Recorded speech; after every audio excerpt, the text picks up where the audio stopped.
Hello, everybody! Welcome to Low Ink Day 2, January 2024. I am Devi, and I am joined by Manaphy today. How are you doing, Manaphy? I'm doing great today. So I actually started off my morning getting coffee, and then I got some glass of water before this commentary. But I'm actually really excited today because there's actually been so many surprising teams that made it to top 32 today, and I'm actually excited. It's not one of them, but I'll say it whenever we go to before the break and all that stuff. But today we're actually going to be commentating. Today it'll be Bottom Feeders versus Black Squid Ink Burger. I don't know if I'm really saying that right, but yeah. I think I said it backwards when I first said it. And then I'm like, wait a second. I got Squid and Ink reversed, but that's a common Devi L right there. But anyways, we all did there. These names are recognizable to me. I of course, memory bank. Don't remember much of accomplishments, but I've definitely seen the players. I've run into them. So this should be a great match, and I am going to try to not get tongue-tied with Black Squid Ink Burger. I'm gonna try. That's totally understandable. Knowing me, it's probably gonna happen though. So we'll have a little moment at some point in time. Yeah, we all have that kind of moment right there. And yeah, as you mentioned, you are familiar with some members of Black Squid Ink Burger. I'm also a little bit familiar too. Before, we had a little discuss that you saw them. I think it was either from other games. Yeah, I also ran into a couple of members as well. From the side of Bottom Feeders, no, I actually don't know who they are. I'm excited to see how they are performing here today. So we're going to be starting off on I believe it's going to be Rainmaker on Scorched Gorge, as far as I'm looking at this list correctly. Rainmaker, Scorched Gorge. You can get a lot of things going on this map. There's a lot of different things you can do. It's got the big center pillar, of course. A bunch of different strategies that can take. A lot of people like to shove it. There's some people that will play slower chip and just kind of move on forward as it goes, because you can go up the ramp, basically kind of lock it behind, and just continue to stagger specials to keep people back into the pit. So depending on how the neutral game goes, because sometimes neutral can last for a good while on this map, and then once one team has an advantage, as long as they take their advantage, first checkpoint can typically be theirs. Oh yeah, absolutely. See, from the side of the Rainmaker of Scorched Gorge, taking the side, you said you pointed out some of the specials that they need to use this for their push and getting through that checkpoint too. This is definitely going to be very critical, because this isn't really easy for a kind of map mode to really make this a really good lead, because anything could really make anything critical from both sides. To like I don't know what really comps that they're gonna really run with, but if we ever see a good analyze to like their gameplays from like game 1, I think we for sure can read what we can really see from these two teams. Oh yeah, after one game, you can usually find a common pattern that a team plays, what their kind of goal is. Usually you can pick that up, and then you always get more and more information as the games go on. But of course, we have a best of 3 here, so we really have to, both teams really have to pick up on what the other team is trying to do to be able to make sure that they don't get 2-0, that they can either take it to game 3, just figure out how to beat the other team's strategy, and a lot of that information is usually displayed in that first game. Although some teams do have a plan B ready to go, and they can like switch things up entirely. They can put like, say they put a backliner on a front line, change up the strat completely, which is an amazing just kind of like trump card to throw out there to take back what they have either lost or they want to just keep and just want to end it, just seal the deal. Oh yeah, absolutely. It's always about like if the comp really doesn't really work out into your favor from game 1, there could always be a little some changes, but if you kind of look back at game 1, if it was like a closer game and you think we could have done better, and if we're really losing that entire game, I think this comes to like maybe you could stick to the same comp, but like I think it also means like you can also stick with comfort too, but like there's always like a plan B, as you pointed that out. So we're seeing a little bit of comps here. And okay, for a second I thought that was a Rapid Blaster Pro Deco, but no, it's just the Rapid Deco with Inkjet right there. I have seen some Pro Decos appear though. For those familiar with Rapid Blaster that prefer the Pro Deco, I've seen them make it work a lot with their chip comps. And of course with the side of bottom feeders, they do have a lot of chip combo in there. They have the edit with the pairing with the sword, with the rapid, and then the shot just to be able to keep some paint up, and of course the Zuka special. While we see on the other team, Splat Roller making an appearance, which you don't see very often. A lot of people will choose Carbon Roller over Splat Roller, but I see a lot of rollers making some crazy plays when they get advantage. Oh yeah, absolutely. I feel like Splat Roller has making a lot of appearances for some other teams, and some other players wouldn't be able to pick it up. And I think it's a really good weapon to you have the bubbler, even you have the curly bomb, and you already saw Douglas there trying to get as many points as they can, but remaining at 29, not bad for a lead, but it's still, as I pointed out before, this map is nothing to be easy to get comfortable. You gotta really play how you really and read what the other team is doing. Yeah, this is a very early lead, so if this was towards the end of the game, you might feel a little more solid about it, but can still be easily retaken if the other team plays specials right. They can get advantage, they can just corner the other team. But bottom feeder's doing a solid job right at the start of the game there, just able to push Black Squid Inkburger back in towards their spawn and get that lead of 29. Very nice play there. Trades back and forth. Inkjet doing a solid job helping out there. Rainmaker just stuck in the corner. They got the Mist as well. Can I say Mist is a very underlooked sub to have on things like Rainmaker and Tower? It is very useful, especially on this map towards the ramp. No, actually, I would agree with that statement, actually, because, if you have, because as you see that there's I literally call it Stamper New Ball because it's a wrong brand, as I would say. But yeah, as you pointed out, yeah, the Toxic Mist can really be useful in some sorts of, modes. You said Tower and Rainmaker, yeah, and I totally agree with that. And having Sword really synergizes it really well, and you can really catch anyone off guard if there's anyone onto the Toxic Mist, and it also slows them down too. So you could be able to chip them out with a vertical swing 70 hit. It's really easy enough to make someone to get a pick there. So I believe so. Black Squid Inkburger is gonna also get the checkpoint themselves. So remember, bottom feeders should not be comfortable just yet because they are losing members right now. They got 3 members down. This is really huge for Black Squid Ink Burger. They need to get this lead. Look at that. Oh, 30 remaining at 31. They got the lead now. Oh my god, Debbie. I did say this like a little bit before. Do not get comfortable just yet when you're in this kind of a lead. What? Oh my god, they're still going. They're still going. Squid Ink Burger, the roller taking the advantage.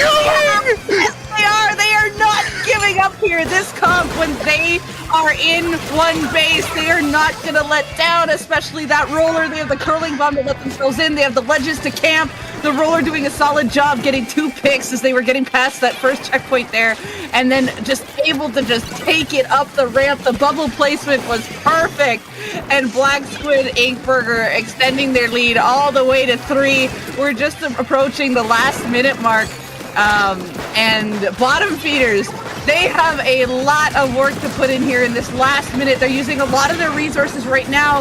They do have 2 down. I think by the time they can get it back, as long as they can keep the members of Black Squid Ink Burger back, they should be able to get it to the side. But Azuka coming up from the side on the top left there, able to pick off the Rainmaker. The shot here just trying to get a little bit of pop on barrier. It looks like one got taken out on the left there.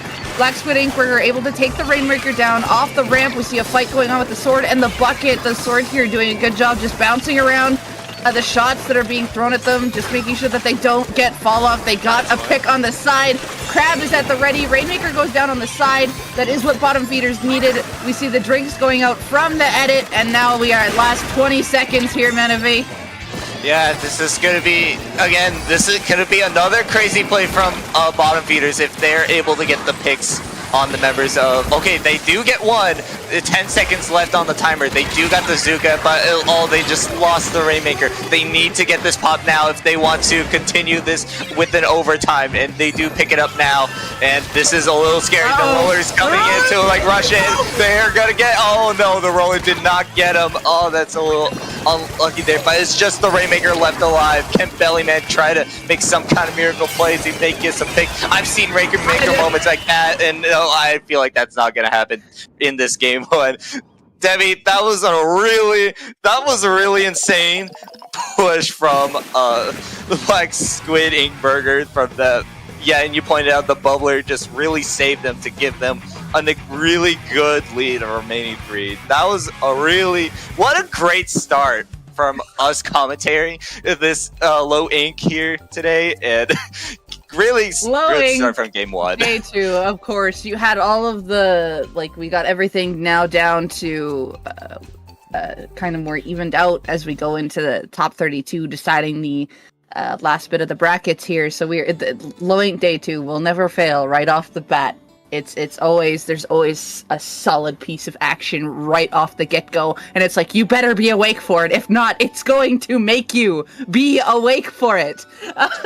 Absolutely, because you're gonna see some surprising teams pulling out the, you would see the impossible, or these upsets too. We already see, I've already looked at the list of top 32 who are into this top 32 group. Again, there's a lot of surprising teams here in this low ink this year, and we're already starting off with a really good low ink of 2024 in January, and I'm very, very excited for this low ink today.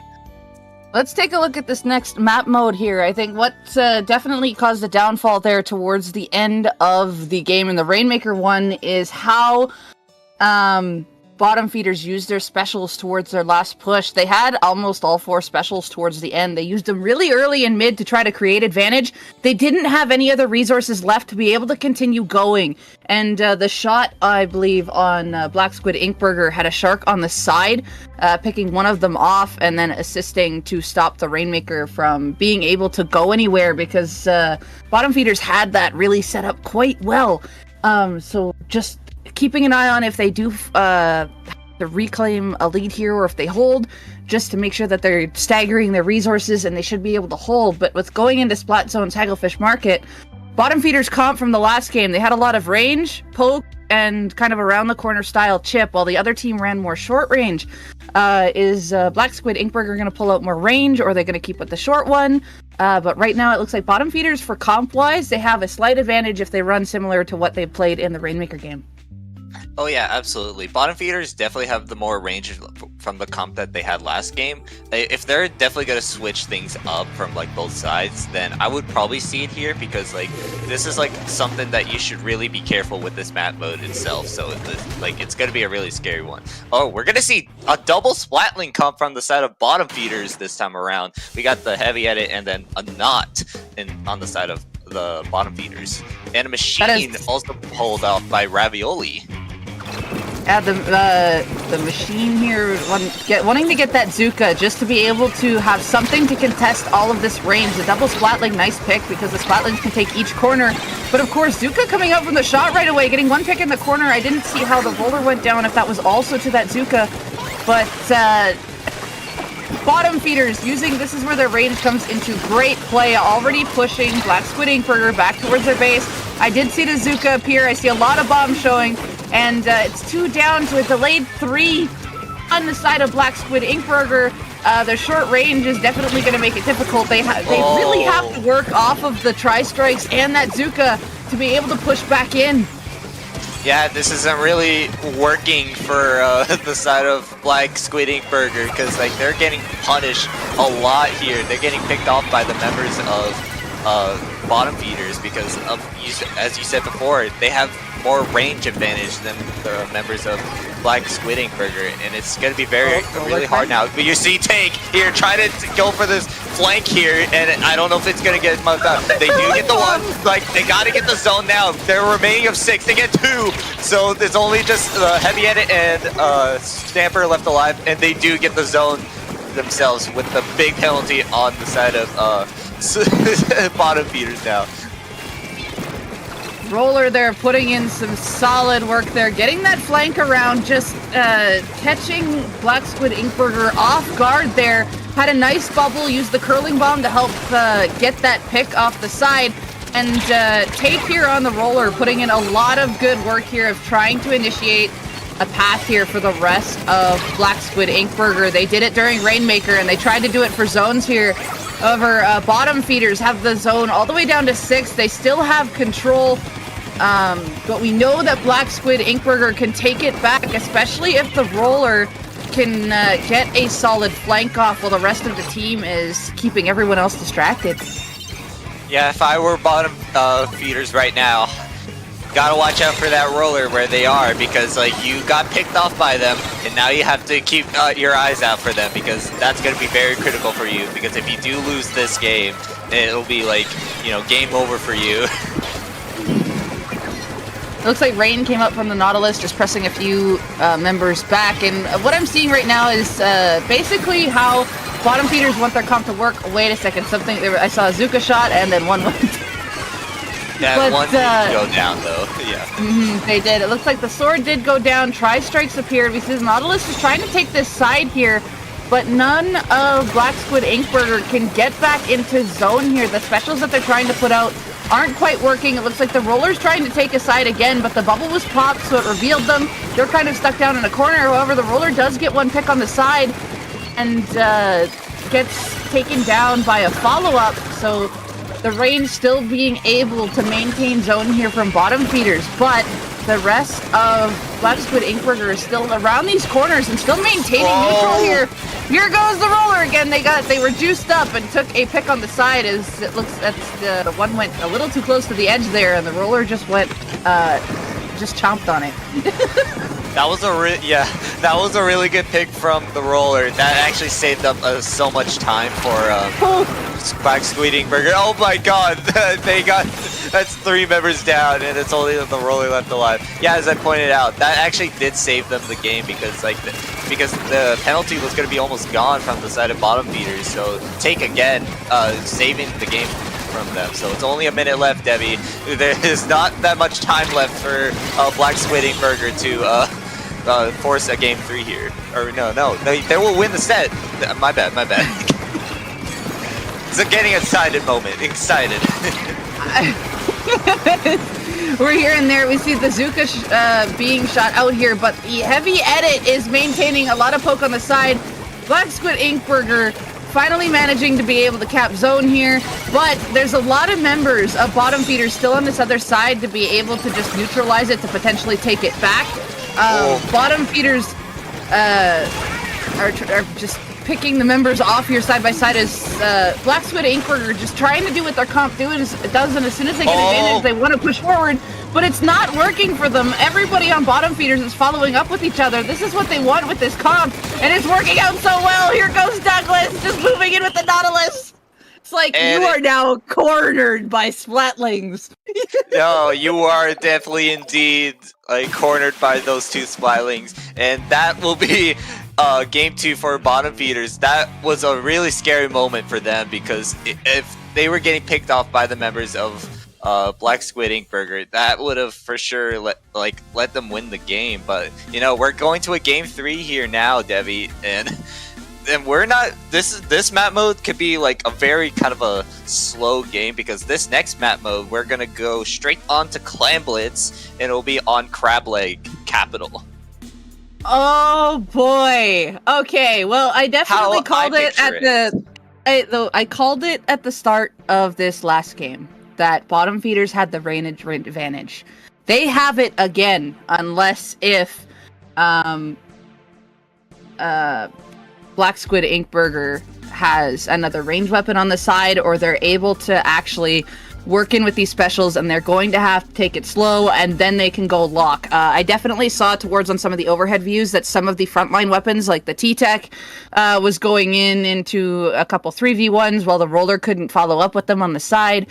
And they just didn't have anything to help them with their front initiation to be able to lock them back, because their comp wants to get in bottom feeder's face. And to do that, they need some kind of resource to allow them to get there, to stay alive, and follow up with each other. But bottom feeders was able to just follow up with each other. They had the range. All they had to do was look in a direction, and they would basically trap that one member that was trying to go forward and hold forward, take them out, giving them the advantage, and then the roller couldn't go anywhere, or another person couldn't go anywhere, and then the other two were just kind of stuck, and they had to try to maintain zone as much as possible, and couldn't really go anywhere. So that range really playing to a huge advantage on bottom feeder side there, and it is still in their favor for this map mode. Yeah, absolutely. This is definitely the map itself in general for Crab Leg, just to have, you definitely gotta need enough range to at least who you're dealing with, because I wouldn't be surprised if Black Squid Inkburger stick to the same comp, because they're very comfortable on it, so it's they're very used to it, and we're gonna see a 96 deco on the side of Black Squid Inkburger, so it's gonna be almost the same comp from the side of bottom feeders, but instead they're gonna go with the Zipcaster, the really stronger stamper as of right now. I had a hunch that Black Squid Inkburger was going to pull out some sort of Kraken weapon, and indeed they did. They brought out that 96. That'll really help out with the roller. They'll have a little bit more range in the middle to help combat with that Nautilus' sword for sure. The edit, of course, still making an appearance here. That works really well for the comp of bottom feeders, just giving the juice, can go in, and of course with all that poke. We see a Kraken going out. It looks like it just had to help them go forward here. They're just trying to get a pick here, but they're just missing the mark a little bit, pushing the rest back up the ramp. But in the meantime, two members of Black Squid Inkburger go down, make the 96 the third. And bottom feeders now have control of middle here. You can see the Splatlings going up on the grates. The edit taking the top right here. Nautilus following up and behind here, getting ready to possibly help go up ramp. We see Pigeon with Clam at the ready, throwing it to the Nautilus. Has the Zipcaster. I sense a Zipcaster in the near future. Yeah, absolutely. Nothing too much happening going up, but they do get one member down on the side of Black Squid Inkburger, and that make it 2, but that's just going to be a 2-for-2 trade, and it's just now the stamper, because I don't think there was any follow-up on when Pigeon pulled out the stamper, and they just didn't really have enough push, so I'm assuming there was a miscommunication there, so now it's just going to be it's going to be one of those games, it's oh, we're just probably going to play a little slow, because Clam Blitz on Crab Leg, when I have those kind of games, it's just gonna like, oh, we're just gonna play the slow game or something like that. It's like, that's just kind of like what it is, but we'll see, because like there's gonna be some kind of play that these two teams have in their minds. They just gotta read what something happened up on the grates there, Manaphy. I don't know if you saw it, but someone was taking a fight up on the grates on the top left and middle and got 2 members of bottom feeders down. So the Kraken play is initiating. The jump succeeds, but does go down.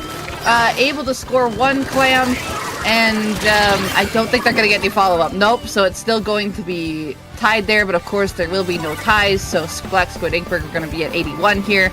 But look at how quickly bottom feeders went up the Black Squid Inkberger's ramp to their clam goal.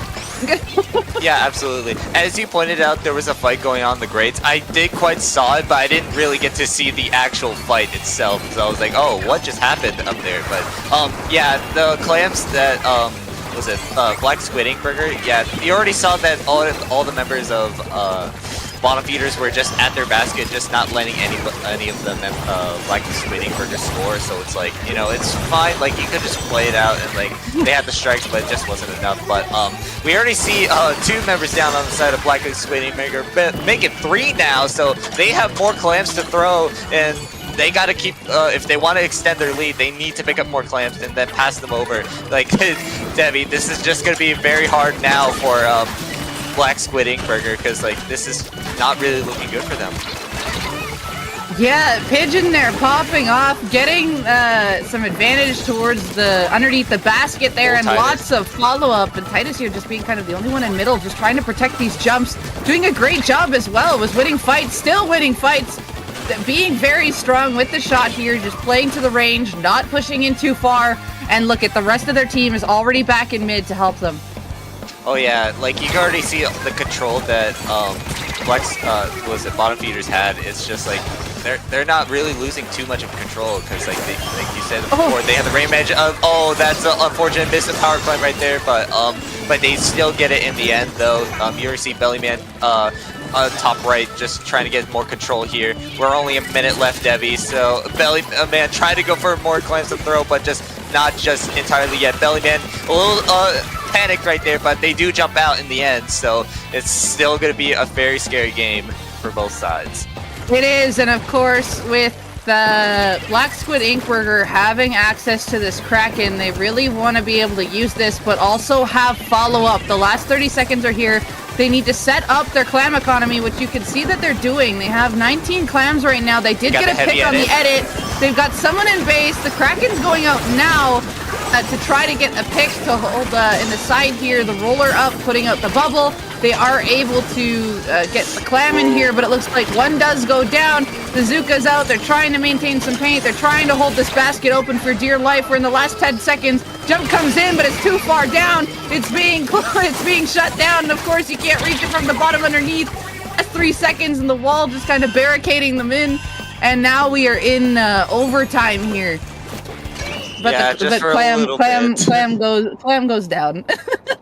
Yeah, if that was gonna be a little bit harder now, because like they were gonna use that pity can to throw, and they think that they had follow up on that, but there were just not that many members on the side of Black Squid Inkberger to like score any more clams with that. So in the end, we got bottom feeders with a reverse sweep with a 2-1 into this set here.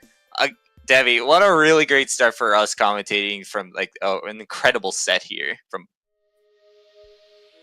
It was a very good start here, and of course it definitely showcases how the team's comp really work for them. Like Rainmaker, of course, looks like a mode meant for Black Squid Inkberger. Their comp is meant for that. When it comes to the other two, they're going to struggle, and of course the maps really worked in bottom feeder's favor here with zones and clam blitz. If there was definitely more terrain on some of these maps, I think Black Squid Inkberger would have had a lot better time trying to create more of an advantage, but the 2 maps that they got were flat and open, and they were meant for the range here, so they had the splatling option. Bottom feeders had the double splatling option, and of course it worked out really strong for them. And I do like that Black Squid Inkberger did decide to bring the 96 into play here. You could see that the Kraken was trying to set up some advantages. Sometimes they had to use it for themselves, or it would get shut down. That last push there, going right when they thought that they had advantage there, but of course they just had to get the picks, keep it going, and they just couldn't quite find those picks in the end. I saw the Kraken kind of go by one. Of course, it's just couldn't get back around to get it. They had a few clams, and they tried their hardest to get that last push off, but bottom feeders definitely just circled around them and pushed them back and just managed to spot them in the end. Yeah, in the end, bottom feeders just had so much advantage. They had a lot of control from like game 2 and then game 3 there. It was just, they just had so much resources and everything under control for them, and they're just not letting any of the members of Black Squid Ink Burger breathe from that, because it was just going to be very hard for Black Squid Ink Burger to like find some kind of way to like get any of the members down, because like I think that it just was so hard for them because they just didn't have enough range compared to bottom feeders, because as you pointed out, yes, crab leg and hagglefish zones just really worked for bottom feeders' favor, and it just, the changeup that they had just really worked out for them in the end. Yeah, it really did, but congrats to bottom feeders for taking that set 2-1. While the lobby is being set up for our next match, which is happening really quick here, we're just going to take a look at the bracket, and there's a good number of sets that actually went to game 3 there. Like we had in Group A, we had the Manta Boat Fan Club. Yeah, I can't speak today. Manta Boat Fan Club and Origami Dragon with the 2-1. Salad Operation and Mammoth Meatball having that 3. We got in Group G, Ominous and Squid Roll-Ups.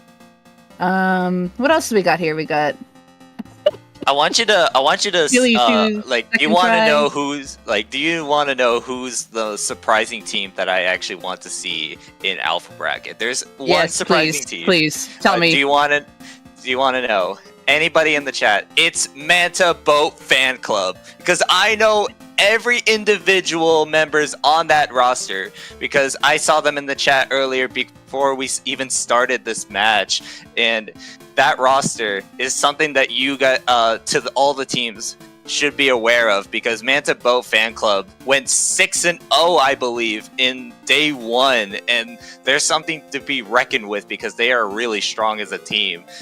Because I look at them, Sairi, Juice, Jake, and then I don't know that very last member, but like all of them, I know them for sure, because like they're individually, I know them. Like this is going to be a surprising team for them, how they're going to do. They went 2-1. They did lose like one game from that from Group A, but they're still a really strong team. I still believe in them, and I want to see how they do in their run here.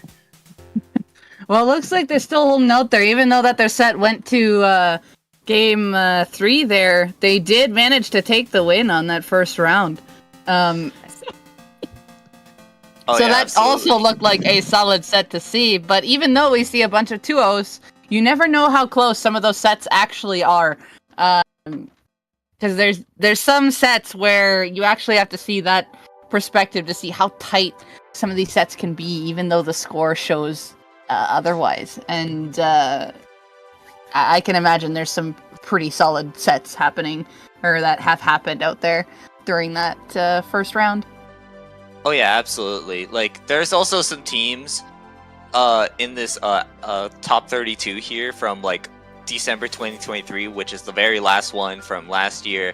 I believe it was Prospect Mira that was also in last alpha bracket, so they're making their own appearances. And I believe Solo Q, yes, I did say Solo Q, that's literally their literally in their name in Group F. Like, what else do you want me to call them?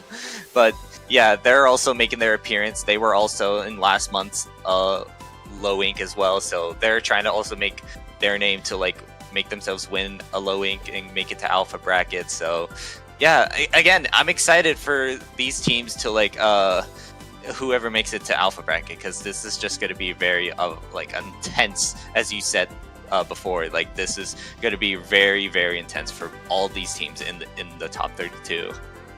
However, we need to take a look at this next set here. It is Mammoth Meatball versus Just Squidding.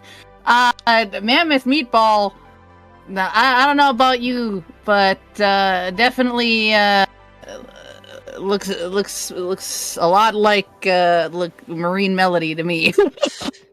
That's literally like that's like half of them on that roster. It's like, oh, are they not playing Low Ink with their whole roster? So different it's name like today. just a different name today, yeah. But you know, they're here now in Low Ink in top 32.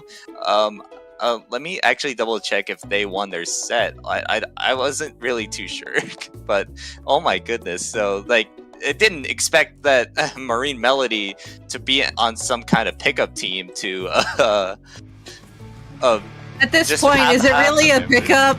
I don't even know. I don't even know anymore.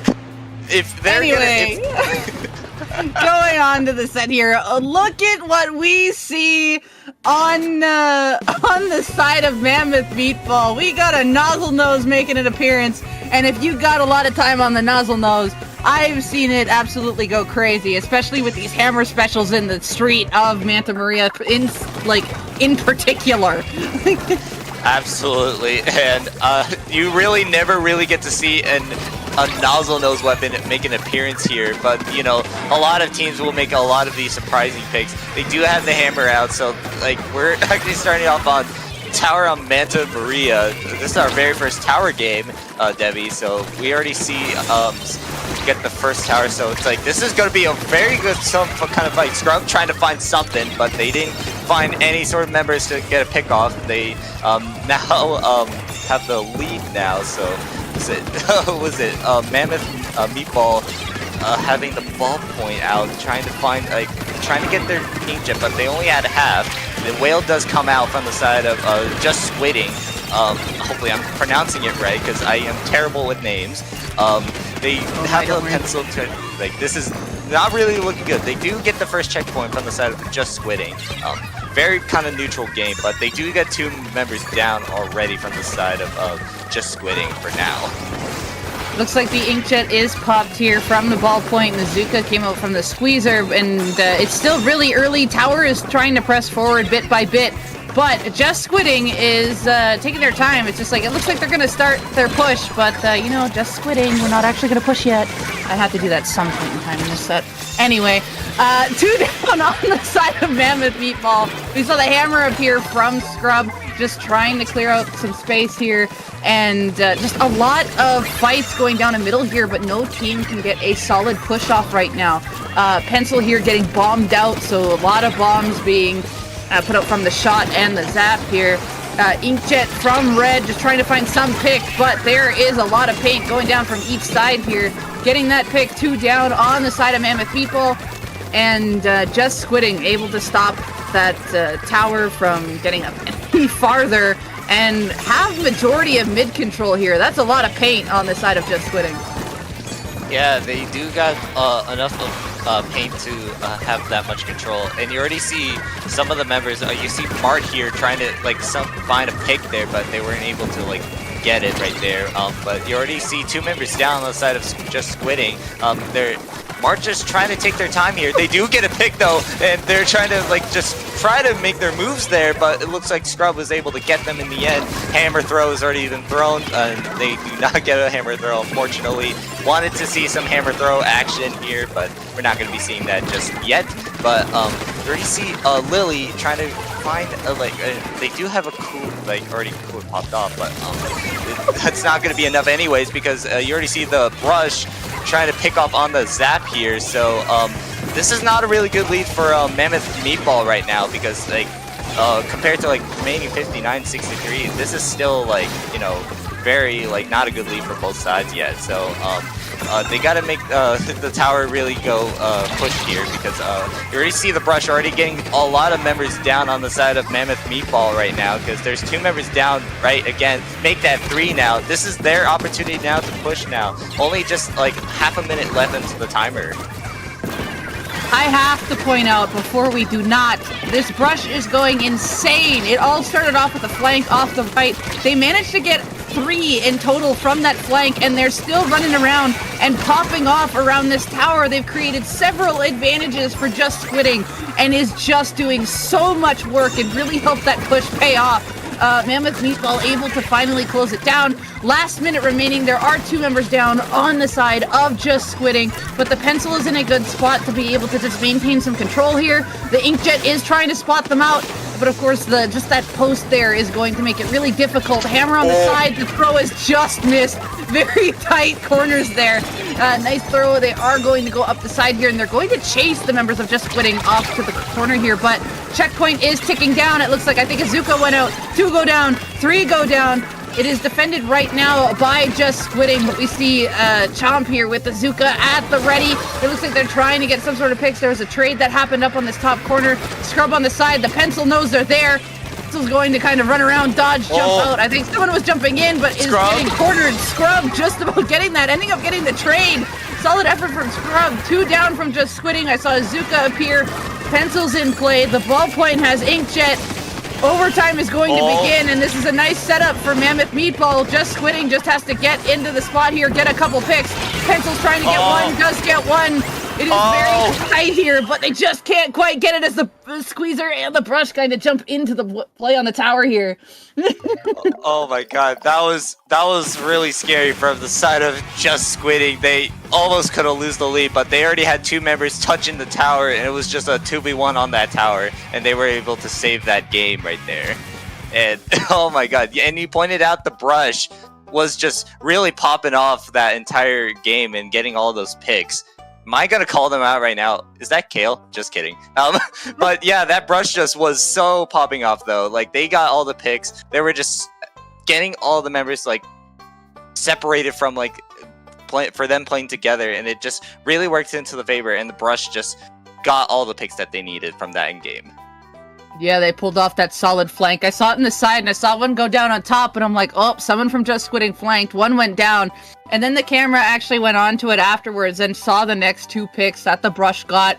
Created an advantage, but then Just Squidding didn't actually take that advantage right away, and the brush had to help do it again, which they did, and then Just Squidding pushed ahead. And that was where their lead push came off of, was that second time around, and were able to go, but Mammoth Meatball had a very solid setup towards the end there. They had the 2 down on the side of Just Squidding, were able to push ahead, but Just Squidding came back fast enough. The pencil got a pick on the tower first, and then the rest were able to follow up after that, as Mammoth Meatball were desperately trying to be able to protect it at any cost, trying to get the people from the corners to stay away. Yeah, that was exactly the point and the key for Just Squidding, because as the pencil was able to get that pick onto the player on the tower, that just really was like the game for them. Just Squidding just know it, and getting the 2 members just to get the 1 member off of there just was very nice for them that they were able to take it early. But we're going to be moving on now, Debbie. We're going to be going on to Rainmaker on Robo Ramen, which I am surprised that this is a map mode. I like the map. But on Rainmaker, though, a surprising one. I still think it's pretty good.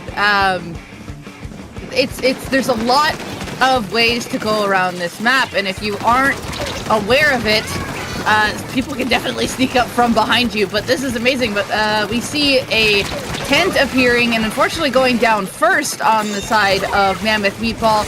We also see that the brush is now playing a junior, so they have a lot of bombs the ready there, and the jump just about getting canceled, but lots of pressure being put out by Just Squidding, and they are cruising at the start of this game. Oh, I actually like the junior pick. I actually do like that pick, and you already like I actually do say it to myself, because like I do want to point out one thing, because like they're running, so Mammoth Meatball is running a double super comp, and I do like this response from the side of Just Squidding having a junior with the bubbler, just to like just use that bubble just to like watch for any Zuka shots. But it looks like now from the side of Mammoth Meatball, every single team is gonna get their own checkpoint now. But remember, this is still early on to the game. This is a Rainmaker moment that you would see. Getting all the checkpoints, but that's going to be 3 members down already! Oh, it's just only Lily left alive, but you already see Lily trying to still take mid control here, because like, you kind of really need that mid control. Scrub trying to find some kind of pick here and just skirmishing any of the members here. Scrub trying to stay alive here as much as they can, but just could not. They were trying to use a Zuka there, just not able to use it though. And the Rainmaker is still in the hands of Just Squidding for now.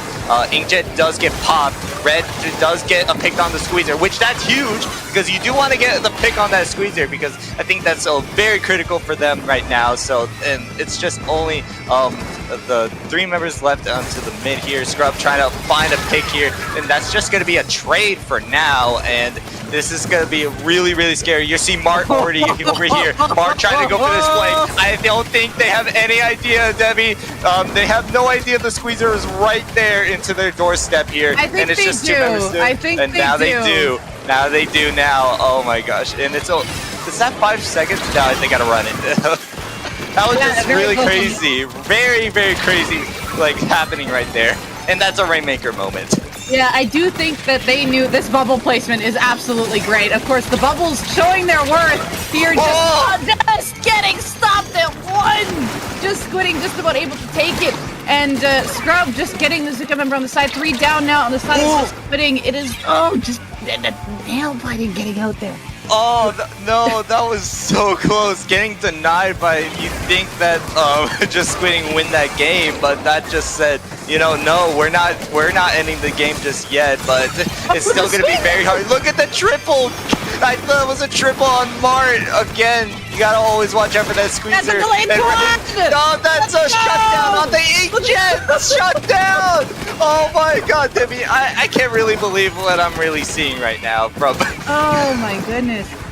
Just Squidding is capitalizing on a lot of what Mammoth Meatball is doing, and what's happening is that Scrub is trying to take a side angle with the tent, and is trying to get a pick, but even if Scrub gets a pick, it ends up resulting in a trade. Even if Scrub goes down, gets 1, somebody follows up and gets Scrub, and Mammoth Meatball can't really work off of it. They just have to try to figure out where Scrub's going and work off of what Scrub's trying to do, because right now they're a bit separated from it, and Just Squidding is absolutely jumping on top of that. Yeah, they are just like dancing right to their faces right now, because you already see just the members Just Squidding just already getting getting all the members of Mammoth Meatball. They're just not letting them breathe right now, because like we're only a minute left right now, because like 70 is such a long time, Debbie, because like this is not a really easy to even get a knockout here. This map mode for Rainmaker, no, I don't think it's gonna be that easy for Mammoth Meatball to get this one. Like, they gotta keep this Rainmaker alive. There's only 30 seconds left on the timer, Debbie. This is still gonna be, I'm still believing that it'll still be Just Squidding's game, but we'll never know. Any miracle play can really happen if Mammoth Meatball would be able to do that right now. They were able to take 2 down towards the end of the last game. Maybe they can do it again. We got the Zuka shot coming out. We see Scrub with the tent trying to just barricade this ramp here. And 5 seconds left. There we go. They got the 2 down in return for 1. That is 3! Like I said, they're able to create these advantages. One is to pick it up. There we go. Lily able to pick it up. Inkjet's out. Scrub is in the front here. They have the Zuka. They're trying to push people back from Just Squidding. Oh, no. 1 goes down on the side of Mammoth Meatball. 2 go down on the side of Mammoth Meatball. Now this one just jumping up from above. Can Lily stay alive? No, there's a Zuka in the way. That's just a savior for the Zuka, just like getting it to their face to just save that Zuka right at the end though. Really, like that was like, I feel like that was gonna be so close if any of the members of Mammoth Meatball getting any members of Just Squidding. I think they would have at least had a chance though, but looks like Just Squidding just denied them and just made like Just Squidding just saved the game once again. They really did. The towards the middle there, I don't know if you could see it, but there was a lot of kind of separation happening from Mammoth Meatball. And Just Squidding was taking the 2v1s constantly. They were just isolating the tent, even though if one of them went down, they would still keep the advantage. They would go isolate another in the corner. But Just Squidding, just capitalizing that on the advantage there. And of course, when we saw that one squeezer flank, I'm pretty sure Chomp knew it was there and mentioned it, but a lot of the focus was in front. So they didn't need to go get it, but it was going to be a problem shortly with Zuka nearing close there. Yeah, that was honestly very close. I feel like this was also another close set if Mammoth Meatball had a lot of resources to like make their own pushes from like those overtimes. Like we saw that from game 1 and 2, and it just like they were just also getting picked off by the members of Just Squidding, and they're just, you know, they were just saving the game from them. And we're looking at round 2, Debbie, from the top 32 from round 2, and I'm really sad right now because, you know, Manta Boat Fan Club lost a set, which, you know, it's okay. And, you know, I'm sad. And looking at some of these teams right now, I see it was Ink Black, another team that has been a little bit of a promising team to like also being in the alpha bracket. They had made appearances in the past, and just some another familiar teams I'm not really too much, but you know, again, I'm still gonna be a little bit surprised here from like knowing that these teams are so capable to be in alpha bracket, because you know they're only here to like be capable to like show their performances here, and you know that's what they're here for. They worked to get here, and now it's all showing anything can happen. So even though Manta Boat Fan Club took the L there, Cherry Bomb's going to be one to watch as well, taking that set over. But Group A is definitely looking spicy right now. It does look spicy right now because like we already saw from like round 1, like Origami Dragon taking a set off from like Manta Boat Fan Club, and now Cosmic Latte. Like this is just like some kind of crazy like Group A right now that's happening in these shenanigans right now. So it's like very, very crazy. But I think we're also going to be moving on a little bit to round 3 and just these rounds are cruising today, and it's amazing. Yeah, we already have round 3. The lobby's already in progress, and we're just about ready to go. We got Squid Roll-Ups and OctoPlasm playing here for round 3 of this top 32 bracket. And can I just say, this is one thing that I love when I come and commentate Low Ink, is because when I see all of these tags, they look familiar from past tags from being the fossil squid that I am in the squid in the Splatoon community at the moment. And it just goes, and I'm like, I just saw this tag in open. What is this team? Squid Roll-Ups, I see you now. Yeah, there they are right now. And I believe they won their set in round 2. I believe. And they're also looking like a very strong team themselves, though, Debbie. And actually, on the side of OctoPlasma, though, I actually do recognize Gren, because I think I played against them also in Open and a little bit of Sendo Q myself, but I can't confirm that just yet, but I definitely run into them also in like Open as well. So it's like very interesting to like see like some familiar teams that we might have recognized in the past from like Open, Sando Q. It's all these things. Like we're very recognizable. So, but I believe, let me see, we are looking at this map list. We're actually starting off on Clamplets in this round 3, and it's going to be on Museum this time around, Debbie. Museum. Lots of interesting things getting happen here, and of course, I've seen all of the Kraken cheese on this one for sure. So we'll see if that maybe happens. If not, both teams very back and forth options. E-leader appearing. Of course, this is a strong leader map being countered by the pencil, and a blaster making an appearance. I've seen a lot of blasters appearing again, which is nice, but also, you know, as a backline, it's annoying. So good job, blaster players, you're returning. Now we really have to be on our toes. Absolutely. And not just an E-leader, which I actually like. This is reminding me when I commentated from like the finals, like in SOS, and they pull out the E-leader scope this time around, which has been a very promising one, kind of a weapon. And I think it's for E-leader scope is very surprising. And you already see the members of Squid Roll-Ups here already at the members base of OctoPlasma here right now. But Slosher disc get picked off right by now, but they have to return to mid now. You see the E-Leader trying to get, it's like a little special here with the wave breaker now. So this, like, they still have the control Squid roll-ups, but the zap does go down, make that splash does go down. You see, they get the member of the pencil right here. E-Leader, don't ever underestimate the E-Leader. If you think it's weak right now, well, you're wrong, because you already see any of the you saw the one member of Squid roll-ups making that an appearance. Anything can have its strength as long as you have the teammates to work alongside it, and the teams can pull off anything with it. And of course, as soon as a push starts, it is that easily shut down. And look at Squid roll-ups!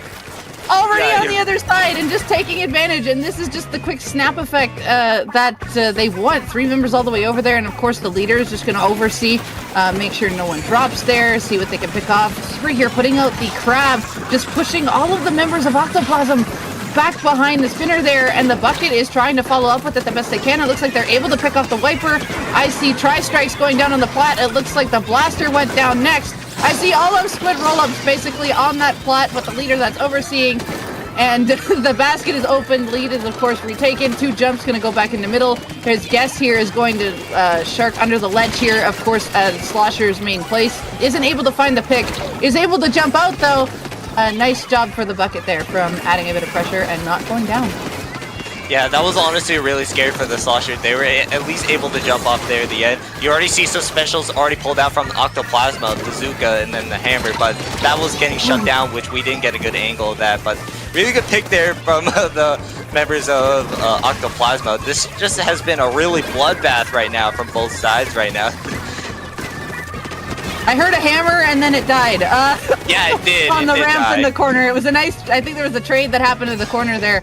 Looking at this map right now, it looks like both teams have the same amount of clams at the ready. There's 2 minutes left. It looks like Tri-Strike is ready to go for OctoPlasm, and the middle is now neutral. It's kind of like the start of the game at the moment. Specials are going out. Now we'll see who can maybe get these picks.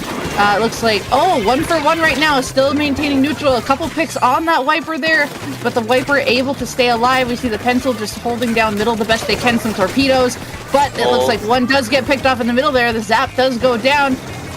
Drinks are out. We see the hammer appearing from the wiper here. OctoPlasm looks like that they're trying to get the initiation here. Crab appearing on this ramp, does get 1, does get 2. Very nice crab to stop people are going up the plat, but it's not over yet.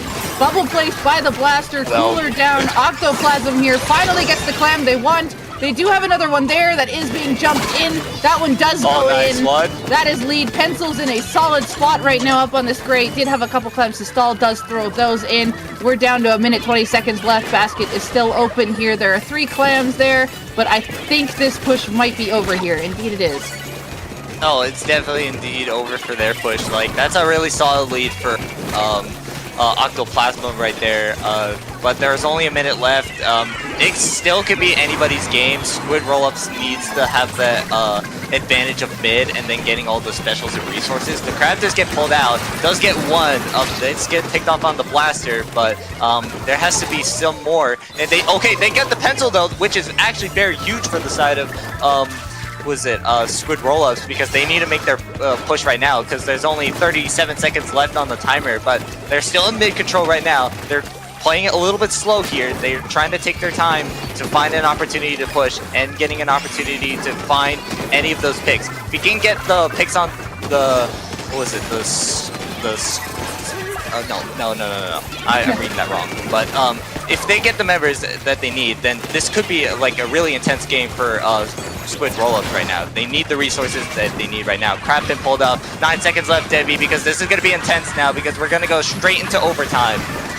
Oh, but the zap ends up getting picked off on the plat there, just going in a little bit too early when they didn't have the members at the behind them quite yet. Strikes going down. Of course, you can shoot through the strikes. I heard a hammer. Hammer goes and sweeps a few. It's just the charger left, and they know where the charger is.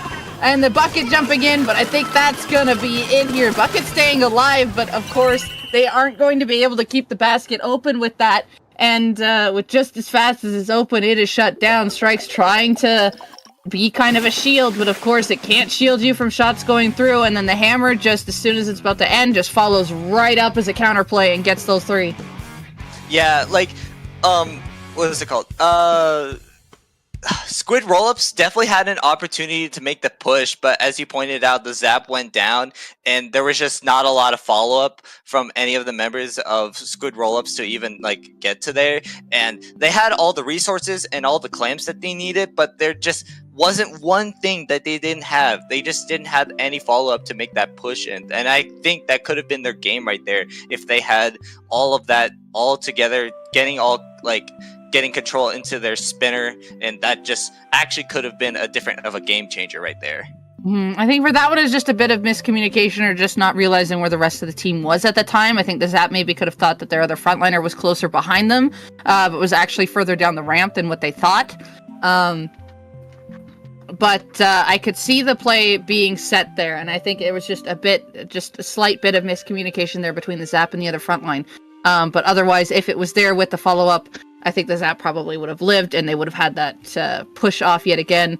But OctoPlasm did have those specials at the ready to counter. Like, that hammer at that certain time was huge, because, again, right after that one tri-strike, if they're all grouped up, that hammer just sweeps them. And it really did that towards the end of that, just to shut it down, leaving the leader the only one alive. Oh, yeah, absolutely. Yeah, that just... And you said, I think, during that game that they found where the E-leader was, and they're trying to not get the jumps that they need, because, like, you already saw the members of Squid Rollups trying to get them jumps, and the E-leader just sharking there, just waiting for them to get jumps, but it just wasn't enough, because you already saw the members of OctoPlasma just rushing to mid and then finding where those jumps are just right away, and that just really led to, like, a different game changer if they just... Like, because there could have been a chance, but I don't think it wasn't going to be enough anyways, because that just really was very critical for them. But we're going to be moving to game 2 now, which is going to be on... We're going to Macomart on tower control now. Let's see what they're going to bring out here. Of course, the leader is going to stay, and the buckets are going to appear. Usually the buckets like to appear on this map, and that is where they are, and I believe this is the same... I think this is the same comp from OctoPlasm, if I'm not mistaken. Yes, it's the same comp. Okay. So still using what works for them, and it is a good comp for this map. Can't go wrong there, but we see one going down, 1 for 1, 2 there, with Pencil trying to help out, 2 for 2. Start of the game, and it's quite even. Pencil trying to see the slosher here, and unable to get the pick, but the slosher is forced to move back. Well, another one tries to go up the ramp, and it looks like before the wall is deployed, the sweeper goes down. Leader getting a pick on one, stepping a little too close on the edge. Hammer going forward to try to follow up, but gets poked from behind. And this game, what a start! Yeah, this is a really good start, like, from this map mode. I would consider, like, Macomart just be one of those maps to, like, commit to so many fights. And, okay, so the Wiper does go down, Squeezer does go down. That's actually very huge from the side of because this is, like, not a really good... Okay, if you get that blaster, and they see the Wiper, make him go down. This is a really bloodbath right now, Debbie. I can't really see what I'm really seeing. It's just the Wiper left alive, and it's gonna be a wipeout! It's gonna be a wipeout now! Oh my god! This is literally turning into a bloodbath right now. I can't see what I'm really seeing right now from both sides.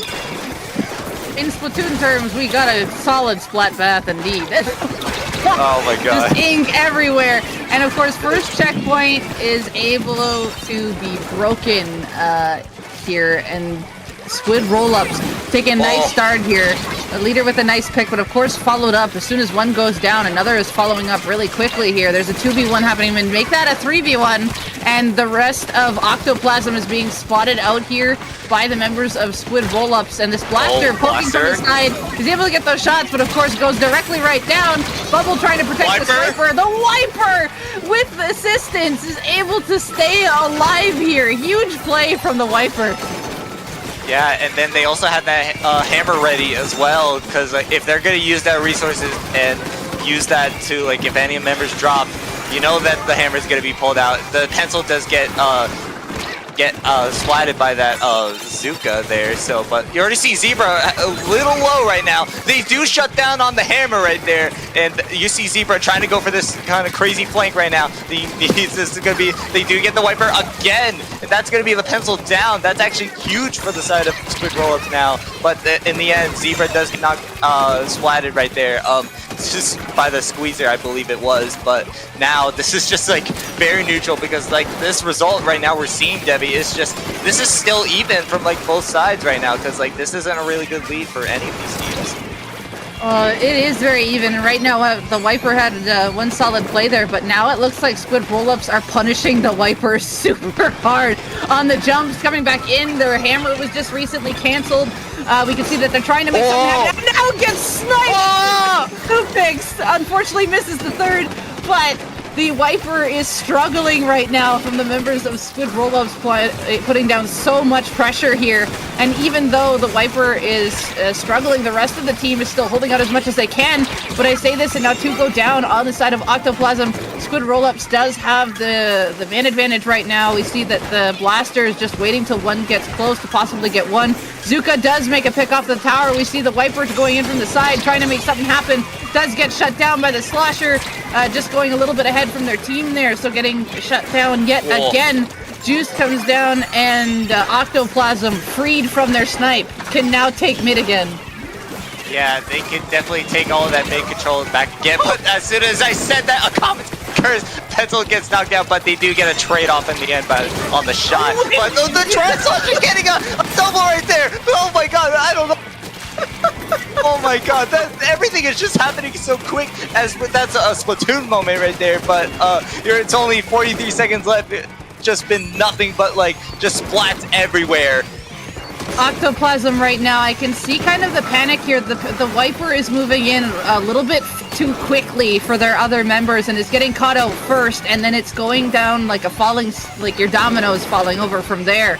And Squid Rollups is punishing it. It's usually the Wiper that will go from their lead. Again, Wiper trying to go off to the side there while the rest of their team is trying to take another. So Wiper going down first, but one did go down and return on the corner there. We've got 10 seconds left. OctoPlasm needs to be able to regroup here, try to see if they can get a couple picks to get this overtime going. Okay. Oh, well. Okay. Well, okay. Okay, E-Leader. Okay, E-Leader getting the 3 like snipes there at the end. Oh my god. Like they just need to get some picks. Okay, no, the leader's gonna get it. Okay, no, the leader's gonna get 2. Oh, look at that, they got a third. Yep, that's game. Yeah. Yeah, that was just game right there. Like I think they were getting an overtime, but like E-Leader just said 1 pick, 2 picks, make that 3 picks, end the game. Where's my 4? Like where's my 4th? Where's my quadruple splat kill, please? That was a you shall not play moment if I've ever seen one from the E-Leader. It's like denied, get out. Like we win this game. Oh my goodness.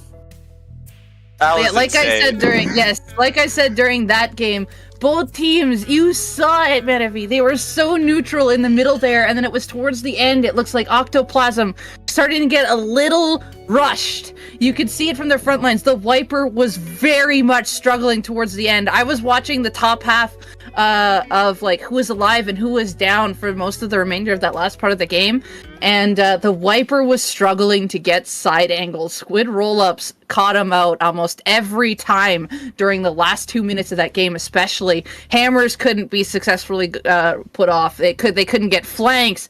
They would go in and get caught out before their teammate was able to follow up. They were shutting down the main frontline source that could be a huge threat to the Squid Rollups team. And it really helped them out because then it would stagger OctoPlasm. So OctoPlasm really just had to regroup there, just pace themselves a little bit, take a breath, and then go. But now we're back into Rainmaker. Have that go power that they want for Rainmaker. They do need to, I can see the pencil and the leader still staying here as your long-range weapons overseeing the map. But we just have to see if OctoPlasm, if they can continue to work together to push forward and not get caught out by the rest of the team one at a time by Squid Rollups. Absolutely. The pressure is on the line, Devi, because these two teams here have just been fighting and fighting from like game 1 and 2. Especially that game 2 one was just so much fighting. As you said before, the Squid roll-ups were trying to find that where that wiper was, and then the wiper just really couldn't do anything because they kept getting shut down by all the members of Squid roll-ups. And this is a very snowbally map mode, which we're going to be going into Rainmaker again on Undertow Spillway this time around. Yeah, and we do see the leader staying in, but the pencil is not. Pencil has been changed. And we see right now it looks like Pop has been put in the favor of Squid rollups, and 2 going down on the side of OctoPlasm. Viper trying to find a pick here, just unable to find that last flick and just cannot get the pick in return. Blaster able to just shoot up around the corner, help get one pick there, and is able to get another one. And we see the leader just holding strong up top, but this Blaster definitely trying to help make advantages here. It looks like the Zap goes down. Hammer is at the ready for this Wiper. I think they really want to use this Hammer to try to get underneath and maybe potentially stall out this Wiper, but E-Leader, this is one side that they can punish, is just hiding up on this top right, can punish anybody on the snipe if they just push out to the left a little bit. And of course, they do pick one. Squid roll-ups getting 2 picks here and just quickly maintaining to go get this checkpoint. Blaster unable to stop it, but is making a good effort, able to pick it off towards the end, able to get another one. Blaster with a lot of good defensive plays here right now. Yep, and it's just only the E leader left alive, and Squid rollups don't really have any of the members left to make another push after that checkpoint. So now it's going to be OctoPlasma's turn to take their control of mid. Now they do get the cooler out right now. Blaster does go down. The hammer does get pulled out, but can the hammer get anything out of it? Okay, they get the slosher. They got slosher, but can they get another one? No, they do not. It's just gonna be again. They do get one after all, though. But it was Zuka trying to find the E leader right now, because you know, if I were on OctoPlasma, you have to find where that E leader is. You don't need to pick off of them. You just need to know where they're positioned, because it'll just be scary because you don't know where they are. It's just no info on that E leader. Viper there trying to go around to get the Rainmaker, but unfortunately just couldn't get it there and is shut down at the ramp. But Squid rollups just putting in a huge amount of pressure, and it looks like members of OctoPlasm did find a pick on the E-Leader there not too long ago. It looks like they have control. Blaster does have special along with the Viper. They're taking it over to the corner here. OctoPlasm unfortunate. Trying to make their way, but just getting picked off on the side. Very good effort from Squid rollups, just going in and risking themselves just to stop Rainmaker at the ramp to get repositioned. Oh yeah, and then you see Zebra trying to stop Gren from Shark, because they were just Shark don't have popping power. No, they have nothing. They have nothing into their hands right now. So you know, Squid rollups still holding on. We're only still in 2 minutes into this matchup right now. So okay, so there's a lot of specials already going on online now. So we don't know what's gonna be happening from both of these two teams here. You see the Slosher trying to get their strikes ready to go if they want to make another push for themselves from Squid rollups right now. So you see Static already running over there to the left side, and this is your most standard thing to make your path right here, but they're getting picked off by every single member of the members of OctoPlasma right now. So it's this still could be anybody's game. 60 is still not enough for a map lead like that. I've definitely seen a few games won and lost at this point, but anything can happen in a minute and 20 here. Nothing is safe, like you said. Right now we have the drinks being deployed. We have the Rainmaker being stuck on the side here. Right now we're kind of in a bit of neutral game. The Splat Bomb catching the Blaster off guard. You're 3-0. Oh my god! Wait a second. Hold on. What just happened? Just cornered them basically by rogue bombs and specials to follow up, and they're able to push up a little bit past here. They got a couple more points off. We see the Zuka just overseeing. They're running through. Oh my god! Again, but the Blaster able to stop it before they get delayed wiped, and the popping power was in the favor of good roll-ups, but it's stopped again. This is looking not so great on the side of OctoPlasm, but they are able to get the members of Squid rollups off of their plat there. but you can see that there's so much presence underneath that grate. Oh yeah, absolutely. This is like really like okay. So you know, they already got the members of. Oh my God! What was that? What was I watching there? I have a feeling there was a run out of ink moment. It was an out of ink moment. I was like, oh, like what happened right there? 5 seconds left. But OctoPlasm needs to find something, but it looks like it's not going to happen, Debbie. That's gonna be, I believe, that's a reverse sweep once again. Another reverse sweep set we're seeing in the top 32. Mm-hmm. Oh my God, I'm losing it. what happened in the last tower control game happened again here on Rainmaker. OctoPlasm just getting a little bit too carried away on what they're trying to do here with their majority frontline comp in here, and they're going in one at a time, and they're not playing as a unit like they could. The blaster being their main source of defense for a good number of those plays. But a lot of OctoPlasm was getting locked out on the side. They were trying to take 1v1s. They were trying to go in and make some hero plays, but they just can't quite do it alone with the way Squid rollups had themselves set up. Yeah, absolutely. Like you already saw it from like game 2 and 3. This was just into the favors of Squid rollups, especially that game 3. Even from like the side of OctoPlasm making the change from like switching off pencil to zap was like something that I wanted to point out. Like I could probably see have like just a short range aggro comp, but it just really didn't work out for them because like, you know, the members of Squid rollups were trying to find out where the Viper was, and they found him. Like they kept on finding him, the Viper player, and then just not letting them getting this too aggro because like they were just getting punished from game 3 there from that Rainmaker map. Game 3, it was just, I think that was just going to be very hard now because if they just have no answer to them, it's just like, you know, it's going to be just very difficult. I can see also the zap pick being for potentially just more paint output and extra lethal sub. For Rainmaker in particular, more popping power, but even then, they still couldn't get pop when they needed it. They were falling a little short. But they did have a couple good times where they were able to push members of Squid rollups back. They were able to pick off the leader and one other. They were able to take it to the left-hand side there, and then it was just kind of a rogue person who was left alive on Squidding Good, able to just go take down the push. And if that person didn't actually get that kind of like sacrificial splat there on the Rainmaker, I think OctoPlasm would have actually had checkpoint.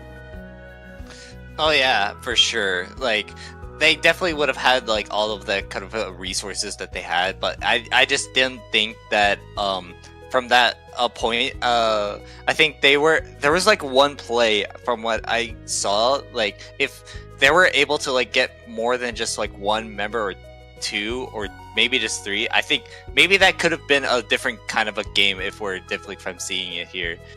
But yeah, top 32 from round 3. It looks like every single bracket except for one set, because which we're seeing from like Black Squid Ink Burger versus Solo Q. Right now, Black Squid Ink Burger is sitting at 1 through 0 right now in Group F. So they're the only set that has yet to be finished.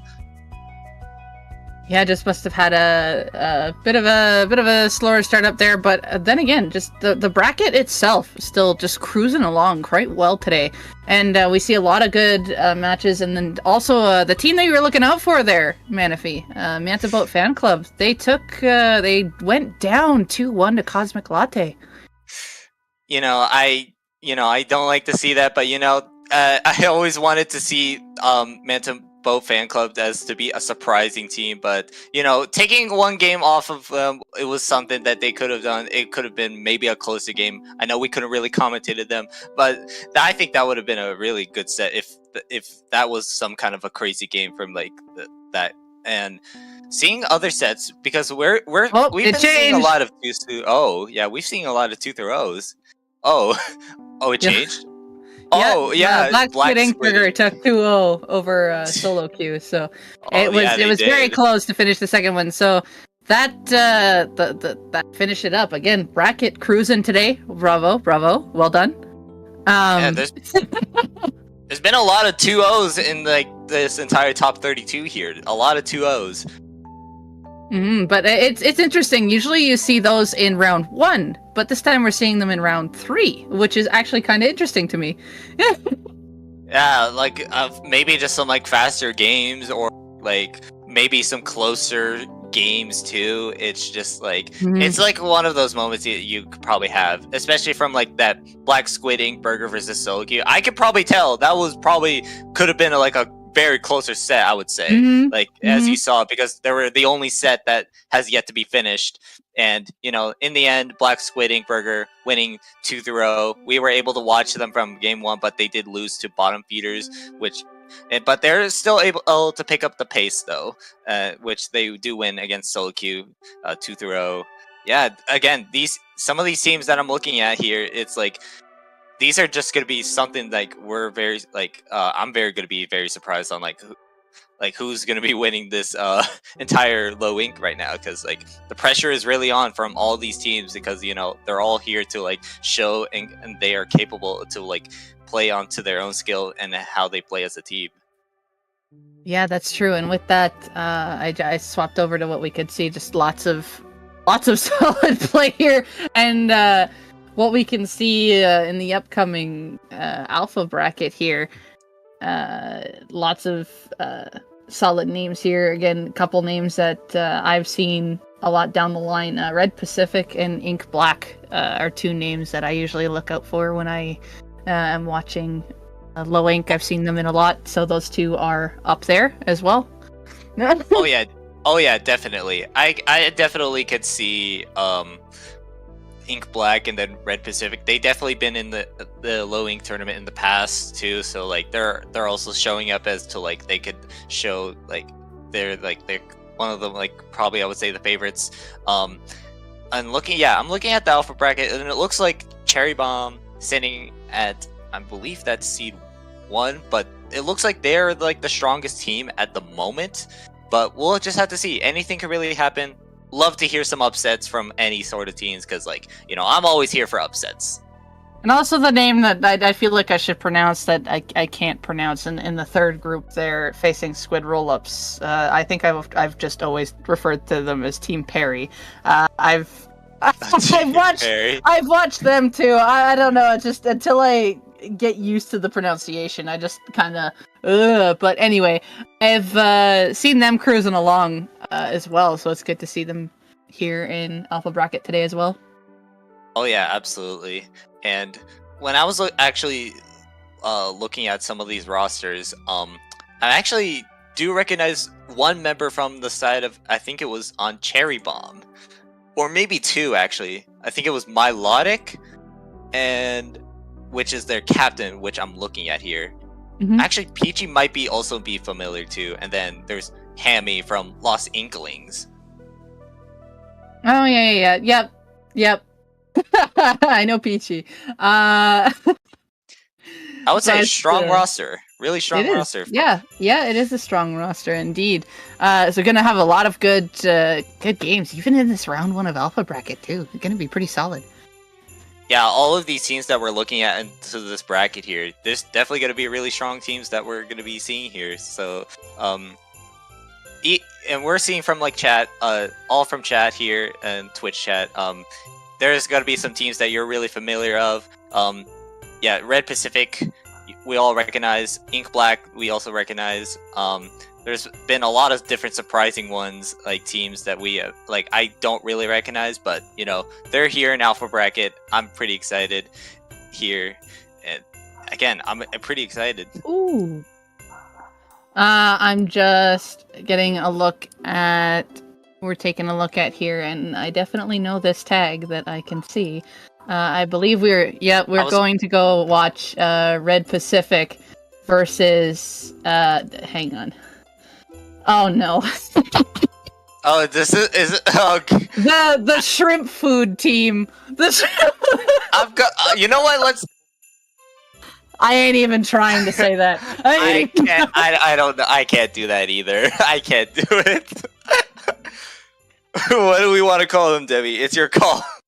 I just might say that the Triffle or I don't know. I'll just call him a Schwaffle. There we go. Schwaffle. Schwaffle. I know it's in Splatoon, but I can't say it. I can't say it either. Oh my god. I've had to commentate this team once before, and I just like, here we go again. Don't worry, I've been on that same boat too. I think it was a couple SOS, though. I think it was around the SOS, though. I was able to comment teams, that were, I guess, German words, but I was having a little trouble, so... But if it was, in a Japanese, team name, I think that would have been a different story, because I would be able to translate it. I would be able to. Meanwhile, you'd think I'd know a decent amount of how to say French names, but yet I still can't say Team Perry. So for the Team life Perry. of me. Anyway, we're moving back into Splat Zone's Hagglefish Market for this first game, with Red Pacific versus Team Waffle, as I will call him, Schwaffle, Team Waffle. I'll just call him that for the set. We saw this map mode once already earlier in the top 32, and we saw ranged weapons take down non-ranged weapons. But we might see a different story here. Oh yeah, absolutely. As to everybody, Red Pacific is a team that has yet to be able to maybe make it this far to Alpha Bracket, but they're back here again. Excited to see what they're doing. They're sitting as the number 2 seed, and the Schwaffle here, I would say, they're sitting as the number 15th seed. But don't underestimate anybody. Seeding really does not matter. It's all about surviving, day 1, and then making it to top 32, and then winning as best as you can in the top 32, and now you're here in Alpha Bracket, and these teams here are here surviving, and they're here to win, at least get to their best and showing their performances here in Alpha Bracket. So we're just about ready to go, and I am excited to see these comps. I like it that nowadays, you have those weapons that are still standardized, meta weapons, right? But teams can still make it up to this point, stages and brackets and anywhere, with just something that you don't normally see. And those are the kind of surprises that you'd like to see. We're seeing an Octobrush appear here pairing with a Stamper, and we're seeing the Rapid Blaster appear comboing with Splash Shot and Pencil. So lots of good options here, and the T-Tech with the strikes looking to try to keep some control. The Zipcaster from that brush can do a lot when they Zipcast up over that wall and just brush along behind, backing people up. Oh yeah, absolutely. I like this, both of these comps here, and the brush having to find some valuable picks just then. And you can also use that Zipcaster to just zip and just finding where the pencil is. And you already see them right now. Taco already trying to get the pick on to the pencil player right now. And then now A-Gate, and they're trying to find to get their crab ready, because they're already losing a lot of control, because Red Pacific here already having so much into their valuables here. So it's and the Zuka does get popped out right now. Crab already popped out, and it's only just a pencil down on the members of Red Pacific now. Nick already about to pull out the cooler right now. They're trying to get the zone for themselves, and now they do it in the end though. But 2 specials are let online on the red side of Red Pacific here. Strikes it, get pulled out. The Zipcaster does get it. They do get the T-Tech player now, and it's just gonna be a 1-for-1 trade from both sides now, because this has just been nothing but very neutral, very game, I would say, and specials used a lot. Both teams are being very aware of these special outputs. They're bouncing around, they're staying alive. The Zipcaster was able to get one. Earlier we saw the pencil go down on the one side, then the other pencil went down, and then we just saw the T-Tech go down, and then the pencil going down again. Finally we have a 2 down moment happening on the side of Red Pacific, and the Schwaffle team is able to move up now. Oh yeah, they're able to move up right now, and then they do get the lead though, but just not for a tiny little bit though, because that's still not a really good lead for the side of Schwaffle trying to get this lead here, but the Stamper does go down, but that is going to be a trade-off, but it's going to be on the side of Red Pacifics now onto the zone now, but this has just been very kind of neutral. Also, I don't want to be mistaken from every single name because at the beginning I thought it was Nick, the one that we think who the actual Nick is, but it's not. But you're seeing the Inkjet already been popped off by the Rapid. You see the Crab already pulled up, but we're trying to get something kind of valuable. But you already see Red Pacific Joey able to get Pelly here, getting Nick here, and Joey already popping off with trying to get some more. But I don't think they're not going to do just that and just like stick with the team and then sticking onto the control. Like you already see all the members of Red Pacific just grouping up and then playing together here, Debbie.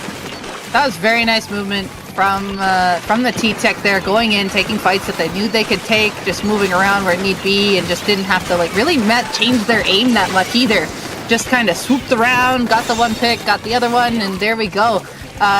So the lead went down to 46, but of course quickly retaken by the Waffle team here. And we see Pencil going to find the other one, able to find it, and one just kind of lurking underneath the tent here as drinks go down.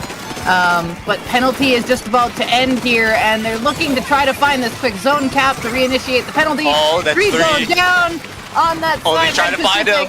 Looking to take it back. They have the zone. There we go. Penalty has been applied and stopped Yeah, and I also think Joey was trying to find that very last member, but they were able to jump back out just in time before they were about to get splatted. A-Gate trying to find the pick on that brush. They do get him now, so they do have the Crab let online. So that's just going to be a one-for-one trade, Rapid and Rush, but I don't know if this is going to be really enough. You see Pelly trying to paint the zone as much as they can, trying to get a penalty on the side of Red Pacific. Only a minute left, but it's still in the favors of Red Pacific's zone right now. Inkjet's already been popped up, Zook has been popped out, Cooler has been popped up. There's a lot of specials going on online. It's still Red Pacific's zone right now, and this is still going to be going crazy, and it's only 2 members down on this. Make it 3 now, and it's only going to be Schwaffle using onto the zone right now, because now they're in full control right now, because you already see the members, Debbie, already pushing up. You see the Rapid poking them out. They're trying to get that Stamper away from them to like use that Crab, because they do only have the Crab left online. They have the Cooler now, and the T-Tech strikes are already being used right now. I can't believe what I'm really seeing right now, but I don't think there's going to be enough follow-up on the side of Red Pacific, because they're not using their specials very carefully now. 10 seconds left, and it's going to only be a one-for-one trade. It's still going to be anyone's game right now. All pressure is on. The pressure is on, and the Stamper able to find that one pick in the corner. 3 go down right away, and it's quickly that was so capped. close. It is quickly capped right in the time that they needed to do that. It was getting very close to the wire there with a 2-point difference, and 2 went down right there. The Stamper able to clutch there in the corner, getting that one pick and able to just keep their charge slashes over the zone to make it hard for the other to push back to stop it. That was a very close set. Like, Schwaffle definitely had the chance to even take that like lead right there, but you already see all the members Red Pacific just using all their weapons and then just going into the zone and just like go for it, because it's overtime and the pressure was so on to Red Pacific, because they were so close at losing that game, and they just had just enough members to like paint that entire zone in the end right there. That just saved them this game. Oh my gosh, did it ever. But it came down to the wire at the end there. If the Stamper did not get that pick, there was a very high chance that that game was going into Schwaffle's favor. Yeah, that was a really good game right there from both sides, because all the like I pointed out before, if you're in alpha bracket, all the pressure is really on from both of these teams. Really, just don't underestimate all of these teams. You gotta respect to so much of these teams that made it here to alpha bracket. Like, all the work, all the practice that they've done here to get here is like they've done all of that just to show how good both of these teams are. It's just nothing but really good plays from both of them.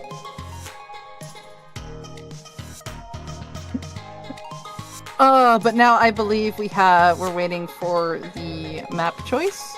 Yeah, and it is counter pick. It is the counter pick. So like we're into the brackets now, and I have to remember that this is the counter picks because I have to remember low ink now. And I know I haven't been commentating low ink in a while, so this will be something that I'll get used to. But I mean, I have commentated other tournaments in the past too, but like it just hasn't been a counter pick. But you know, I get to at least remember at least low ink is one of them. So we're still waiting on what their pick is right now. We're still not sure. And what do you think that they would pick, Manavi? What mode do you think would work the best for them? If I would have to say, based on like how Schwaffel played that game, I'm expecting to see maybe another zone mode. I'm expecting that because of how they did in that Hacklefish zones and how much they did get the control that they needed and all the setup they had. I think we're maybe gonna see another zones like mode again, probably from Schwaffel. Yeah, this one's definitely a tough one to kind of guess because both teams have play relatively even to each other, dishing out comps and stuff. So if Schwaffel's got a map mode that they are completely solid on, I can see them choosing that, or maybe they'll wait for it later on down the line. But I'm actually really curious at what they would that they could pick here. But yeah, seeing in other zones, I can see happen. Maybe even clams possibly. But we got not Tower, Manta Maria. It is Tower. Okay. Okay, maybe they will save their zone pick like some other time if they do lose again. So I respect it. Like if we're not just gonna do like counter picks of like zones, I'm all for it. I like a different mode. So we're going on Manta Maria on tower control here. So this is a really good of a change up. So from what I've seen from their comp here, so like I still see that Nick can still pull out the pencil still. But if they're gonna switch out to ballpoint, though, that wouldn't really be a surprising pick for me, to be honest, because like, you know, ballpoint has been like a bit of a niche into the meta right now. So I think it's still pretty solid because you still got the inkjet that could still use it for like other resources, and then you can have someone on the zap because like there's a lot of standard comps that you could really think of as of right now. Ballpoint, pencil, like. Or maybe just short range aggro comps. It's like kind of very standard when we're really looking at. I mean, not from like the one Mammoth and Meatball game when they pulled out the nozzle nose though. Very surprising pick though. Yeah, we're probably not going to see anything can really be brought out here. There could be just something that maybe we haven't seen, but I'm expecting to see relatively similar to what we've seen before. Maybe a different backline pick, like you said. I was trying to remember which one had the blaster. Was that Schwaffel that had the blaster before? Yeah, I believe so. They had the blaster. Okay, yep, there it is. I can see that playing very well here, and they're actually bringing out the 52 gal, which can put a lot of pressure onto the street there. Yeah, absolutely. I think the 52 gal is really like just one of those weapons to like pressure so much any team that to be pushed up and also getting a pick and then skirmishing them. It's like one of those weapons to like use that, and I think having a wall and whale also just fits it, especially onto this map mode itself. There we go, but already 2 down on the side of Red Pacific, and Schwaffel getting the early start that they want. I believe Pencil trying to pick off the Tower Rider, but of course Tower Rider using that coast as a solid shield and making sure that they can't get picked. However, Nick goes a little bit to the side of it, does get picked off by the Pencil. And looks like the Zipcaster was trying to get a pick there on the 52, I believe that was up there. Unable to get it, so the 52 moving along to the side of the wing here. And Tri-Strikes are going to be put out just to clear way in front of the bunker, but in return, there's a whale! Yeah, that could have been a very good goal, but there's a flank by Pelly, but I don't think they were gonna get anything off of that though, because but they do get the Stamper though, which is actually pretty huge for them because Pelly trying to find like some other sorts of valuables here.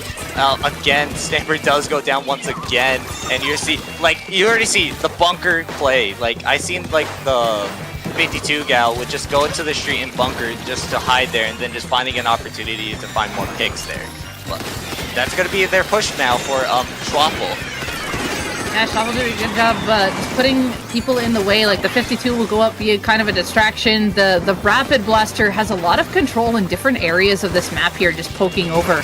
And it's definitely showing why Manta was their pick here, just for how much control that they can put over the edges. But can't say too much here because Red Pacific is able to close that first push down, try to move forward themselves, so they've got their own tricks up their sleeve. Able to pick off Nick there. Nice slashes there by the Stamper as Crab is appearing.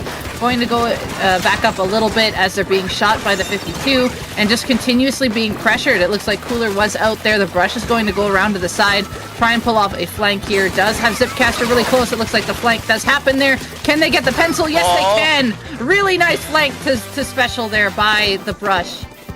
Yeah, that was a really good play, and able to get 2 right there was actually very useful.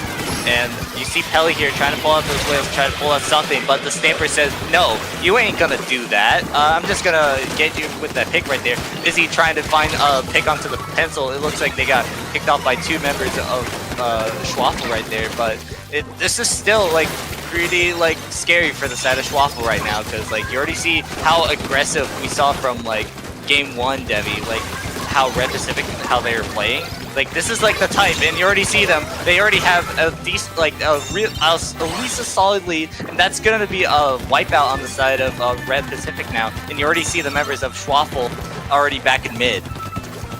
Yeah, just quickly going to reclaim mid. They don't want to let any. Oh, the sneaky find there. I guess it wasn't much sneaky because usually you can predict people up there, but able to catch the one up on the ramp there by the Zuka shot, and that just puts Red Pacific a little bit further behind there. The tower's going to try to move. Tri-strikes are ready. The drinks are out. Pencil's in a good corner here, able to pick off that Ink Blaster, and it looks like the T-Tech goes down as well. Pencil just down below trying to maintain mid. We see the Gal also around with it, but it looks like the Gal actually getting picked off by Alex here. And Pencil, Zipcaster is going to go forward to try to get these picks, but does get shut down and flank spotted here and denied. And the A-Gate! Oh my god, I don't have no idea what I'm seeing. This has picks and picks back and forth. It's just been, like, we're already seeing there's only 1 member left alive on the side of Waffle. That's just going to be a delayed wipeout now. And if Red Pacific, I mean, they could still extend their lead if they want to, but this is really not safe from both sides, because like this is like kind of really even from both of these results right here. If they get a really good push, this is something that you have to really take, because getting the street is like not very easy to like kind of like defend here, because like you need to find the most valuable like target that you really need to like, you know, get a pick on, because like again, you already see Pelly already at their street, as I pointed out from the beginning. You already see they take out Joey now, and it's just gonna be just a 1-for-1 trade, because the blaster did go down though. It's only gonna be going straight to overtime now, Debbie. They picked off the pencil with the Zuka shot. That is huge, but the Stamper's right here, and same with Tri-Strikes. That's gonna be game right off the end. I was like, oh, okay, Waffle is cruising here. They got rid of the range, and then I looked up and saw that the specials were online for Red Pacific. They had the Tri-Strikes to close down. The Zipcaster was online as well, and I'm like, this is going to be a really tough one for Waffle to come back from, with these 2 specials online ready to go for Red Pacific. And of course, it just closed down in the street there. It was very close game.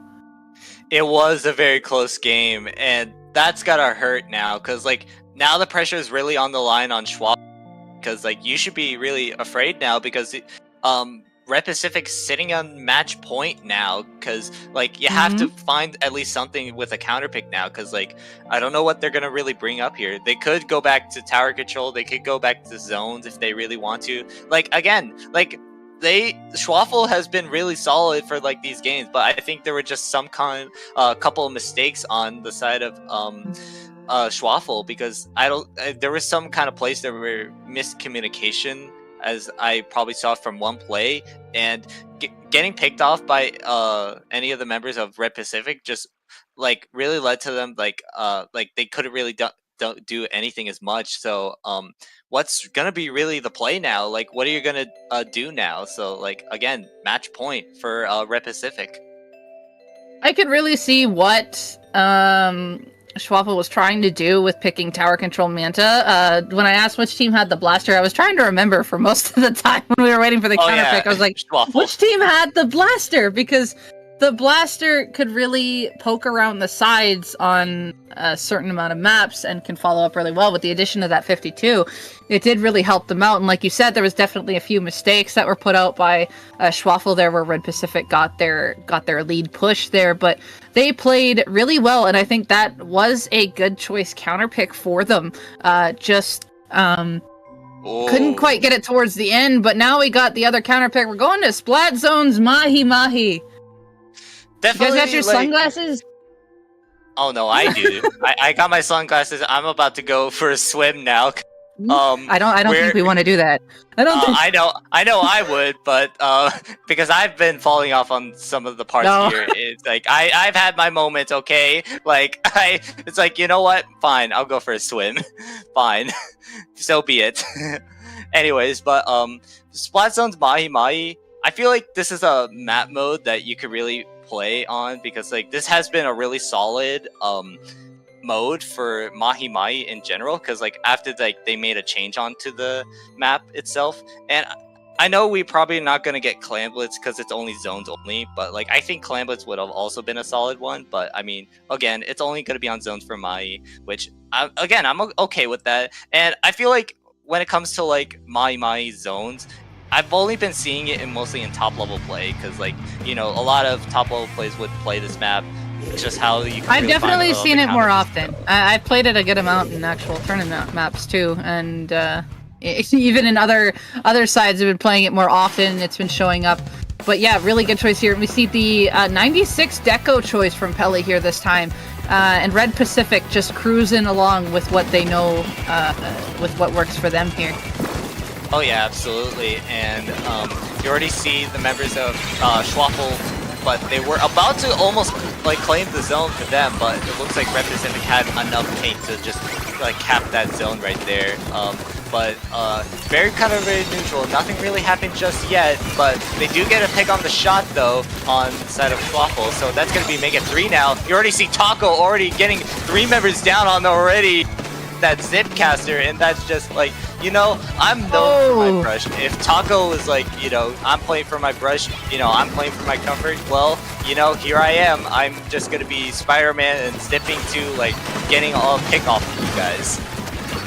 Yeah, Taco's putting in a huge amount of effort here with that brush. The Zipcasters are taking out the biggest threats, just allowing the rest of Red Pacific to move in.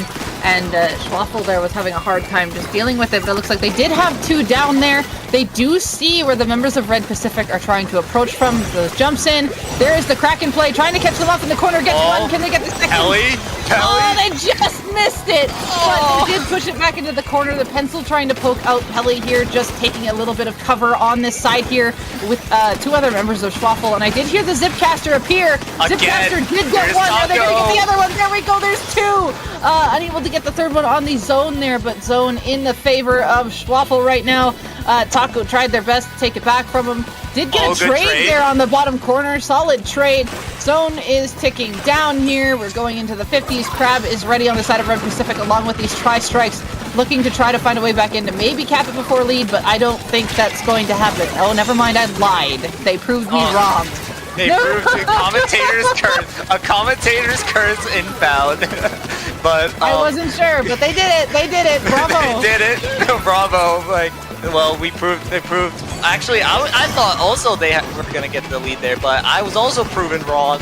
Red Pacific just holding on to their lead, but it looks like Pelly trying to use the crack for some kind of value, but I don't think it's gonna find anything. A-Gate trying to find something, but they get knocked down by the Stamper already, so it's like, this is still, like, I would say, again, another close game, Debbie. These teams are giving it their all, and right now 2 down on the side of Red Pacific. Schwaffel did have the crab there, and actually we had a crab fight, and it looks like A-Gate able to stay alive from the other crab. Zone is neutral right now. There's just a lot of ink going around in those 2 corners. 2 players from Schwaffel go down. It looks like Helly's going to try to distract with the Kraken here, try to find some pick. I think one went up to the snipe there to stay alive. Pencil here still painting over the zone. Kraken not able to find anything, but the Pencil can. So 2 down, still on the side of Schwaffel, and they really need to regroup here to be able to recap and try to get some points off of here. But Red Pacific not making this easy at all, using the tri-strikes to keep them back into their plat. One's going to move in, Joey's going to move up, try to get another pick here. We're down to the last few ticks. Schwaffel need to go to get this path on zone. It's almost over, but they are not going to be able to do it. Red Pacific just made Schwaffel not letting them breathe for that entire push because, you know, they had that penalty there, and as soon as it was over, that penalty was over, they're just putting so much pressure to Schwaffel there and just making this as like it was a 3-0 now into the set here. Again, another close game, but Schwaffel couldn't really finish it off and closing it out because it just, again, we're seeing still some mistakes and just some communications from a Schwaffel there, and they're just not able to find any valuable on the picks there. And if that would have been a different story to like get any of the most valuable picks, like maybe the brush, because, you know, that's like a factor to Red Pacific, because like the brush, just Taco just really popped off that and like this entire set, because we saw that from game 1 and now we are able to see it from game 3. It just was a different factor from Red Pacific, how they are doing into this performance that they have done, and like they're showing off that they are capable to, like, you know, winning this low ink here in January 2024. And even then, both teams put up a solid amount of fight. Again, it was just a couple little mistakes towards the end of the pushes, but also Red Pacific at the end of that zone game. Something that I noticed is that instead of, you know, just kind of just keeping a maintained lock, like I said, they were not making it easy for Schwaffel to come back in. They knew that, hey, we have these resources, we can just keep them back, and we can basically hold them till KO. And you saw them move up towards the end and just keep them back, go and get a staggered pick there, and they just were not going to let Schwaffel come back in the end. They're like, we're just going to end this set right here and now. We have the resources to do it, and that's exactly what they did. Oh yeah, absolutely. That they had everything into their favors. Like, you already saw, I believe, from my point, I saw Taco just already into their Schwaffel's base, just not letting them in and just taking them out. All the members of Schwaffel out. Is just like, it was just gonna be very hard for Schwaffel to even get back in, because like they just had none resources to even like get any of the members of Red Pacific there, and it just, again, it was just going to be a very difficult game for them. That game, like from that very final, like when they had that penalty over from the side of Red Pacific, it just like, it was just going to be like, you know, Red Pacific, it was their game, like it's our game, we're going to win it. But looking at the bracket now, Debbie, we're already seeing like some very close sets, and like look at this, like Pumpkin made a solid point. 2 sets sweeped, and we happen to cast one of them. The rest of them are all 2-1s right now. What a crazy bracket!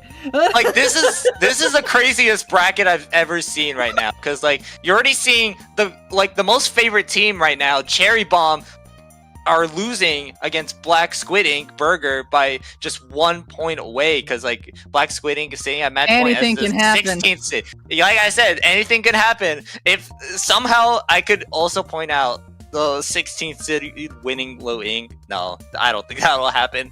I will never forget that one incident in December 2020 when I won the low ink. If you guys didn't know, because this was like Splatoon 2 era. There was a 16th seed was able to win low ink without losing a set in that low ink, and it was a crazy set. Just the 16th seed winning the whole entire low ink from December 2020. I believe there's a VOD for that. Anyone can take it. Even though if, like, you know, a seed's just showing you, like, hey, this team's up here, they're going to be pretty strong. And it's just like, oh, hey, look, they're, like, kind of in the middle of the pack. Don't give them any light of day. Just still play your strongest. You never know what's going to happen. So it can still be anyone's game. And it looks like Blaze and Just Squidding going into a game 5. That bracket's going pretty solid here, too.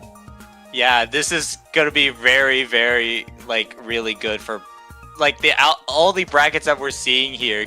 Like very, very close matchups here from round one. Like all these 2-1s, and then the only one match we take from that, 3-0. But I will say though, it was still very close from Red Pacific and Schwaffle from both sides, because like again, there were still some mistakes though from the side of Schwaffle trying to find like the most valuable like opportunity to extend their lead, but it just wasn't enough for them to extend it. But again, all of these teams are so capable of like showing their performances here today, and again, I'm all here for it.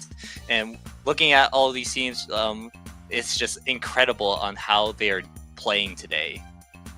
Yeah, they're just everyone's ready to go, and of course, when it comes to a big event like Low Ink, all teams, they want to be ready. They want to be at their best because they want a chance to kind of prove themselves, show what their practice has been paying off, or if it's been paying off for them, or that it'll highlight like what they still need to work on. But it's kind of like it's one of those. It's like a kind of like a test, but you don't want to think of it that way. When you're actually playing the tournament, because it might throw you off, but you just want to bring your A game. You want to just do your best, show what you can do, and then after, when it's all said and done, hey, what can I do better here? What's going to put me back up top here to be able to beat what was giving me problems here? And it's such a good experience, learning opportunity, and helps all these teams grow. Oh yeah, absolutely. Like we already seen enough of like Low Ink, like since Low Ink was ever a thing. We already see all of these teams, how much we've proven themselves. And I know, Devi, we've played Low Ink before, but that was like Splatoon 2 era in the past. That was a while ago. that was so a while ago. Stop making me feel old! Dude, we're literally like the most old players right here winning Low Ink, and I swear to God, this just changes of how much teams have been like performing and like how much they prove themselves. As you said before though, like all the practice, all the effort, and all of like how everything is coming in together with all these teams that are putting here in this Low Ink. It's just so much to do. So yeah, Manaphy, I'm changing the subject here. There are 3 sets in Game 5 right now. Blaze versus Just Squidding. We have Bottom Feeders and Cosmic Latte and Team Perry and Squid Rollups are all in a Game 5 right now. This is insane. This is really insane here. Like I'm excited to watch it, but that's gonna be actually it for us though. For the stream here, it is. So that's gonna be us. So if you want to find me, you can find me on Twitter. Not really on Twitter, but Manaphy-chan is definitely where you can find me. You can also find through like on Twitch as well. Manaphy-sama I do a lot of Splatoon streams, but I do different variety of games as well. So you're able to check me out there. All right, how about you, Debbie? And I'm sure like most of the stream knows you very well, so I'm gonna give you a shout out. So where can they find you? You can find me on Twitch at Devi_Doovie, or like everywhere else, YouTube, Blue Sky, Twitter, just at DeviDoovie. And I also make frequent appearances on the Squid School streams, which will be shortly for classic Silly Comp Sundays, and I'm usually present on the Tuesday afternoon streams as well. So you can find me there. You can find me in most places. Oh yeah, absolutely. But yeah, that's it for me. But we're gonna hand the mic over to the classic GOAT commentators. We've got Pop Gun himself and Glitched Cactus. Don't go anywhere, guys. Alpha Bracket is very hyped today. Stay tuned. Yeah, stay tuned, guys. Don't go anywhere.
Hello, friends, and welcome back to Low Ink January 2024. I am Popgun, joined by Glitched Cactus, and we got a doozy of a set here today that apparently includes Heisenberg. Where even are we? I'm not even. Elegant Diamond versus Bottom Feeders. Hi, Cactus. Hi, Popgun. How are you doing today? Thank you for asking. Always. No Good. answer. No, I'm doing great. Okay. Yeah. Well, that's good. Anyways. Like you said, yeah, we have a fantastic set lined up. We've had a fantastic day so far, just involving many of these great teams. I mean, like we saw before with just round one overall for Alpha Bracket, many of these sets going to a game 5, and I feel we're going to be leading up to that towards the end of this tournament as well. Looking at who we have, like you mentioned, Elegant Diamond versus Bottom Feeders. Don't lie to our audience here. I gotta give them a little bit of hype. 3-2 we saw that last round. I feel like that's an outlier. I think we're starting to separate between the legit contenders and the we will see you next monthers. Bottom Feeders and Elegant Diamonds both coming off of Game 5 sets against Cosmic Latte and Salad Operation. Elegant Diamond getting a pretty monstrous upset. I don't think Salad Operation has lost a single match all weekend long until they just lost in a Game 5 to Elegant Diamond, who's on a bit of a Cinderella run. Bottom Feeders has been looking like a pretty solid team across the entire day. I would still make the Bottom Feeders the favorite here. And then, of course, Red Pacific is just kind of ripping everybody a new one, it seems like, on the upper side of the bracket on top here. Also, shout out to Just Squidding, reverse sweeping Blaze in the round right before this one, completely destroying everybody's fantasy brackets as far as that one is concerned. But, oh my gosh, the prediction, somebody just 60,000 channel points here is being put on to the Bottom Feeders. Wow. All right. That's their life savings right there. I think that's a fair bet, to be honest. I mean, we've seen weirder things. Yeah, absolutely. I mean, like we mentioned before, like we saw before in the previous rounds, you know, seeding is just seeding. It's how you did win your group stages, and it does not give you a proper placement here in the finals of Alpha Bracket. Yeah. So, I mean, sure, Bottom Feeders looking at a strong 6th seed, but I mean, look at the opposite side of the bracket for round 1. Black Squid Ink Burger 3-1ing Cherry Bomb, which seems like a fantastic and amazing upset going on that side as well. Although right now, like you mentioned, Just Squidding is currently up 1-0 on that round 2. Yeah, just the seeding from Swiss into top 32 into top 16 or Alpha Bracket or whatever. Yes, there is a method behind the madness, but it's not like Cherry Bomb is the absolute favorite team in this tournament, and Black Squid Inkburger was the worst. There's still some like RNG involved into it, but also some not. So don't read too much into the numbers next to the team name. And none of it matters when you start up the game anyways. It all just comes down to who's legit and who wants to watch the stream or a little bit earlier. Now, Elegant Diamond. What is this? Ari forgot to sign us up. Makes no sense because they did sign up and play in this tournament. They have been doing really well up to this point. Again, they already beat what I thought was going to be the dark horse contender to win this tournament. Salad Operation was looking extremely good over the course of everything up until just now. So the question is, did they burn up all of their mental resources to knock off the monster of Salad Operation, or did they leave some left in the tank for the next monster, which is Bottom Feeders, taking on Game 1 here in this best of 5? And it comes down to really conserving your energy with that, right? If you're going to waste all of your gas on the first couple of matches, you're not looking for a strong finishing blow towards the end of it. But as we run into our first game, I already love seeing a double splatter shot on one comp. We see the Nautilus coming out on the other end for Bottom Feeders with a pretty strong comp following with the Stamper and double shooter. So, you know, gotta love the shooters on the side, gotta love the Stampers. I mean, we have a great match starting us off. I think I saw the same exact comp in Proving Grounds on Friday that Elegant Diamond is using right here. And I think what K-Bot said was, do you want another scoop of vanilla ice cream to go with the comp that you have right here? It works. There's nothing wrong with double Zuka, Crab, and Cooler. And if you are using a pencil, you got to be pretty thrilled that there's a Nautilus bot on the other side of the team. But when Bellyman is getting these nice angles like that, well, it's nice until the Zuka just erases you. Yeah, and that in classic Zuka fashion as well. If one doesn't land its shot, the other one might as well. But it's all just a jackpot at the end of the day using a special like that. We do see a solid Crab positioning up on the snipe here by Rudy, making sure that no other players can come through. But the Zuka's going to get shot out and take it out. That's going to be a great pick. That exactly what Bottom Feeders is looking for, trying to find a way in. But one player is going to be on the side. It's going to be Heisenberg, and making sure that their push is stalled out. And this is going to be a contender for another wipeout, but Douglas is able to get a pick there and stall out just a little bit longer. But points just racking down right now for Elegant Diamond. I always say with this map, you want to be the team in control of the zone when it goes down, because it gives you all that room to paint up and build more specials and extend the lockout right here. If there's somehow Bottom Feeders can break through this 2v4 and get back control of zone, it'll be a good situation, but it's not even going to happen. Getting control of the zone as it falls down. What? Wait. Oh, wait, okay. What? They stall out just for a little bit longer and have some solid control here. Can you let me finish my thoughts, Bottom Feeders, before you just completely make me look like an idiot? All right. It's not over yet, I guess. It's not over till it's over. They had a little bit of a fight left in them, trying to stall it out a little bit more. Just going in here for the picks, trying to find whatever they can. Again, it's Bottom Feeders just trying to find a solid way in. They're going to get another cap on the zone to try to finally get off some of those penalty points and get some actual points on the board. But going 2 players down again, losing that control, letting Elegant Diamond just take control again and taking that space. I mean, it's looking like a very stalled out back and forth as they just continuously try to fight for zones, but finally look like they might have an upper hand, getting some solid picks on the line.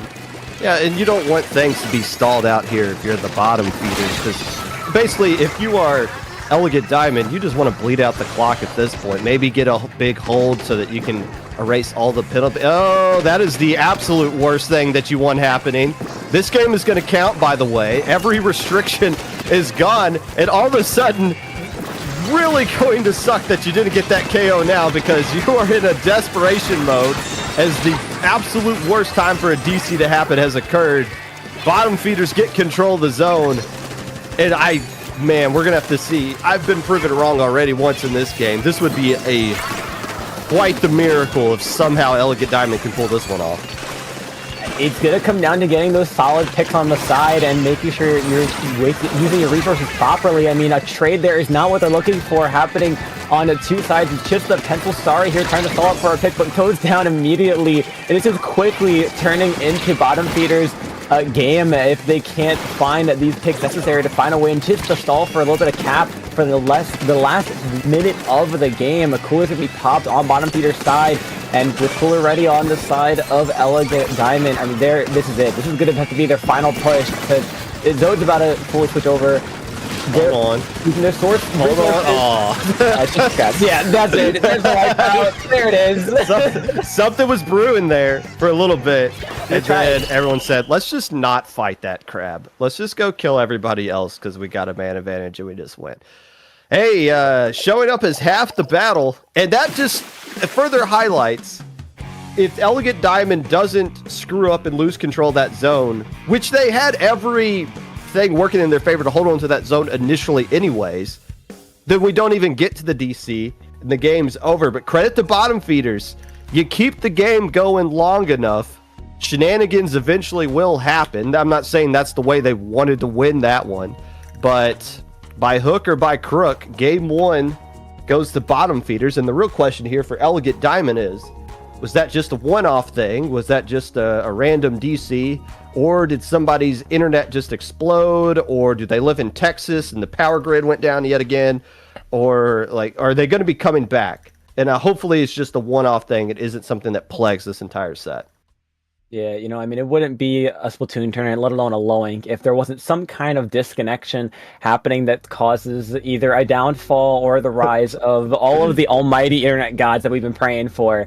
The one thing I will say, at least Elegant Diamond gets a counter pick. They could try to pick something that makes it, if it is going to be a repetition of the disconnection, they could try to pick a combination that will hopefully put them at quick KOs. But I mean, bottom feeders have seemed to no stranger to making sure stalling was one of their options. Why not go back to Mahi zones? Be like, nah, let's run it back. Let's just get the win on it for real this time. Also, our overlay doesn't even believe bottom feeders won, as the name can't even fit in the graphic. It was so crazy. Although there's no way Element Diamond is going to fit in there either, because they started to throw in that little silly blurb at the end there. Tower control at Ship Shape Cargo Company is rearing its ugly head here in Game 2. It's not Art Academy. They're saving that one for later. Oh yeah, that's going to be one of their last picks. I mean, save the best for last, am I right? Yes. Save the best for last. Yes. Although if they win this one, they can't pick tower control at any point. True. But they are looking to take advantage of that snowbally situation. They say, hey, if we are going to DC again, let's pick a map to where we can probably find a way to get a monstrous lead and get a KO pretty quickly before any kind of internet issues rear their ugly head yet again. Yeah, and I mean, Shipshape is pretty known once you get past that first checkpoint to snowball pretty quickly if you're able to take control of a lot of the snipe sides towards second checkpoint, and even just the pit with that clear hallway towards spawn, just being able to rush in and just kind of cause mayhem. So, Elegant Diamond's going to look for those opportunities, going to look for these quick snowballs they could try to form, but bottom feeders, if they can hold a strong defense and turn that into a quick offense, hoping that switch, this could be really come down to anyone's game at the end there. Now, who DC'd? It was one of the shots. Yeah. And you don't know if they're going to run the same exact comp anyways, Yeah. although that comp they ran is going to work in anything that you'll want to do, especially in low ink here. But that's something we'll be keeping an eye on as we ready up here into game 2, dropping the crab stamper in favor of the rapid blaster, which I believe has inkjet. Yes. And also Douglas is not going to be using the wait a minute. We're seeing almost a complete that's the Nautilus team that's dropping Nautilus for cooler edit. That, we also need the roller pop out LSLT tech, which is a great tower staller. I mean, that entire comp change, if they believe it will work, it's something to test out and bring out, especially if you think you're strong with it. I mean, off the bat, a solid Zuka with Cooler already being placed down, just 2 down, just the shots alive for Elegant Diamond. I mean, bottom feeders wasting no time here, using their strikes for more space. Zuka could get popped up as a counter, try to find a solid pick if one player is rushing the tower to get a solid pick and pull that tower down. But here's the roller getting another nice pick, and this is just looking like a solid steamroll right now. As his picks keep going out, Bellinet with another solid pick with the bubble to try to get this tower going towards this first checkpoint clear. Space being slowly taken as Zuka comes out to solid just a little bit longer. This is definitely going to be a first checkpoint clear for bottom feeders. So Roller was like the only player last left alive for the side of bottom feeders, but because they had the bubbler and they had it in such that key spot right there, completely controlling that area, it stalled enough time for the tower to sit there and the rest of their teammates to come right back in and pick up where they left off here. One more player going down from the side of bottom feeders. Bellyman escaping there, but everybody else is still trying to push things. Titus says, nah, we're sticking here. We're going to keep the fight going a little bit longer. This third checkpoint's about to fall. I don't know if it will be saved or not because players keep jumping right back in for the bottom feeders, and now all 3 checkpoints are gone. It's looking like this could be a KO. Yeah, I mean, this is exactly what I mentioned before. Just if you're able to really find these snowball positions, you're able to just really cause some mayhem here. It looks like a little bit of a miscommunication about what players are going where, but just the constant trades back and forth.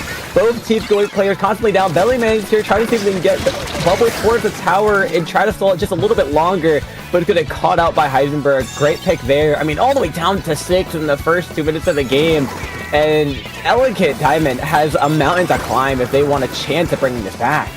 Yeah, but this map, who cares? There's no such thing as a lead on tower control ship shape. And all they got to do, I mean, all 3 checkpoints in some exchange quickly cleared by bottom feeders in their push. If you get the players in the right kind of positions here, get those Zookas firing from your side and not from Titus. Checkpoint falls 1 at a time. This could be a very smooth situation here for Elegant Diamond, and as soon as I say that, they lose control of the roller and get collapsed on the tower, and they don't even clear the first checkpoint. So there you go.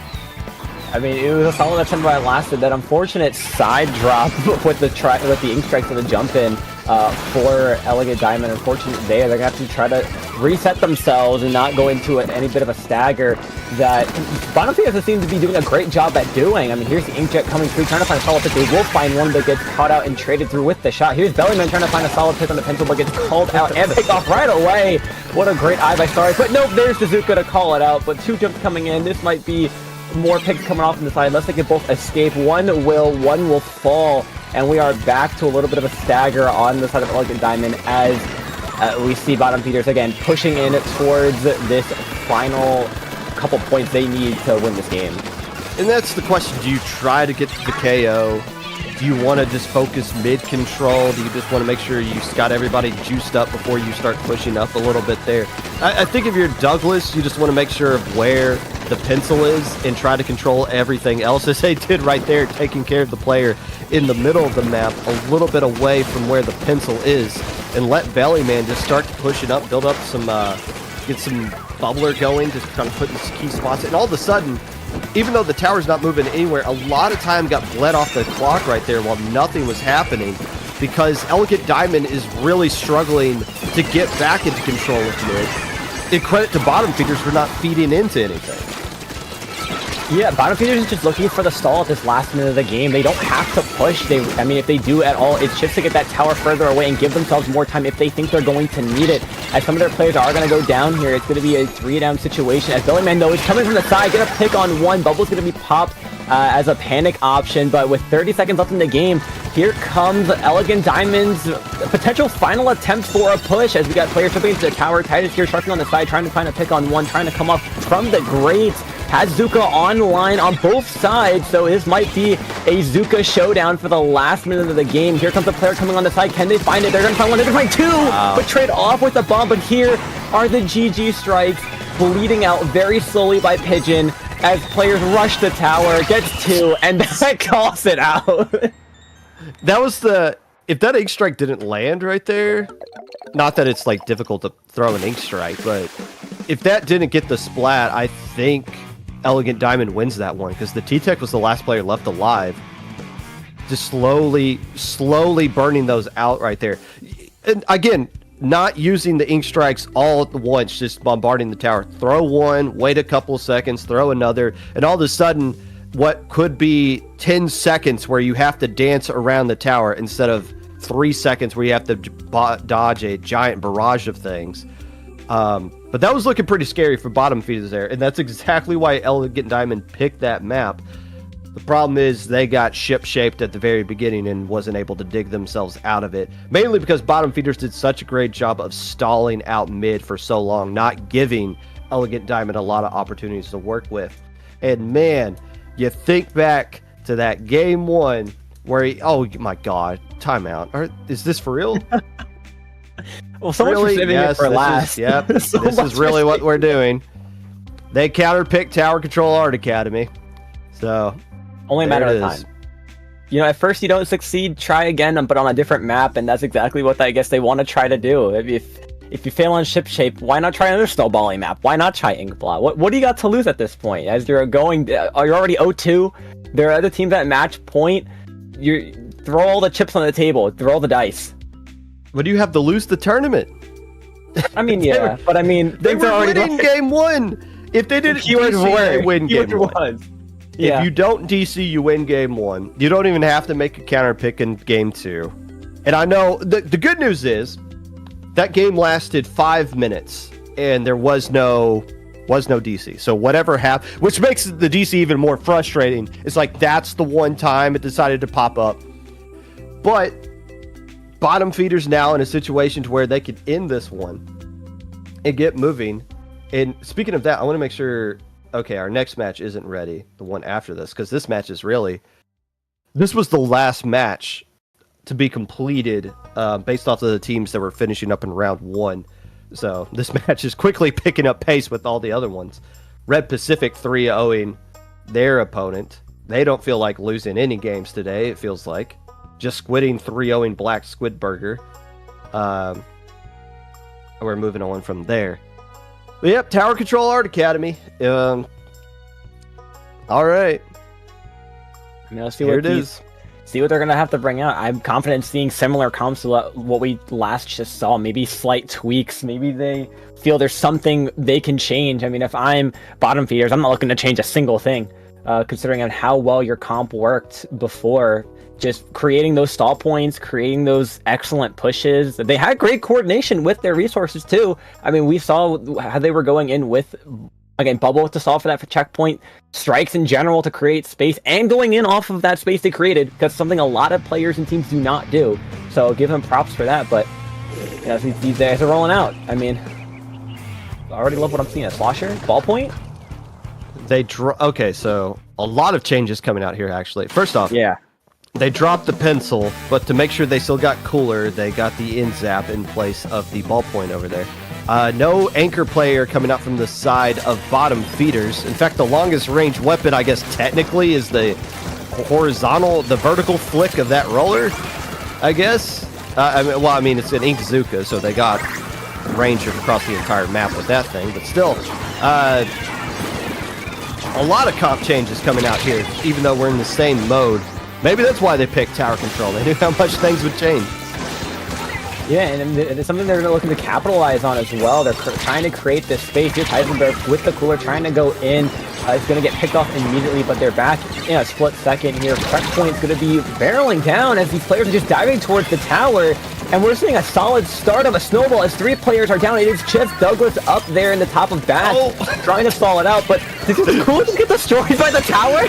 Awkward throw of the cooler in front of the tower path. Nobody gets it. They get wiped out. Now, that's not why this push is over, but still a little bit of a blunder. What shut that push down is they never got control of the bat. Yes, it was a 1v4, but Douglas in control of the bat. Now off on the enemy side of things, completely shut down that push. They had no hope of clearing that checkpoint, even though they had so many things going into their favor.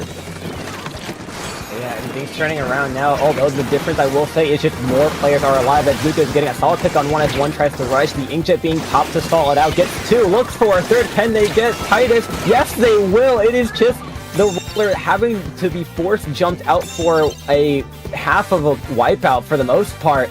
And in no time, there's Rookie on the slosher trying to take control of the bats, looking to see if they could pick off anyone. Unfortunately, going down. Cooler is in a proper placement this time, so players will actually get to use it and get leverage off of it. But again, just rushing that bats, nothing. You have 3 or 4 players in bats. Not much is going to happen today. They obviously understand we need to get bats if we want to clear that second checkpoint, which is true. I don't know if you want to just dive bomb from the zip line player after player after player was cooler to see eventually something's going to fix. Great defense by bottom feeders, just chomping them to bits. The question is, what are they going to do offensively here? They didn't clear that first checkpoint last time. We're crossing the halfway mark. The plat area is completely built up here for the fence on the side of Elegant Diamond. So, yeah, they can take advantage of the feeding of Elegant Diamond all they want, but until Bellyman starts pushing up here with conjunction of that bubbler, things are starting to work out into their favor now. Yeah, this is exactly what they were looking for, getting that player advantage, getting control of that, something that Elegant Diamond just couldn't do. That's going to be the checkpoint clear as well as a lead swap. They're going to try to ride this tower just a little bit further. Here come the strikes and really space out the players. A nice trade going down on the main plat. Cooler in a pretty decent position as well as one player is on the foot there. Tried to stall out the tower at any bit that they can, but I mean, it's just trades after trades going down. They're having to just rush in and dive bomb this tower.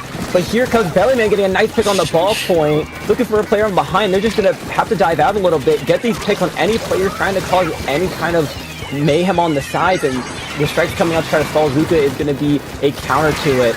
Slasher going to get that pick there. That push is slowly being dwindled down for bottom feeders. I like the movement by Bellyman there. Riding the tower, hopping off of it, being pesky, going all over the place, flanking around behind players, throwing down sodas, just doing everything for your team, not just, oh, well, I do in-zap, that means I just paint and ride the tower. No, you can be a very pesky player, but finally, the plat is at least being contested by Elegant Diamond right here as the second checkpoint does fall. They just have to get to the third one, and they'll get the lead, and they're in a great situation to do that. The T-Tech being the last player left alive. Nowhere near Ink strikes as the Ink Jet's raining down in the tower. You jump off of it right before they get the lead. They pivot back on it just barely, and they do get a 1-point lead. However, it looks like this push is over, and there's no checkpoints in the way from bottom feeders to get back into this one. No, not a single checkpoint. It just comes down to pushing that tower close enough and fast enough as we rear into now the last 30 seconds of the match. Bubble is ready on the side of bottom feeders. They have to try to look for any good opening opportunities. Here comes the cooler for the rest of the players all around that stack as they're just going in and out. Here's the Zuka pop. This is pretty much all of their resources being popped. Zuka's going to get a nice double here, but with cooler, that's going to cause their players to come back in. Strikes, you can't help but feel it being used a little bit early with no players really there at the moment to try to follow it up. But here comes Titus and here comes Douglas getting pick on one, looking for another. It's going to be a trade. Ball points alive, popping the egg jet. They have to try to stay alive for the tower here. As jumps are coming in. Can they try to hold it a little bit longer? The strikes come in, and no! I was looking at that slosher, and credit to our lovely and talented streamer Ink Fair for holding down the button that allows you to see how much special is being built up, because that slosher desperately needed to get those ink strikes ready to go. They didn't have the T-Tech that can just build them up automatically on the other side. Pretty slowerish getting them from the slosher, but got them with just a few frames left to spare. The Inkjet didn't really stall things out, was just trying to get some desperate splats on the tower, but eventually those ink strikes came out, shut it down. Elegant Diamond lives the fight another day. I think it came down to tower control and Inkblot Art Academy to do it. This is leading up to some potential for a reverse sweep, and that's something they're going to have to aim for already, that being that bottom feeders is at that 2-game lead, now leading by 1 match, still on match point. Whatever bottom feeders counterpick is going to be, Elegant Diamond's going to have to hope it's something that they can work with, whatever comp they want to try to bring out, and try to shut it down and bring this to a game 5 if they want any chance at moving on to the next round and winning this whole tournament. I was just looking, we do have our next match ready to go. We will be streaming Queen Jelly Left Us versus Just Squidding a little bit after this set coming to an end on the top side here. In fact, I think this is the last match of the quarterfinals. Red Pacific 3-0ing OctoPlasm as bottom feeders looking to wrap this one up. They don't want to spend more time than they need to here. They want to find a way to move on. And if you are looking for the bracket, just type in !bracket or literally look at the person right above you who did just that. Now, if you are bottom feeders, you can't pick what? You can't pick tower control. Nope. Which I don't think they cared to do anyways. You can't pick zones. And ship shape and mahi mahi don't appear in any other modes, so that doesn't really hinder them anyways. But they are going to have to do Rainmaker or Clam Blitz. And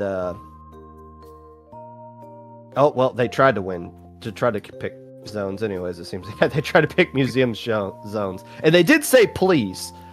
However, being polite isn't going to help you out too much in this tournament. It helps to read the rules. Remember to read your Lowink rules. Well, Please. To be completely honest, when I played in tournaments, I didn't read the rules of them. I would check the DC rules because DC rules do vary from tournament to tournament. And back in the day, there weren't that many rules. Like, Nintendo decided it'd be cute to add splash tags and to add an alias feature which completely hides your identity. Like, more rules have been added mainly because the game has gotten more pointlessly complex. But I will admit, I did not read every single rule of every tournament that I showed up in. Clam Blitz at Crab Leg Capital. That's legal. That is legal. You can pick that. I mean, I had a feeling it was going to be Clam Blitz picked over Rainmaker, specifically just because of their roller with Bubble. They're able to really get in and have those solid positions where they can pop it at excellent points where their teammates can just get in if needed. I mean, we saw the good positioning when it came to tower control. I don't think we really saw it too much that first game on zones. But they have the opportunity to make those opportunities. So I'm curious to see if they're going to take advantage of that with that, or if they're going to try to pull some Nans and some crack and cheese. But, anything's possible at this point. They're not going to pull crack and cheese. I know that because they played on this map and mode earlier on stream at the beginning of the day against, I think, Black Squid Inkburger, actually. And that team used Kraken and lost to Bottom Feeders for it. So Bottom Feeders isn't going to do that. Or at least I'm not expecting them to. They could always have like a plan B that they want to pull out here. Regardless, though, if Elegant Diamond wants to extend this set, you can never really go wrong with some Kraken cheese. But you can't just use Kraken and automatically win. You still have to get map control. You still have to build up clams and stuff like that. It's not an automatic win. Not everybody's Moonlight, although they would like to be. Except people aren't using Hydra in this tournament so far that I've seen. So maybe they do got a leg up on Moonlight in that category. Yeah, I mean, we also know that both teams are no stranger to using triple ink strikes, which I know is a great hold point if anyone is attempting to crack and cheese. If you're able to really just get the timing down with those strikes, it's going to get that pick at that frame one that you're going to need to stall any kind of attempt at scoring those power clams. So looking at what we're seeing right away, we're seeing the crab come back out on the Stamper for both sides. Actually, that's Vanilla Stamper. That's Vanilla Stamper with Zip for Bottom Feeders. Interesting pick. I'm really shocked. Maybe to take care of the ball point. That could be my only thought process for that one. Yeah, and there's some pretty good spots to Zipcast here. I'm saying that, not that I've ever used Zipcaster in my life. I'm just assuming. Maybe we'll get some nice Zipcaster shots here on stream at some point. These players can stay alive long enough. All of a sudden, the game starts off and everybody's getting bullied from the side of Bottom Feeders. Douglas just says, "Nah, I'm just gonna back out of that, and we'll just play a little bit of defense here." What quite the opening as far as splats are concerned. It might not translate to much on the scoreboard though, because they're gonna have to just take some time to build up some clams before they can move any further. Yeah, I mean, the biggest thing is if you're going to get a push like that, you want to have that clam economy, and that's something that Elegant Diamond just didn't have. Azuka taking out the ball point, which is great. That gets rid of that side pressure that they were getting pushed on. Here's Bellyman on the roller. I just realized they have two players that play roller, and they fluctuate between them. That's so interesting. But, I mean, hey, if it's gotten them this far, it's going to work out in their favor, although the pressure's still being added. Here's Rudy on the wiper trying to find a nice double assist. Whoa, the close-up crab pop to apply that pressure. There's Bellyman trying to get his pick on the sideline, and it's not going to be enough. Finally, they're going to be able to form a power clam and start a push, following up with some more side clams by Kildy, and players are just going down on the side of Bottom Feeders. This is a tough situation for Douglas to be in right here. Get a nice pick on the Inkjet, but they've been basically on their back foot as the Splatling player this entire game because their players just keep dying, so they're forced to retreat. They can never really get set up. And because of that, map control is staying in the favor of Elegant Diamond. They get below 50 points. This push should be over. but that is a lot of points to rack up in the opening 2 minutes. And now, a team like Bottom Feeders that is just now getting themselves established in mid, they can get some coolers online pretty soon if they can keep Douglas alive and get him set up in mid, start putting some pressure across things, but they can't do that because the rest of their players are getting eaten up in their own bubbles. It comes down to that solid positioning. Rudy right here making a power climb, and they are coolered up, so they are raring to go for any type of opportunity they can make open, and they're already leading towards one.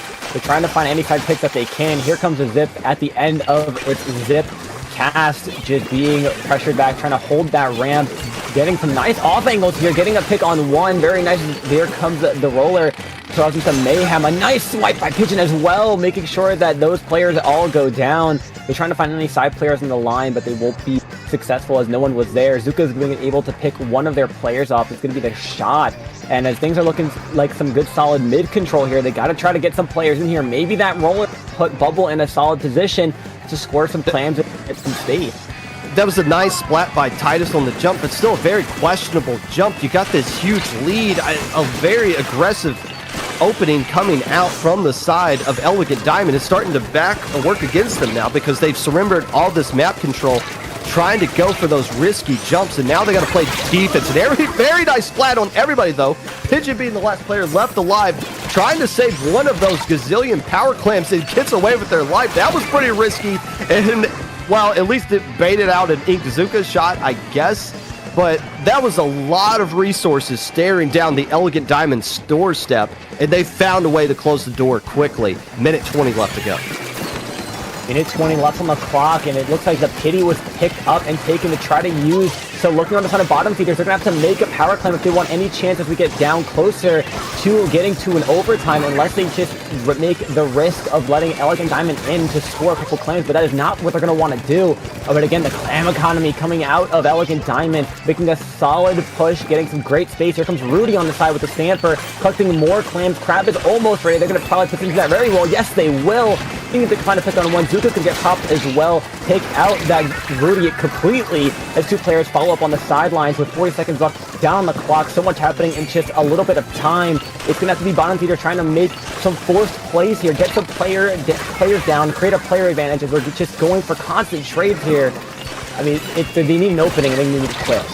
I'm trying to think of how Bottom Feeders wins this one, because it's difficult for them to even get up that ramp. But they're going to have to do it with a whole heck of a lot of claims. They can only do it on one push now, basically with all the time that they have left. But they can't get these splats without them ending up being trades. Even that one, a 2v1 still lands as a trade. So that kind of just neutrals things out into the favor of Elegant Diamond as we do go into overtime. And they do got some clams built up, but they're going to need a whole heck of a lot more. What really going to need is this bubbler to land somewhere, and Bellyman can't find anywhere to pop this bubbler. Finally forced to use it in that awkward spot. That really isolated everything into the favor of Elegant Diamond. Game 4 falls down, the reverse sweep. Don't put those brooms away just yet. You might need them pretty soon. What an excellent game by Elegant Diamond with a solid push in the beginning and just stalling out the time as long as they can. Just forcing any push that Bottom Feeders tried to make rendered useless. Like you mentioned, reverse sweep is inbound. Both teams are now at match point with the mode map combination being in favor for Bottom Feeders, and they're going to need to pick something, either another Clam Blitz or rush to Rainmaker. I think you go Rainmaker. Unless there's some other Clam Blitz map they felt really, really good about and they were just throwing Crab Leg out there just for the fun of it. I think you got to go Rainmaker. You had nothing going offensively. And that's credit to just the poor start that Bottom Feeders had, or I guess the good opening Elegant Diamond had, of just getting that wipeout early and just never really losing control of the map the entire game since then. But if I'm looking at Clam Blitz, how we performed that last one, I'm going to say we didn't play particularly well in that one. Maybe just try our luck at Rainmaker. And, of course, Rainmaker Undertow is the only map teams are allowed to counterpull. That's not a rule. That's just an unwritten rule that we have in this community. So I would expect to see that one coming out in Game 5. They're definitely taking their time to make a decision. Granted, warranted so, considering now you are at the bridge of a reverse sweep, having a DC win the first game, what was probably very good use of skill that second game, and coming down, knocked 2 pegs of 2 losses right following suit. You got to pick something that you're going to be strong with, something that's going to work well for your players and in coordination too.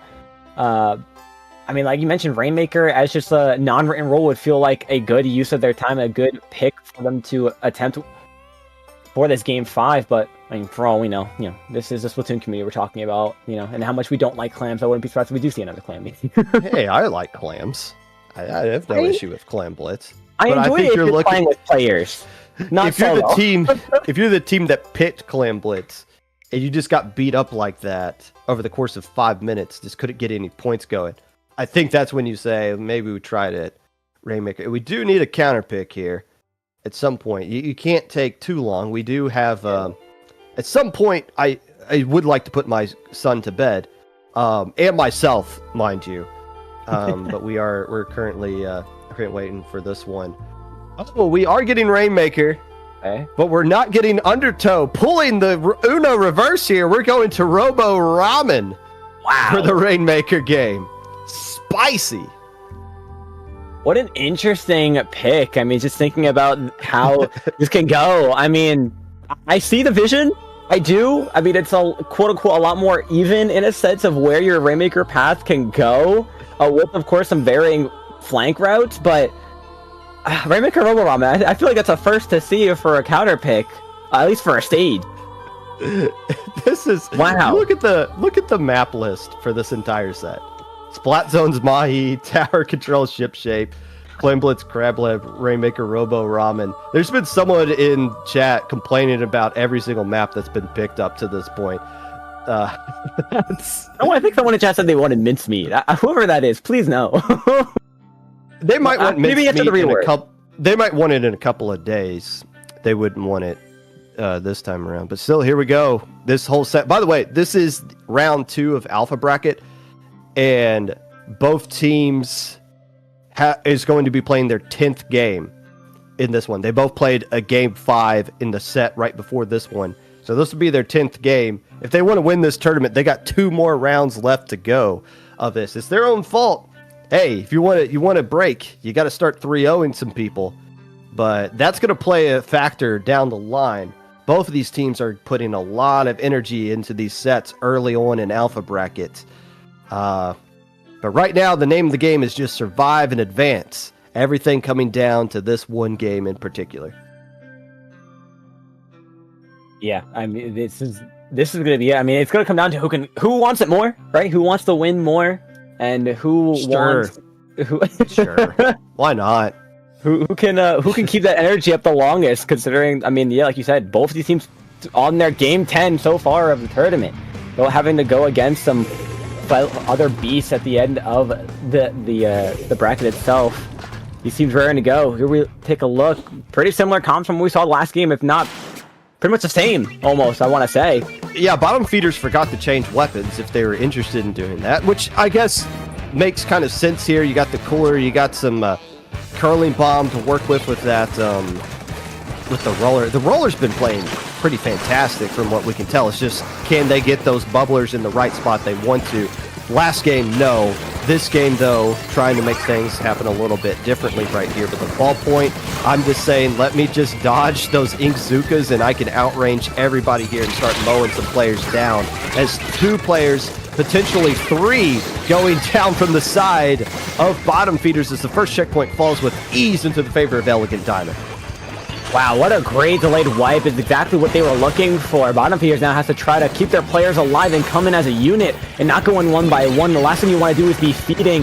Here goes more of this push. Zuka trying to stall the Rainmaker will get that pick as Zuka is also popped on the side of Elegant Diamond to stall it out. This could be another pop. Cooler is going to come out as well to try to follow suit. Zip is going through to see if they can find any side picks while these players are just fighting it off in mid, but it looks like no picks will be found.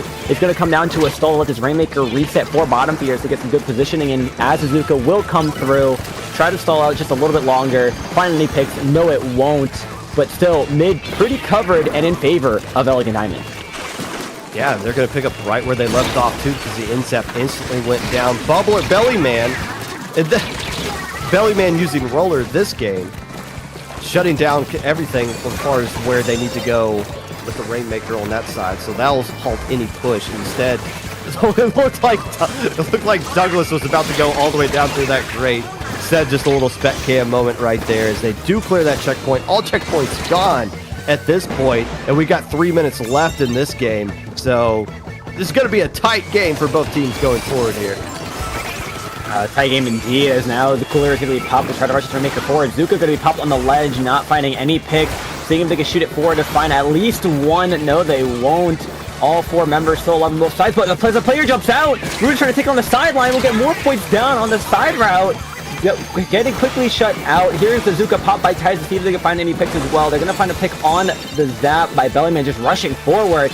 Has a bubble ready. If I'm Bellyman, I'm going to try to want to stay alive here. Pigeon trying to find a pick on one with the zip. They will find one. Rainmaker is picked up, and they're looking to move forward, but a nice swipe by the Stamper twice in a row gets them down. Inkjet combos here will get the pick on the Rainmaker, and any push that Bottom Fears was looking to have is now completely gone. An Elegant Diamond with an opportunity to go yet again, but Bellyman keeps putting down that bubbler in that one spot whenever Elegant Diamond has the opportunity to get a push. Basically saying, if you're going to pick up the Rainmaker, you have to go right. And they're opting not to pick it up, instead giving yet another opportunity. So these defensive bubblers keep creating more opportunities for bottom feeders to at least grab the Rainmaker. They're having a real difficult time getting across this first checkpoint, though, because they keep grabbing the Rainmaker, they keep having to dodge all these Zuka shots, and while they spend all that time, an Inkjet will come around from behind them. And finally, there's no bubble standing in their way. This is a great opportunity for Elegant Ivan to light up the scoreboard here as they try to sneak around this right side. Do land the shot. That might be the end of the push, but still, those 13 additional points are huge on this map. Yeah, absolutely. And considering how strong their mid-hold has been the entire game, I mean, they've even grabbed the Rainmaker again! It was popped, but a player was able to sneak in and push it down all the way to 25! So already we're seeing just a monstrous continuous push by Elegant Diamond, making sure they really secure any points that they can. And with only a minute left on the clock, Bottom Feeders is in some trouble. They gotta find some great picks here. They gotta use their specials and their resources in good coordination if they want any opportunity of trying to bring this game back. As they are coolered up, they have 2 specials online. Zuka is going to be popped to try to find a pick, but it might have been popped just a little bit early. Pigeon, though, still has Zipcast. Can they find any picks on the sideline as they're trying to push forward here? No players have picked up the Rainmaker just yet as they want to try to find a pick to go forward. Inkjet is going to be forced out. Rainmaker is going to be picked up. Inkjet's going to find it, though. And that's just going to be another really close delayed wipeout on the side of Bottom Feeders. Pigeon was working really hard to open up the path along the left side right there. And then the Inkjet just got... You just stalled too long into a special comes out and completely shuts down the push. But the door's opening up yet again. 2 players going down. They're rushing right down the mid. They got a bubbler to work with as well. Can they get it left lead? They do! Bottom Feeders blow the doors wide open at the very end. They get a huge lead as we're going into overtime. This is exactly what they were looking for, finding the opportunity, and they found it in the perfect way possible. Now, Elegant Diamond staring the end of the tournament run in the face. They have only so much time with this Rainmaker, and they have to try to move this efficiently, quickly, if they want any opportunity of winning this game. They do get a pick on the Stamper, but there is a GG Zuka ready on one side. And it goes down, and the Cooler might be popped. Do they have the time to take the Cooler? Things are moving forward, but here comes the Roller, and they get picked off. The Roller, the last player standing that could have done anything, just bashed everybody away, swatted them like flies, and Bottom Feeders avoids the reverse sweep. And they're moving on. I don't know how they're going to move on past round 3 after the back-to-back emotional game 5s like that. They still got another half of this tournament left to go, but at least for now, they survive by the skin of their Roller's teeth. I mean, with 2 players playing Roller, it's only a matter of time before one of them comes out clutching the game, and there it was. Wow, no reverse sweep for them, moving on to fight Red Pacific in the round 3 of Alpha Bracket, who so far Red Pacific has been 3-0ing every team they fought thus far, but Bottom Feeders is looking to try to continue this going on, maybe force another best of full game 5 as they try to make their way to grand finals. A Bottom Feeders team that has just played 10 straight games, and a Red Pacific team that has been chilling for about 30 minutes. Who's been able to like go get some coffee, maybe go get some lunch or something, chill or relax while they watch their upcoming opponent just sweat out a game 5 that they have to clutch in the final seconds in order to get the win. Credit to them. We are not going to be watching that set, though. We are going to the other side of the bracket that has been waiting for this set to end up for a little bit while now. Just Squidding taking on Queen Jelly left us. So we're just going to call it Queen Jelly because we're not going to waste our time saying the entire team name there. Just Squidding was down 2-0 to the team I considered to be the favorite to win this month, the team that finished 3rd place last month, Blaze, in round 1 of Alpha Bracket. Just Squidding since then has won 6 straight games, 3 against Blaze, and then they swept Black Squid Ink Burger 3-0 as well. Queen Jelly beat Ink Black, and who did they play in round 2? Perel? Perry. I'm just gonna say Perry. I'm just shortening that. I'm gonna be honest. Fair enough. My brain wants to say Perihili, but it's probably wrong. Hey, they lost. It's Queen Jelly now. Yeah. Just Squidding versus Queen Jelly. Queen Jelly wants the win here. I mean, again, that's a really solid push they've had so far in the bracket. I mean, like you said, 3-1ing Ink Black and Perry. They're on a roll right now, and same with Just Squidding. Both teams have just been relaxing, sitting, probably grabbed a snack, and are ready to go. Yeah, and well, if they have some lemons that they want to eat, they got plenty of them in supply. It looks like we added the sub twice onto their roster in Battlefight. It's been quite the weekend. They've had 2 subs added, which is the maximum amount of subs that you can have on a team. So Queen Jelly having to dip into our sub channel. If they win this one, half our subs are going to be banned from future lowings. And it looks like, as far as the players they have in the lobby right now, none of the subs they've needed are new. So their actual roster is playing, at least as far as what we're seeing in the lobby right now. Same going for the side of Just Squidding here. Fancy that we do see, again, both of these teams having more than the average 4 players needed. Obviously, one requiring, even though the max is 2, looking like 3 subs as one was put in twice. But it's going to come down to the players they use, and if it's going to be what they're going to want. I mean, what's the first map mode we're looking at? I believe it is Zones on Mobile Ramen, right? Yeah. We're going back to Ramen, except for mode people actually enjoy with its Splat Zones. And both teams have had a lot of time to kind of figure out what their game plan was going to be with this map in particular. So we'll see how things go here. And by the way, this is semifinals of Low Ink. The winner of this one will be playing in Grands. The loser will get to play in 3rd place match. The Red Pacific bottom feeder match going on the exact opposite of this side will be the team that takes on the winner of this one as we get ready for game 1 here. Wait, no longer we have to. Both teams are raring to go. They readied up and they have their weapons selected. No way of going back now. Let's see what they bring in as this first game of semifinals for your Alpha Bracket Low Ink January starts off. And right away it starts off with double Zuka on both sides. Oh, I'm sorry, that's triple Zuka. My bad. Triple Zuka on one side. For Queen Jelly. What?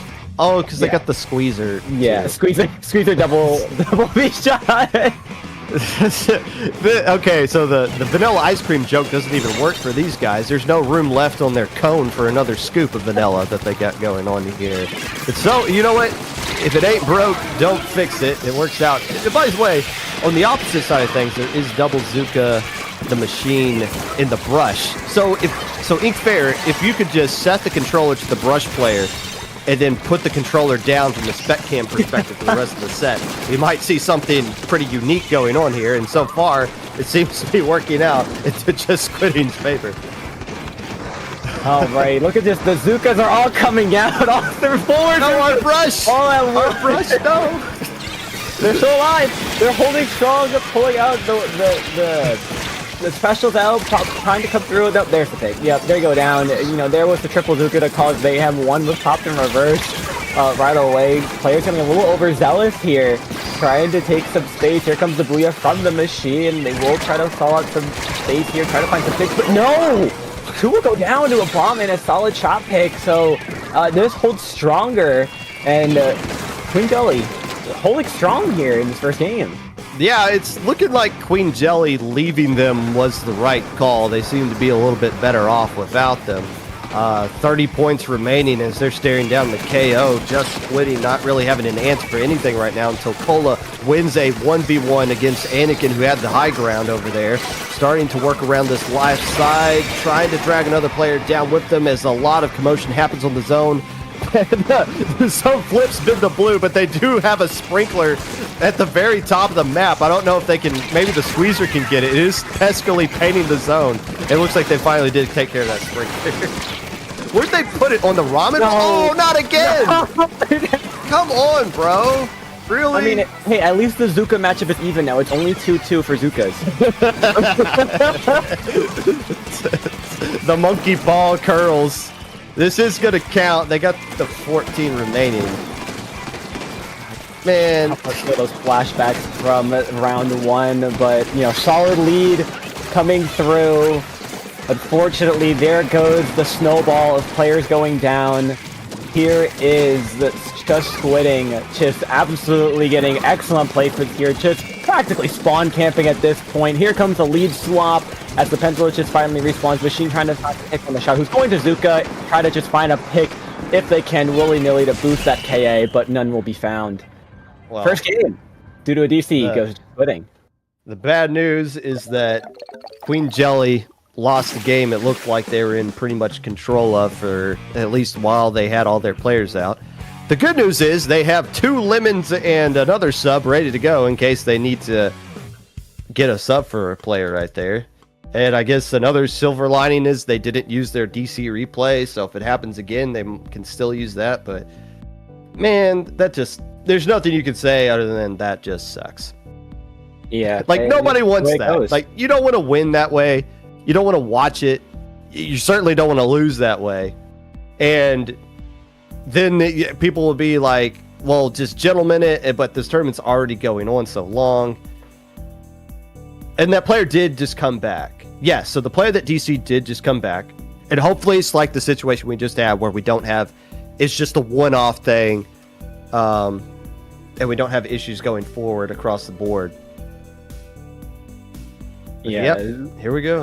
Constant DCs is the last thing we want. It is counter picks now, so I mean, benefit of the doubt for Queen Jelly. You know, that maybe they could try to find a map that will help them find their queen if they can, but it might not look too well as we do wait. But never mind, we already know that counter pick, and we're taking a revisit to Clam Blitz on Crab Leg Capital. Crab Leg Capital. Not going to call it Crapital like I do every time because I get the R from the crab mixed in there. Okay, so which team had the triple Zuka? That was Queen Jelly. That was Queen Jelly, yep. Yeah, and they all Queen rated Jelly. up pretty quickly. So I think with them, it's just, let's just go with what we know works on pretty much every single map and mode. We didn't see a pencil last time we were on this map with 2 different teams. This time around, maybe that will change.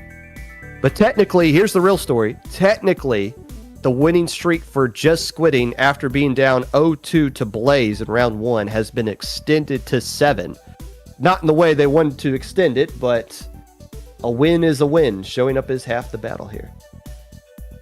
Yeah, it all comes down to who shows up, who actually checks in and, fixes their splash tag numbers, especially if you're coming back for day 2. But as we remain for just a few more players to ready up, like you mentioned, Queen Jelly is readied up right away. They're not wasting any time.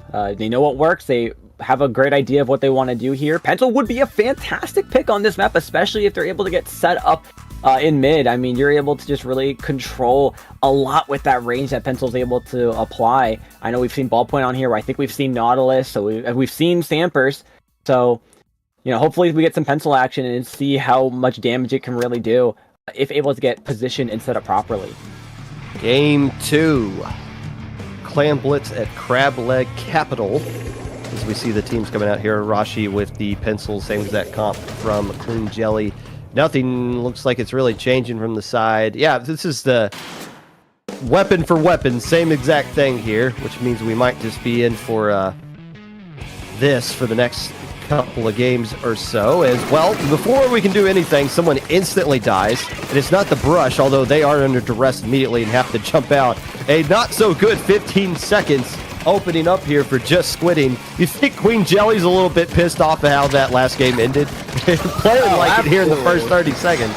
I mean, they're wasting no time here. Again, the double Zuka popped right away. I mean, and it's working out too. Here comes a quick score. A delayed wipe already set on the board. Clams are now pouring in. They're going to get it close down to the 50-point mark as Loxy here is having a great lockout positioning. Already below 50, 44, 38, 32, and just continuing to push down. This push is not over, and they're just constantly getting great picks, great stalls. I mean, they're trying to hold as much as they can. They will get a pick on there as a player tries to come back, but that's going to get traded off. It is now just the brush versus 2 as a player tries to come in and get another pick here. I mean, yeah, this is turning into a Queen Jelly game. This push isn't over. They just got another delayed wipeout. Pick up right where they left off. Penalty points already gone. My goodness, Queen Jelly is just destroying them right now. 23 remaining, 2 more players down. They should be able to find a way to keep this basket open, staring down at KO. I don't think Just Squidding has ever really loaded up into this game. If I'm being honest with you, I don't think they mentally left that game 1. It's been a minute and 45 seconds of an absolute butt whooping, and finally they got control of it. No, they still can't even get out of their own spot. They're using their pressure and just riding with it the entire time. And look at this pencil positioning here, trying to take care of the Booyah. Unfortunately, it's not going to be able to get canceled out. They're just trying to fight the pressure, but again, here's the Zuka. Crowning achievements as ever, getting a beautiful picks everywhere you look. Here comes the follow-up with the side flank of a pinch, and Zuka's going to be popped as well, just constantly. This is just a Zuka minefield at this point. I'd be shocked if we don't see one again in the next 10 seconds. Just with how frequently they are being popped, getting picks constantly, and just fighting the pressure needed. Oh, beautiful pick as well by Harshi on the pencil, trying to find another as 2 drop into that pit there. Clam economy is looking pretty even right now on both sides as we see more get collected for Queen Jelly. Zuka, Booyah all coming out, resources just being popped consistently, finally getting some player advantage, but with no Clam economy to follow it up, things are still just looking dangerous. We do have pink ink on the side of Queen Jelly's map. I repeat, Just Squidding is starting to play the game now. They're starting to wake up, and with 2 minutes left to go, do they have enough time to pull off something kind of cheeky here and steal a win? They got a long way left to go. That's not the play. Running into a 1v5, the brush player instantly gets shredded, and Just Squidding, who had something going there, is forced yet again to retreat. Although they do have they did have some players in some good spots to try to be a little bit sharky, but still. Bryce is averted. No points put up on the board. Not even getting close. Was Just Squidding there. Just realized this now that Queen Jelly is running a cooler comp as Just Squidding has chosen against it, which might have just been their downfall, having to fight a comp that Queen Jelly has of triple Zuka, which constantly has them online, and they will all be popped once again as they score once more. Thankfully, a defensive Zuka will find 2 and quickly shut out this push, but not with, again, the players coming back in no time because of that cooler. I mean, having a player named Cola, I guess, is as close as you're going to get to cooler on your side, but it's not enough. Cooler versus no cooler, there's almost always a clear winner. As a nice Zuka shot follows through. I didn't even think about that, but yeah, I don't think that's playing a factor in this game. But yeah, they didn't have a cooler in the second game either, or the first game either, didn't they? because they're using the same exact weapons here. And are you kidding me? Just Squidding did have a lot of factors in the control yet again. I guess they just didn't have any clams. Yeah. Or something, because they just couldn't find a way to get things going there. But regardless, this is either going to be one of the most insane comeback wins of all time, or we're going into Game 3 with this set tied 1 apiece. I think I know the answer to how this one's going to end up. As now, the final 10 seconds count down. The Brush trying to get out of a tricky situation, but gets quickly picked off and called out. This Squeezer working a double time. There's George finding the pick. That's going to be 3 players down. The last one forced to jump out. This is a shutout. Overtime, it's going to go down. At this point, just make sure you have 1 less death in your kill column at the end of the stat stream. Let's just forget it. We lost this one. All right, I think we just wave the white flag and move on to Game 3. We got the counter pick control still in our favor, and we'll just move on. That happened. We got destroyed. We're going back to Game 3, though. We'll be fine. Yeah, I mean, this is the nice little fist bump there at the end. This is... man, I mean, Queen Jelly just was not happy about that DC, and they showed that they want to really show what they can do. I mean, they tried to show it a little bit the first game. The DC probably just really kicked in their gears, and now here they are, just annihilating Just Squidding that second game. 1-1 tie on the board. It is going to be Just Squidding with the counter pick available. They cannot pick zones, so if they really wanted to, they could follow back up with Clan Blitz, move to Tower Control, or a Rainmaker. Yeah, they won Splat. Well, technically they did win Splat Zones Ramen. So they can't do Rainmaker Ramen for all the Rainmaker Ramen fans in chat that were hoping to see that again. That technically cannot be picked at this point, at least not by Just Squidding.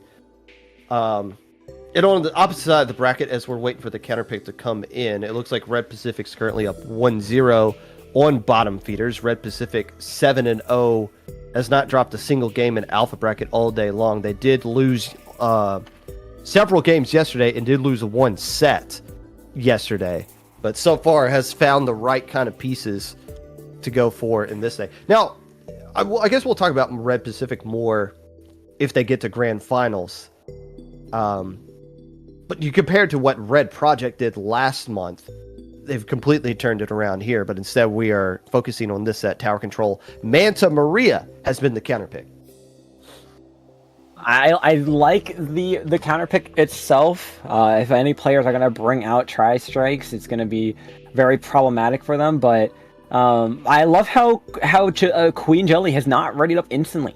Yeah, I think they're taking their time to really consider their options here, because Zuka can only do so much for you on a map like Manta Maria, especially if it is Tower Control. You can only get so many good angles out it, and with the players that they have, especially like the Brush, if you're able to just get good positioning and really camp those ledges, you're gonna be in some trouble. Flank routes are always the option here if you're able to get ahead of the game. It is gonna be Just Squidding though, that's already raring to go, so Queen Jelly is really taking their time to think about it, as I would, considering, triple Zuka first 2 games pretty good. This one maybe not so much. We're still going to see that soda, though. I mean, I think that pencil's here to stay. Yeah, that's I guess. I mean, Zuka works out pretty good about most of these things. But I guess there is some logic to what you're kind of saying there with all the walls going around, especially maybe that 3rd checkpoint. But still, you kind of arc them in the right way. You can kind of go over them and still kind of barrage the tower. And that's not a good sign. I don't think the people at home can see this one, but we just had was that a lobby? Room died. Okay, so the room died here. It wasn't just us. The game didn't start. So I think we're just going to reset the room right there and just kind of move on there. Golly. The room explodes before we can even load into the game. So give us... We love this. Give us some time. They're going to change host. We're going to move forward here. To the person in chat saying Salad Operation could beat these guys easily. Probably could. The problem is Salad Operation lost to Elegant Diamond, who lost the bottom feeders, who is currently down 0-2 to Red Pacific, so they're not in this tournament anymore. In fact, if you want to see the bracket, exclamation point bracket will give you all 5 brackets going on today.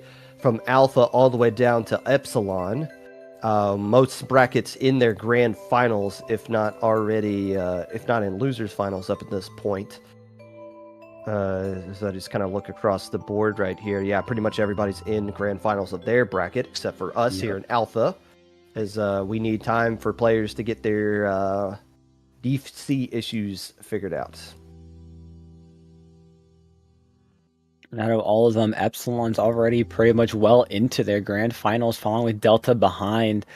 Love to see lower brackets having a grand old time in their grand finals. Looking to take home a solid win and claim that victory for the month. Cactus, how you doing? I'm doing How's great. life? That's great. Life's been life, you know. How about you? How's the kid? The kid's fine, I think. I'm here, so I'm not hanging out with him, obviously. Thank you for asking, though. Yeah, of course. That's nice. You know, it's kind of weird going through the shenanigans of Loink this past weekend, and then just like all the bull crap that goes on with that. The good bull crap, I guess, if that's even such a thing. But then when you shut that down, and then you just kind of rock your kid as he's trying to go to sleep, it's like a completely different world. And it's real. Why are there 5 people in this lobby? No, what are they doing?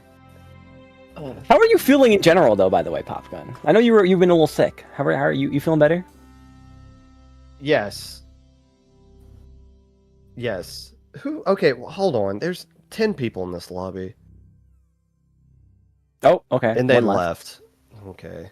Did they not put a password? No, they did put a password up, but I think there's probably just confusion about who wants some stupid kid trying to be funny, I guess. I don't know. Finally, they're out and we can get the game going. Hopefully. I'm in a good mood. Is that translating? I'm sorry.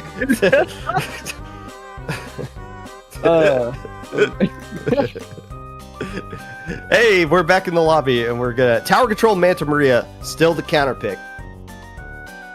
So the counter pick hasn't changed. Players trying to ready up, but then changing their mind and unreadying back and forth. Oh, remember in S2 when you used to be able to spam ready and unready? I miss those days.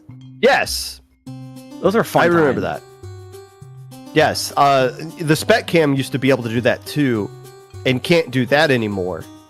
Which is great because you could have absolutely no say in the game at all, but you could still annoy everybody. Yeah.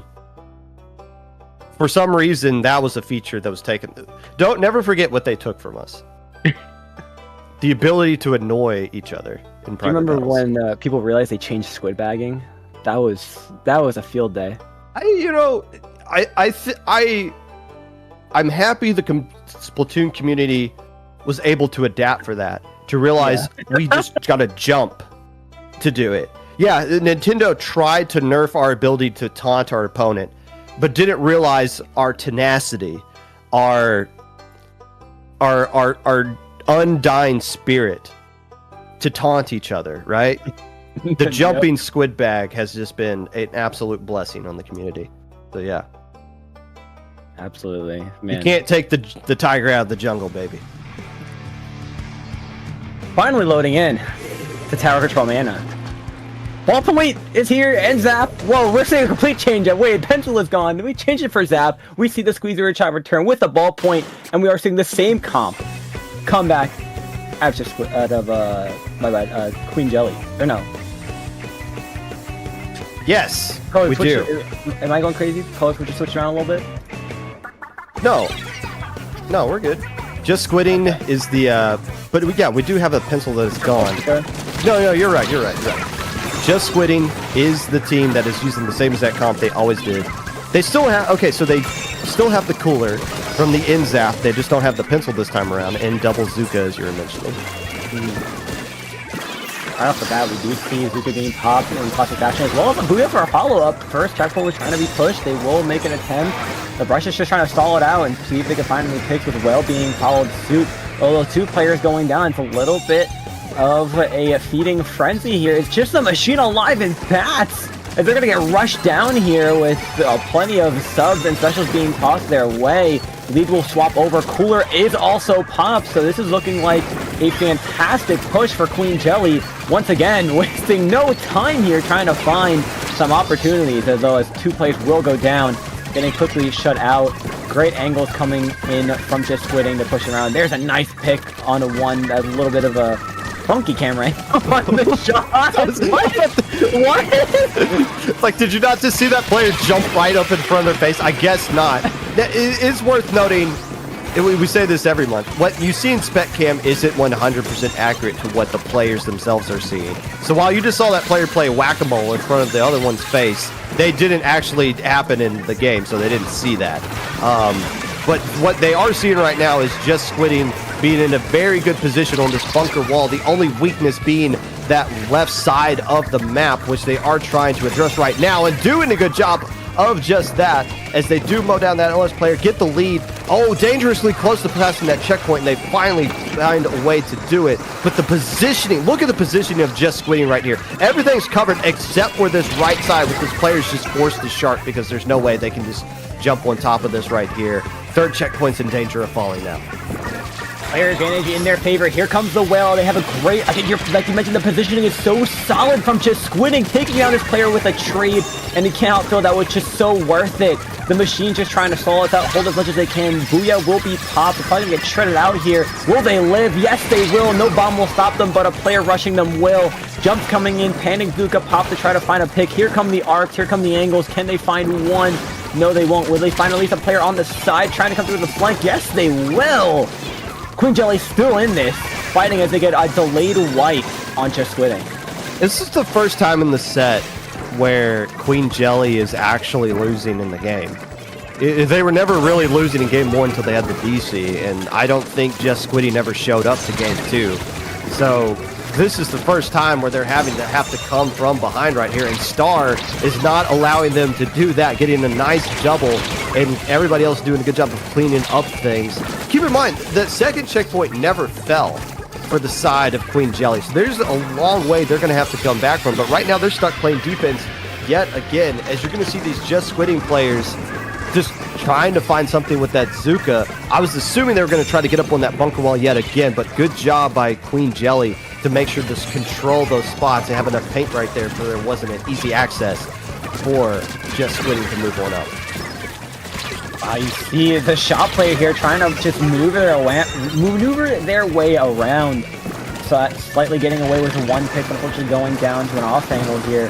Zuka's being popped consistently here, trying to take some space. Inkjet will follow up, try to help with one. Yes, they will. Can they find another on this player? Just Squid rolling around on their shots. No, they won't. But they're going to have to try to get out if they can. Georgia, he's barely surviving that. Zuka being launched, trying to find one, but jumped out in time. Zuka's going to go down, Just Squidding, trying to find their way closer to pushing this time out as Queen Jelly tries to make their way forward. A nice bomb kill on one by Just Squidding, just holding as long as they can. Final 30 seconds of the game coming down, and it's going to be Queen Jelly trying to push for this checkpoint. They can find a way to do that because they got the man advantage, and as soon as I say that, 2 players instantly die, and as long as Star's sitting right there, there's not really much that Queen Jelly's going to be able to accomplish. And they got the GG Booyah ready to go as well. So yeah, Star's just going to chill. And they might not recognize it yet, but this game is pretty much all but done at this point, unless somebody really just pops off.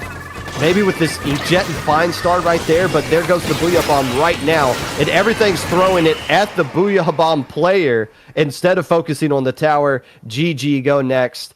Just Squidding wins for real this time.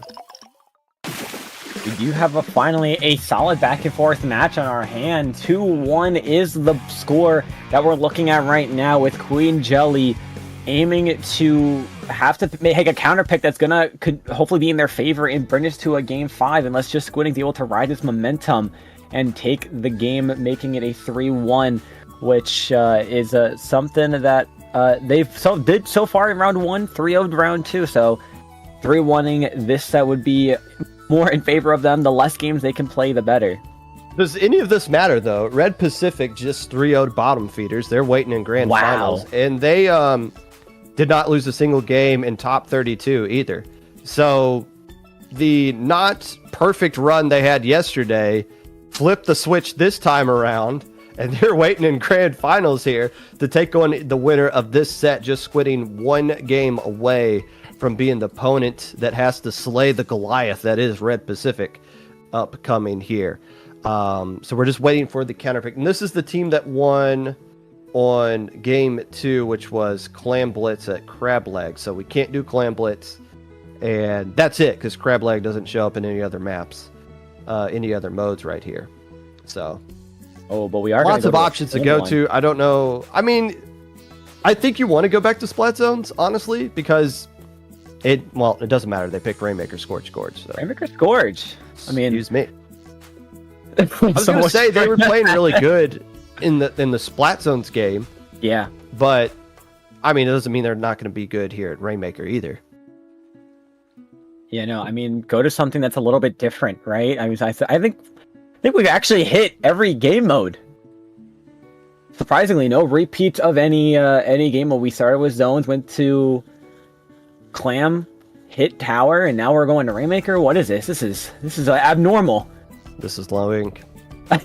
This happens. These kinds of things happen here. And the one thing you can do here is you can go back to your pencil triple Zuka comp that Queen Jelly was using up to this point. I think that's what you're going to see here. And I think that's why you saw them pick this one. It's just going to be Zuka Hell. Make sure, when in doubt, bring the Zukas right back out to force a game 5. Yeah, it's completely doable. The pressure they were able to add or apply onto Just Squidding is something that they want to try to do again. I mean, they all rate up so quickly, so they definitely have their mind set. I mean, it would give them a lot of bomb potential for early pops and quick pops if they need it. So it's definitely a comp that could be in their favor.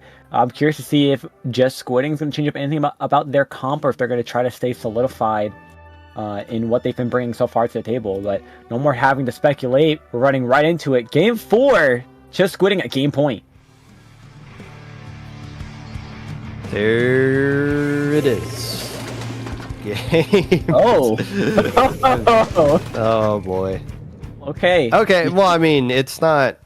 Interesting. I mean, that is okay. Charger is my favorite right now that I'm seeing on the board. I always have. I so very rarely see that thing. I automatically think, especially with Rainmaker. Oh gosh, they're going with Stingray. But no, it's the vacuum that thing has. They still got the soda with the InZap that's coming out. And, well, nobody from Just Squidding is going to be alive much longer because they are getting destroyed again.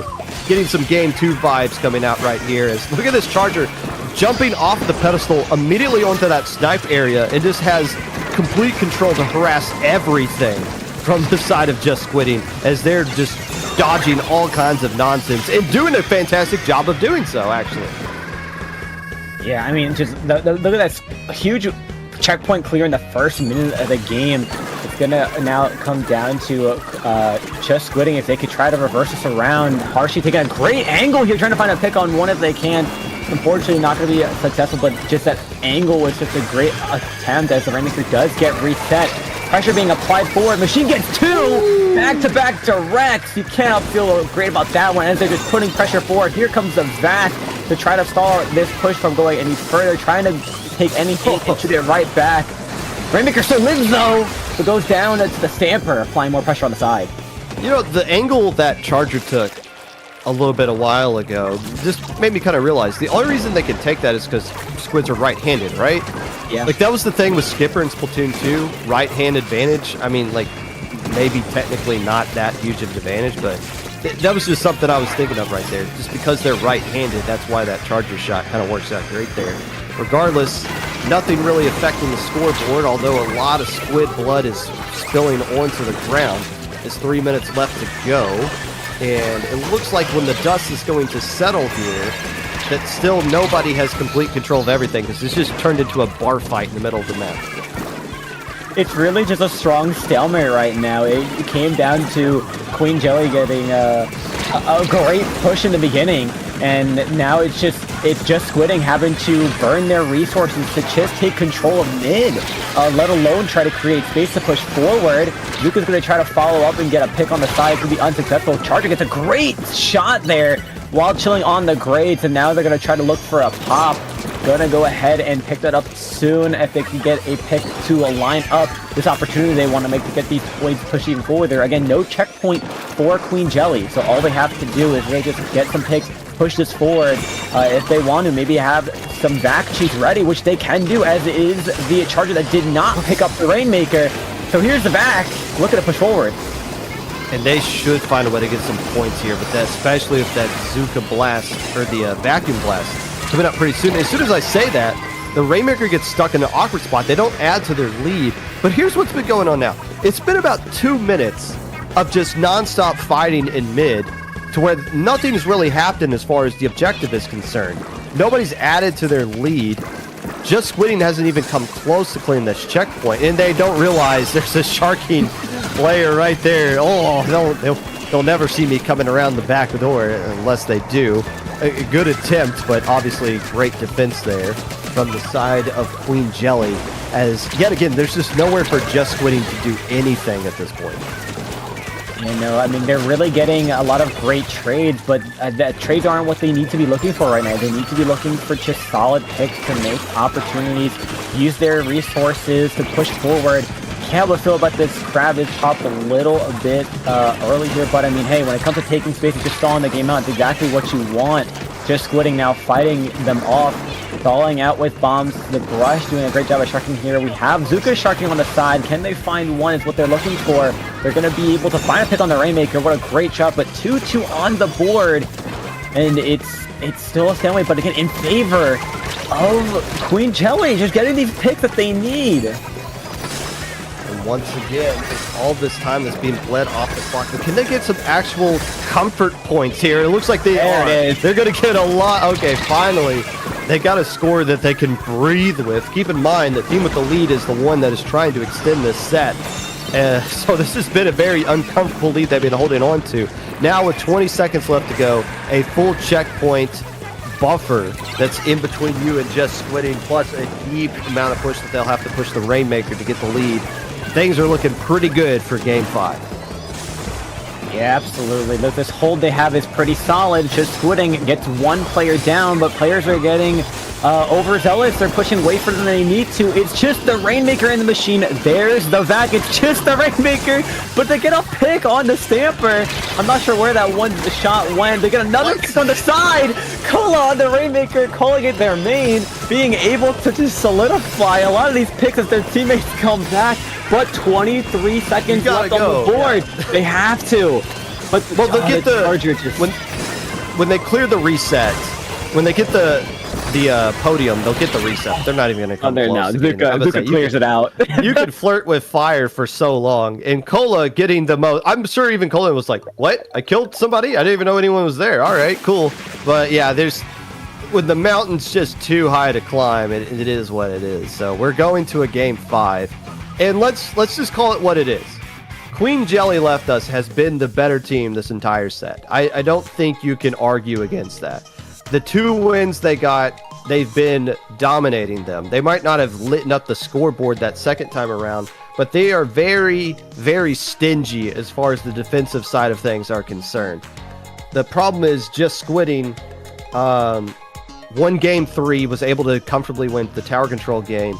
And we all know the shenanigans that took place in Game 1. Here's the problem, though, with Just Squidding, is they have to pick a mode they've lost on for this Game 5. They have to go back to Rainmaker or Clan Blitz. They've won on the other 2 modes. So that's the kind of counterpoint to, yes, you've seen every single mode so far. That's cool. The problem is Just Squidding's kind of backed up into a corner here. Now they get to decide what mode and what map specifically they want to go with here, but they did not look good on Clan Blitz or Rainmaker at all in those games, and they're going to have to find a way to get a win on one of them here. It's their choice. Yeah, no, absolutely. I mean, like we saw both games how dominant that Queen Jelly was on Clan Blitz and Rainmaker.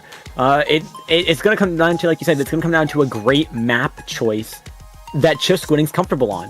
One that they know like the back of their hand, that they can make it work in their favor. It's just going to come down to which game mode on whatever map it might be, can they make work for them? Can they use to get even just a slightest bit of advantage. But I mean, like you mentioned, Queen Jelly has just been so dominant this set. They've been excellent. They've had great team communication, and they've had great resource usage. I mean, it's overall just a great team to be pushing this forward. And it looks like we do have a pick for our Game 5, and it's good looking like Clam Blitz on Inkblot Art Academy. They are a great team, but the great team doesn't always win low ink. You got to have good internet connection. You got to have a deep roster. You got to have a lot of luck lining up into your favor.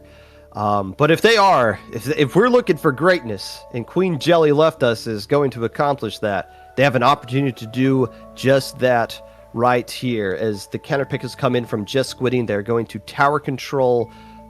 Not tower control. That's the only mode I think of when I see this map. That's more of me than anything else. Clam Blitz is the pick, and it is Inkblot Art Academy Clam Blitz that is the decision.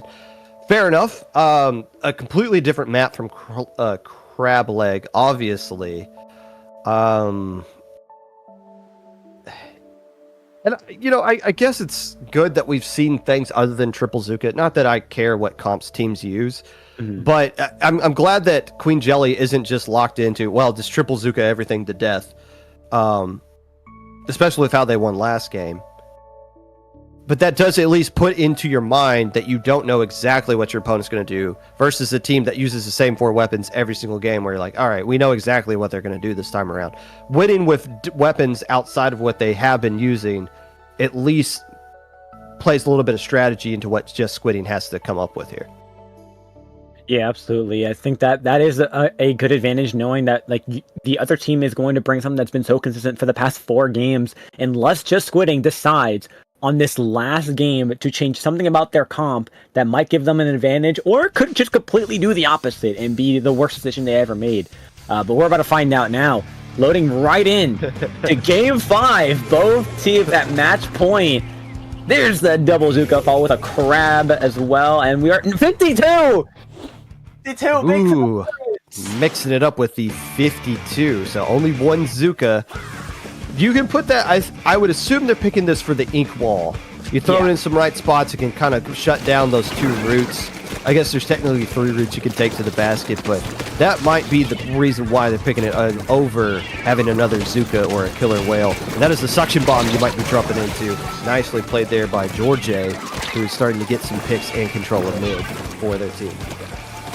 Yeah, I mean, right off the bat, early on the other side, on one of the sacks, we saw just Queen Jelly rush the other side of the plat, pretty much covering the entire map, at least a little bit in their ink, just taking so much space. Zuka comes out, gets a beautiful pick on one, trying to find another. The shots will not find another connection, but they are cooled up. There's Loxy with a great crab positioning. They're not going to see the player power potentially come from behind. Actually, they will get picked off by one of their teammates. So, already, look how much ink is just on their side. Here comes the score of 1 Power Clam, followed up by a couple at a time. Here's Harshy with the pencil, trying to find a nice pick on one if they can. Popping cooler for themselves, using it to have to get out. And that's going to be that push, quickly shut down, which Jelly Squids, I know, is happy they were able to do. Because remembering back to that first Clam Blitz game, I mean, it was a monstrous push that Queen Jelly was able to put pressure on. Also, it's Loxy Poo. They didn't just put poo in there for you to ignore it, Cactus. I'm so sorry. I'm so sorry, yeah. Can't forget the poo. Don't forget the poo, and don't forget the brush, which is now the last player left alive, nowhere near building up a power clam. It's just going to die, so the delayed push, or delayed wipe, as Queen Jelly, once again, getting control of mid. Yeah, technically they have a lead. Who really cares at this point? They want to add to it to get something a little bit more sustainable. It's not even it's Loxy poo. What was I saying? So, there's an O right there. Hey, now, 3 players instantly going down for Just Squidding, though. With the machine being the last one alive, they're going to get rushed, and they're going to go down. That's going to be their Booyah special that they had. That's going to be gone unless they were coolered up. Never mind, they can't be coolered up. They are not running a no cooler comp. I forgot about that one, but look at this positioning right away. Cooler not being popped ready yet. 2 players go down. There is a crab popped on the side by Loxy Poo, being able to apply more pressure. A couple more clams popped. Harshy popping the cooler so their teammates can have it coming right back in, and it's going to be push over, Booyah Bomb pop, but a player goes down. No push created yet. for Just Squidding. Oh, and gosh. taken out. Oh my god. Inkwall doesn't really last that long against Zuka. Got it. We can make that note now. Devs by paper cuts. 2 pushes, but only getting down to 67 remaining. That's opening, again, technically have the lead, but shouldn't feel super comfortable with it. The problem is, I don't really know if Just Squidding is going to find a way to ever get out of their own side of spawn. It's been a very orange map. This player did complete the shot, so they do all the way up here with 7 clams. That's going to do a lot of damage. If that Slosher player got that splat, they would have saved so many points. Instead, the floodgates have opened up. That is a comfortable lead, finally, for Queen Jelly, as they are 1 minute and 30 seconds away from going to Grand Finals. Just Squidding needs to find a great opportunity here. Here comes the Booyah Pop trying to find a good pick. Zuka will not find that pick. Here comes Mert coming in, seeing if they can find a pick on anyone. They find a pick on one. Can they find a pick on the other? Ooh. No, they won't. It will try to be followed up, though. It's going to be a 1v1 with just the brush versus the pencil. Can they get that clan score?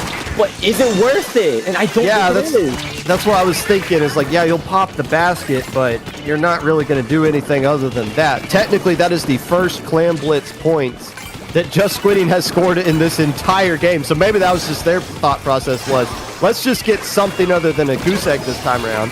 But yeah, that's just another example of when that brush is up there, they have no resources, and now they're getting delayed wipe, and this is starting to look like Queen Jelly's gonna have it's gonna be making podium in this tournament at the very least.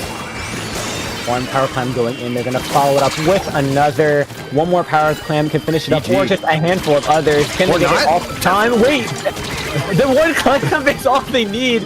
No, then GG for another 20 seconds. They had 7. They picked up the 8th one, but I think they threw it before they made the power clam. That would have ended it there. That only comes into factor if Just Squidding pulls off the miracle of all miracles here in the final overtime. Although they do have a lot of clams built up, and there are a lot of players dying on the side of Queen Jelly.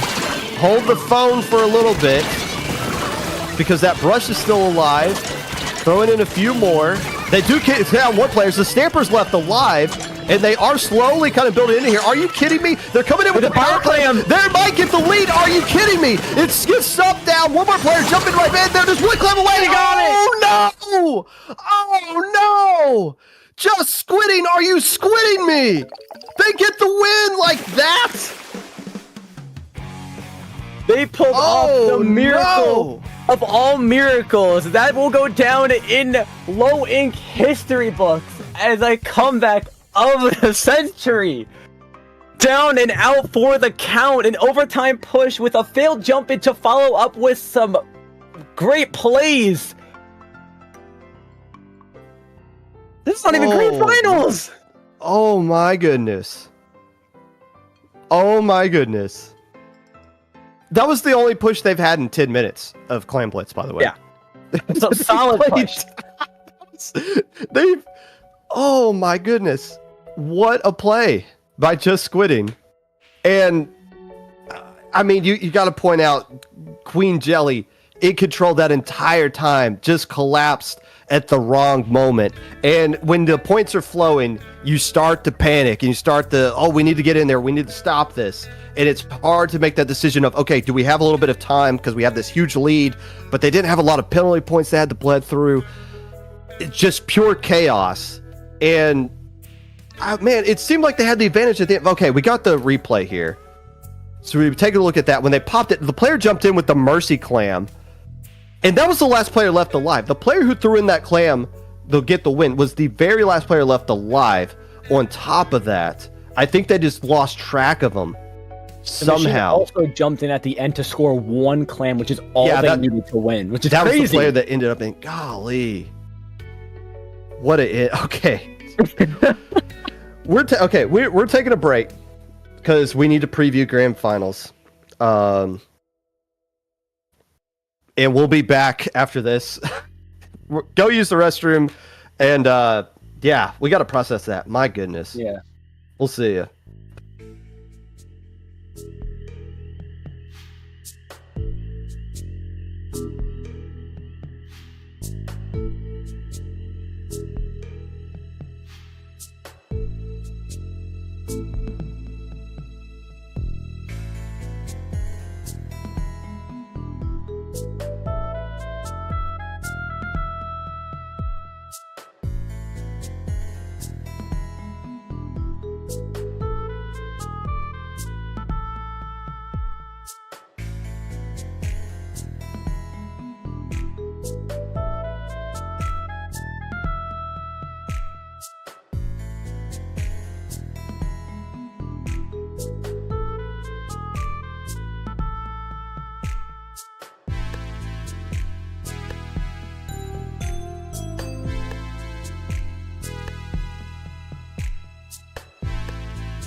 Hello, friends, and welcome back to Lowink January 2024 Grand Finals. We have a very exciting match for all of you today. My name is Cactus, and joining me once again on the mic is Popgun. And Popgun, how are you feeling about this Grand Finals? Okay, when I said you could lead in, I didn't mean you could lead in as me. You don't have your own personal intro? That's just. I mean, I gotta make one. Not really. I thought it'd be fun to copy. You gotta have a stupid catchphrase that. I'll make one. I promise. That's my homework now. Now, we have not seen Red Pacific on stream at all this tournament. They went 5-1 yesterday. They won a lot of 2-1 sets. Notable, they dropped a couple of games, even though they've only lost one set. That has been the exact opposite case today. They have yet to drop a single game. 2-4-6, 9-12, 15-0. I don't know what the record is in the top 32 era, but nobody's gone undefeated on Sunday individually, which is the exact opposite of what this team did last month. Red Pacific played, essentially these players played as Red Project last month, who went a whopping 0-4 in sets in Sunday. They went, I believe they didn't win a single game on in brackets, and when they got the beta bracket, they got 3-0'd by Aquarius. And let me just check the chat to make sure. Yeah, they did actually play. There wasn't just like a drop situation or something like that. The Red Project played literally as bad as you possibly could a month ago on Sunday, flipping the script, playing as good as you possibly can as Red Pacific this time around. Now, they do have one different player. Vizzy was playing on Shine, who underperformed last month as well, going 3-3 and didn't even play on Sunday. Instead, leaving Shine, joining Red Pacific as they dropped the project part. And since then, this team has taken off. Now, the problem is they got to go up against Just Squidding, who doesn't know how to lose, apparently. And even when they have no business winning, they're going to find a way to do just that. As the points are coming in heavily, and I think it is fair that Red Pacific be the heavy favorite going into this one. But you just saw Just Squidding pull off some absolute nonsense. You can't count them out ever. No, absolutely not. I mean, this is gonna be either the quickest or the longest and most entertaining set possible. Just Squidding, unable to, never back down, never what, and Red Pacific on a monstrous streak of not dropping a single game. I mean, let's see who's gonna take off on this first game of Splat Zones on Mako Mart. Right off the bat, we see some great comps coming off the bat. We see the Junior coming out from Just Squid, and we do see the Octobrush and T-Tech returning on Red Pacific. Already great comps lined up for this map mode combination. I lied, didn't I? Red Pacific was won in the first round of Alpha Brackets. Hey, it's not the first time I've lied to you guys. And it's, this might not be the first time we see a team as good as Red Sun here trying to get a 4-0, because we did have a 4-0, I believe, a couple of months ago in Alpha Bracket. But still, Just Squidding looking to do something about that, as, they do technically have the lead, but that's not going to last very long, is it?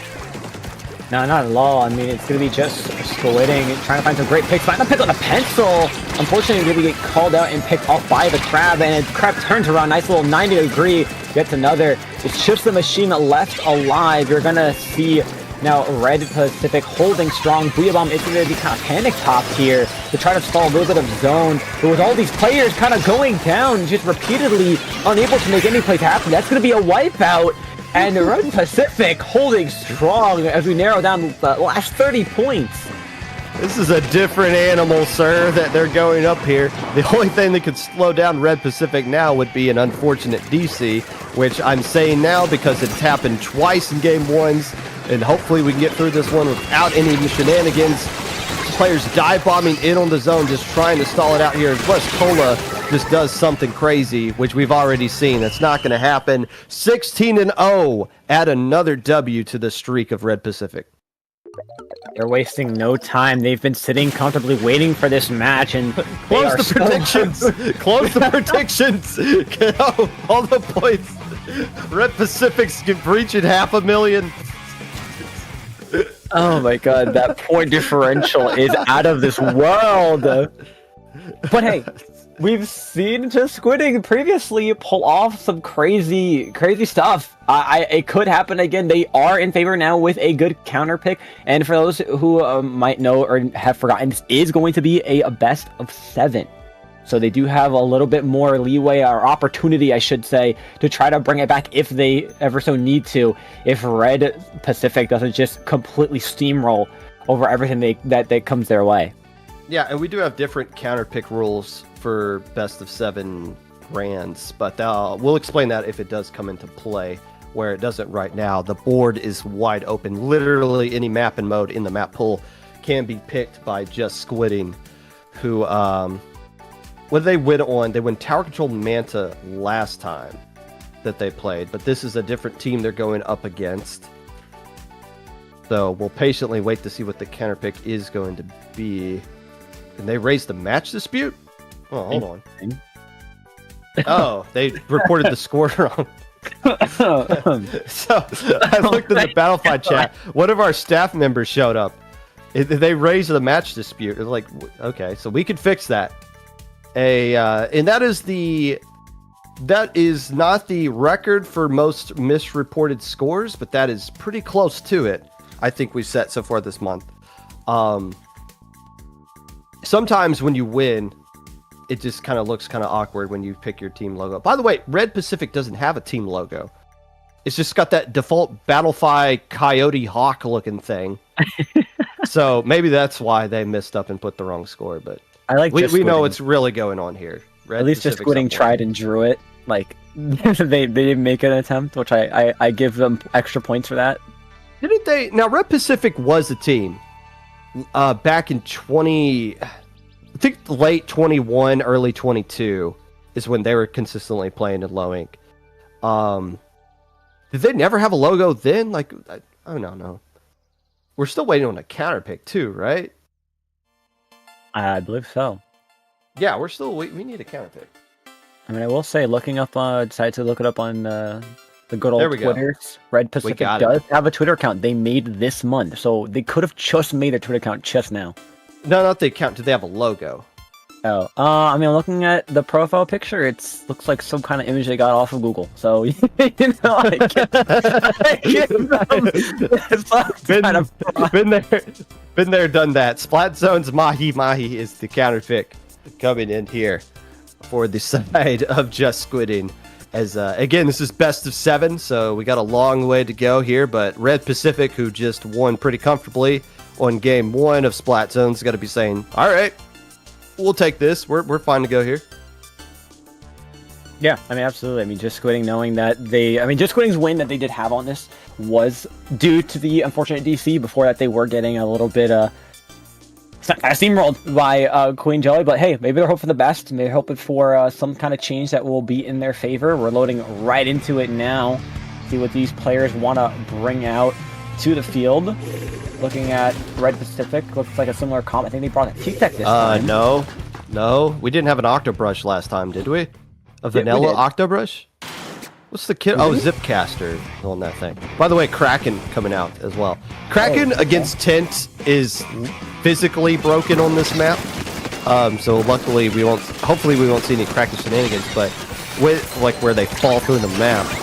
But once that map lowers and there's just a ton of flat ground in mid, it opens up a lot of room for the Kraken to just kind of chasing players away. Just Squidding looking in a good position right now. As I say that, they get zipped out and 3 players down, with the last player barely escaping that crab shot.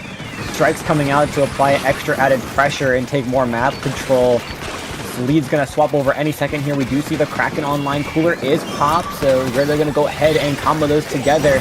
Shizuka will be popped as well to follow through. They would find any players just kind of chilling around. That player just narrowly is surviving that, sharking through. And that's going to be the water levels dropping. It's going to be great map control by Red Pacific as they're able to get 2 players down on Just Squidding. It looked like they saw Busy with that Kraken, but I don't think they did. Obviously, we saw them get spec him, but it looked like they were going right for them and then just changed course at the last minute right there. And, well, Red Pacific basically getting a delayed wipeout. They have the map lowered. They got a lot of room to work with. No specials even close. No specials even close for Just Squidding. They burned too many of them, but right now they're all coming out at the same time. Where'd they get the Zuka from? I have no idea, but it's not going to be enough. Red Pacific dominates 17-0. The streak keeps going. Going for that day 2 perfect run we've seen very few times come through on the many lowings that we've had throughout the years. So it's exciting to see Red Pacific already like in 2-0 right now. Just Squidding. Got to come up with some kind of plan. I think that was the first time we've seen them use cooler in a while, too, right? They went to pencil, I believe, for the cooler. So that was an interesting pick to try to see if they were able to counteract whatever Red Pacific was cooking, but it was not enough. It was still raw. So they're going to have to try to bring it back to the kitchen, see what they can come up with as they wait for another counter pick that they have to go do. And this is even more remarkable when you look at what Red Pacific did yesterday. They beat Retro Radio 2-1. So they dropped a game to Retro Radio, who I think they qualified for Epsilon bracket. Maybe I'm wrong about that. But they lose that one. They might not have the right opponent win percentage to even be here. They beat 2-1 over Trippel, who they 3-0 today. So it just kind of lines up. Yeah, they're dominating right now, and they might go undefeated today. But it's still interesting to look at. If just one game doesn't go their way yesterday, they might not even be eligible for top 32. Lowing's tough, man. Because this would be a team that would fall through the cracks and then just destroy Gamma Bracket just off of one individual game from yesterday. But obviously they take care of business and have been probably the best Sunday team so far we've had in the top 32 era. Although Just Squidding, you have another opportunity to make a counter pick, just hoping the game goes 5 minutes at this point. That would be an accomplishment. Because they've been getting control of the zone early, and here we go. Tower control ship shape is the pick. Okay. Interesting pick. I think they can try to take some control on it again. I mean, they did have, if you think back to the last game that we did see them play through, they did have a strong start and a strong hold. So the potential's there. But again, The with first how two games. aggressive. Yeah. The first two games true. are like that, yeah. So with how aggressive Red Pacific though is it going to be enough? I mean, I think it comes down to just being able to at this point outplay, regardless on the map mode combination that you play on. So like I said, Red Pacific is a whole different beast right now. Hey, one win is all it takes. Yeah. Because Red Pacific hasn't lost all day. You lose once, and then you plant the seed of doubt, and then one loss can trickle into two. That's all you need to do right now if you're just squidding. It's just win one. If you're Red Pacific, you just want to get this tournament over with before any shenanigan, any traditional low ink nonsense starts rearing its ugly head, which we know the longer the tournament goes on, the more likely things like that can happen here. Booyah Bomb coming back out from the Sheen of Star, who's been playing fantastically all day so far, and the Brush trying to make something happen as well. As no Zukas, but plenty of Ink Strikes still be ready to go from Red Pacific as they get the first two splats of the game. Here come the strikes coming out now as that lead's going to take a quick little swap over, and the machine almost landed that bomb there. Thankfully backing up in time. The Booyah Bomb will come out to stall. Here comes Taco though, getting pick on one, trying to find another. Can they find it? No, the player's going to run away just in time for the zip cast to end. That's going to be a full wipeout. And that's exactly what Just Squidding is looking for. Can they capitalize on this push? And they're going to have to try to quickly as all the members of Red Pacific are coming in. Strikes come out. Zuko's going to come out, seeing all the players on the left. Swap. Elite swap will happen here as fortunate player goes down at the end there to the end of that triple ink strike. Two players down still though on Red Pacific, and this is exactly what Just Squidding needs. Came at the perfect time too at the beginning of the game to where they can finally feel comfortable with the lead that they got right now. First minute going into the favor, the final checkpoint's getting stared down, although Red Pacific set up in a good situation to try to fight it. And Vizzy working around this right side as well, so they can try to pincer their way back into mid. Yeah, you got caught off a little bit off guard right there, but still, while Vizzy's making these great plays, more players from Red Pacific are going down, so it looks like Just Squidding can hop back onto the tower and draw out some more of those specials that they're going to have to be burned on the defensive side for Red Pacific. Zuka does what it does best. Zuka Hey, as a shot main, I cannot help but agree with you. It's a nightmare to deal with and play. I mean, here's the Brush just doing the Brush things on the side and he's causing some mayhem. Sorry, I was just caught up. I just caught off guard by how absurd that was. Okay, just dodge for it. 2 minutes gone down here. Red Pacific. Again, on this map, there's no such thing as a lead. And when you got some sodas ready to go, you got Zipcaster ready, and none of that matters because two players instantly die. Nice defense coming out here from Just Squidding as they're trying to catch the Octobrush off guard back in mid. Inkbrush still trying to hold down this left side right now. So we're halfway through the game. A decent score, but still very easy for Red Pacific to get back into this one. I think that's what both teams are aware of. Yeah, and you can't help but feel that's why Just Squidding is just being so aggressive constantly and making sure they take action on the picks they get. Even if it's just one pick down, they just cause a lot of trouble for Red Pacific to get in and just kind of set up properly. Short players keep going in and out, either whether that's jumping in, getting picked off, just causing problems wherever they can, just to try to stall us out. I mean, we're already 3 minutes into the game, into the last 2 minutes. Here's the Brush trying to cause some problems. We'll get a nice trade-off at the end there, but they are cooler it up, so players are going to jump in and continue to try to keep this defensive hold and try to push it back into some offense. But Just Squidding now has a great stance. That special's ready on both sides. Crap will get popped. Zukas will both get popped on the side of Just Squidding. We'll find a pick on one for the Brush. Shot goes down the other side. It's a 3v3 on the map now as we continue to hold through mid. I like how Just Squidding isn't trying to force this. Like, they're making sure they get control of mid, but they're not feeding into anything. Every death that they get is earned by Red Pacific having to burn some specials along the way. There's been some trades back and forth, although Taco does win that Brush 1v1, and that might open up the doors for them to get something going right here. But still, they can't break around. They're controlling this right side, where's the defensive side for them, but they can't get back over the ledge, and they keep trying. Credit for Just Squidding for not surrendering that part of the map. Yeah, having the strong hold on all these positions is what they need. Zuka trying to find a really good overhead shot. Unable to find one.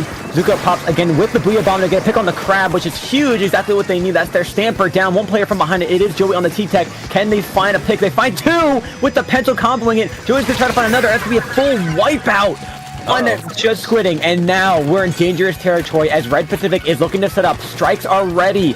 Zip is ready. 25 seconds to go. We're making our way towards the first checkpoint for Red Pacific.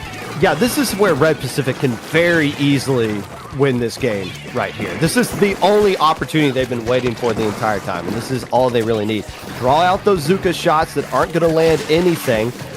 But the problem is that Booyah Bomb's going to be online right now. That GG Booyah, and is that machine going to be needed? And actually, it might not be even be needed as 4 players go down before the Booyah even comes off. So Red Pacific finally got the one push they were looking for. They needed a little bit more than just that one push as their perfect streak comes to an end. Just Squidding puts a at least kicks the shin of Goliath for now. We'll see if they can do more and what they're going to load up into the slingshot. Yeah, absolutely. And this is going to come down to the mental for Red Pacific. How will this one loss affect their legacy? No. How will this affect their mental game? How are they going to feel? Is it going to turn this into a bunch of closer games and losses, or are they going to be able to just brush it off like nothing happened and continue to destroy like they were doing the 2 games before and the multiple rounds prior and even in top 32? So there you go. The streak ends at 17 and 1. Red Pacific's trying to make it a 19 and 1 WON1 at the end of this tournament regardless. Now here's what Red Pacific has to do that they haven't done all day long. Make a counter pick. So they might have to familiarize themselves with the rules of counter picks and how they actually work in this setting. So for best of 7, you can't pick the mode you most recently won on. We don't eliminate a mode once you win it. But Red Pacific is only won on Splat Zone, so it's not really too far-fetched of a things going on right now. Did I call him Red Pacific? It's been a long day. Okay. I'll take the Rainmaker Scorch Gorge. Good. It's a very simple map we've seen plenty of times. Yep. They were quick to pick it too, I will say. They were very quick to pick it. Well, they've had all day to make a decision. True.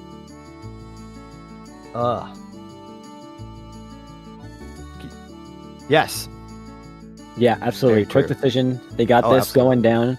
I mean, with, again, looking at the board, 2-1, Red Pacific favor.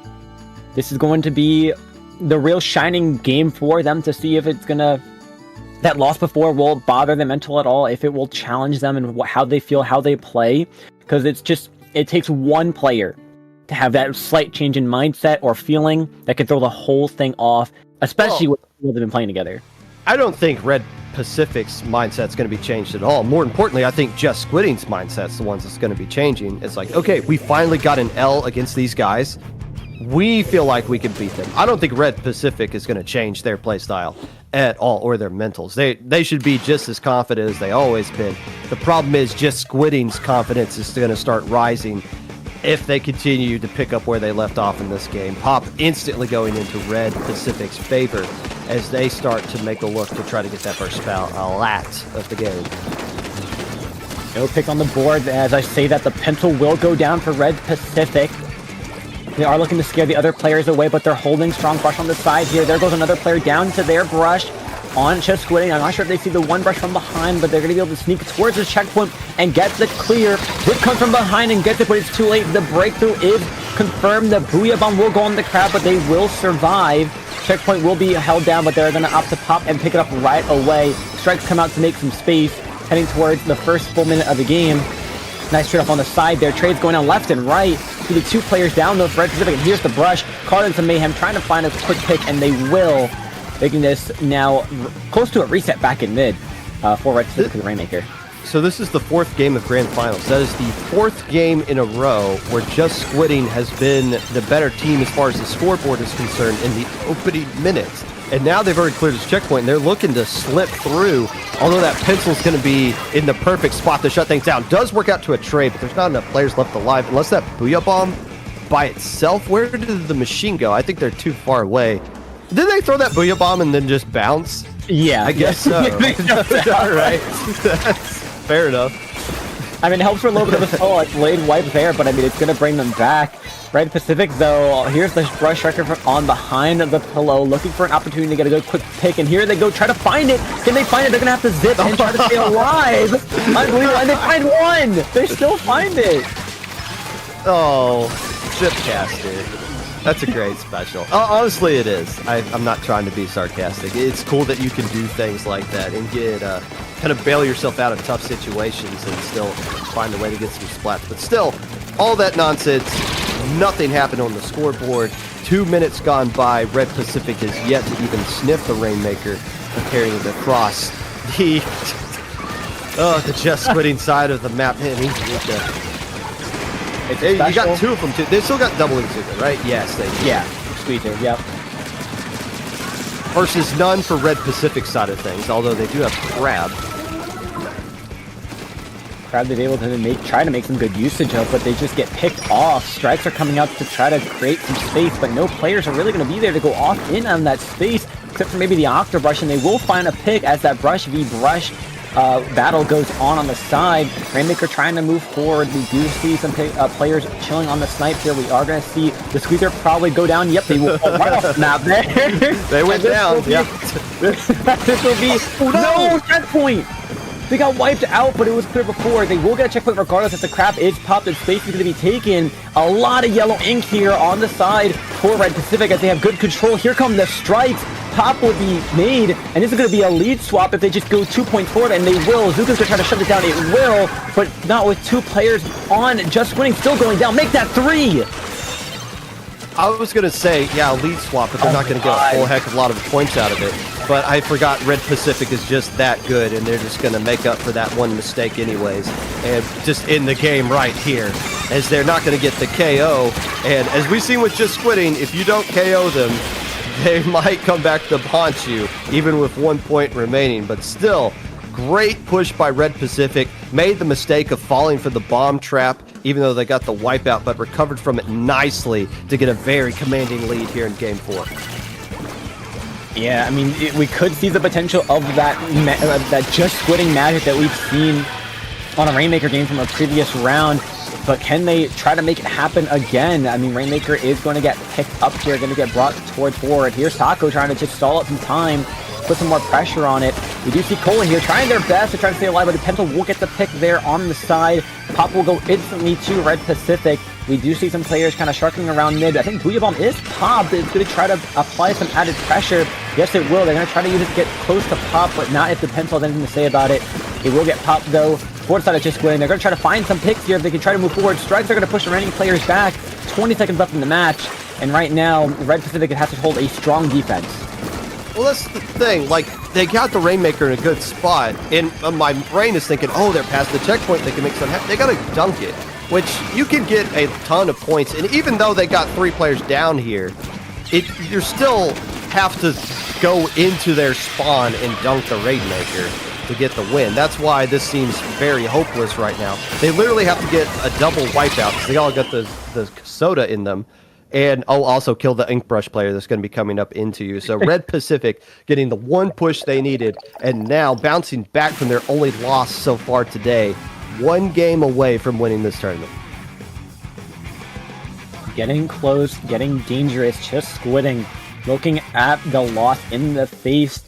Have to get a good counter pick followed suit for them to try to turn this around once again. They had one great win. They need to try to have another and go on a solid win streak to bring this all the way to a Game 7, which is their only hope of winning this tournament. It's their hope. And they need to win 3 more if they want to win the tournament. Yeah.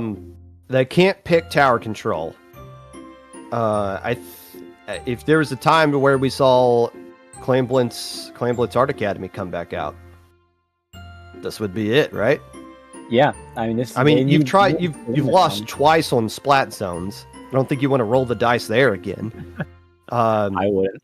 I mean, Rainmaker, so be it. If you feel like you got a really good Rainmaker map, but why not? Why not try to go back to the map where you just pulled off some absolute insane bullcrap on not 15, 20 minutes ago, and see if you can capture that magic yet again and keep this set going a little bit longer.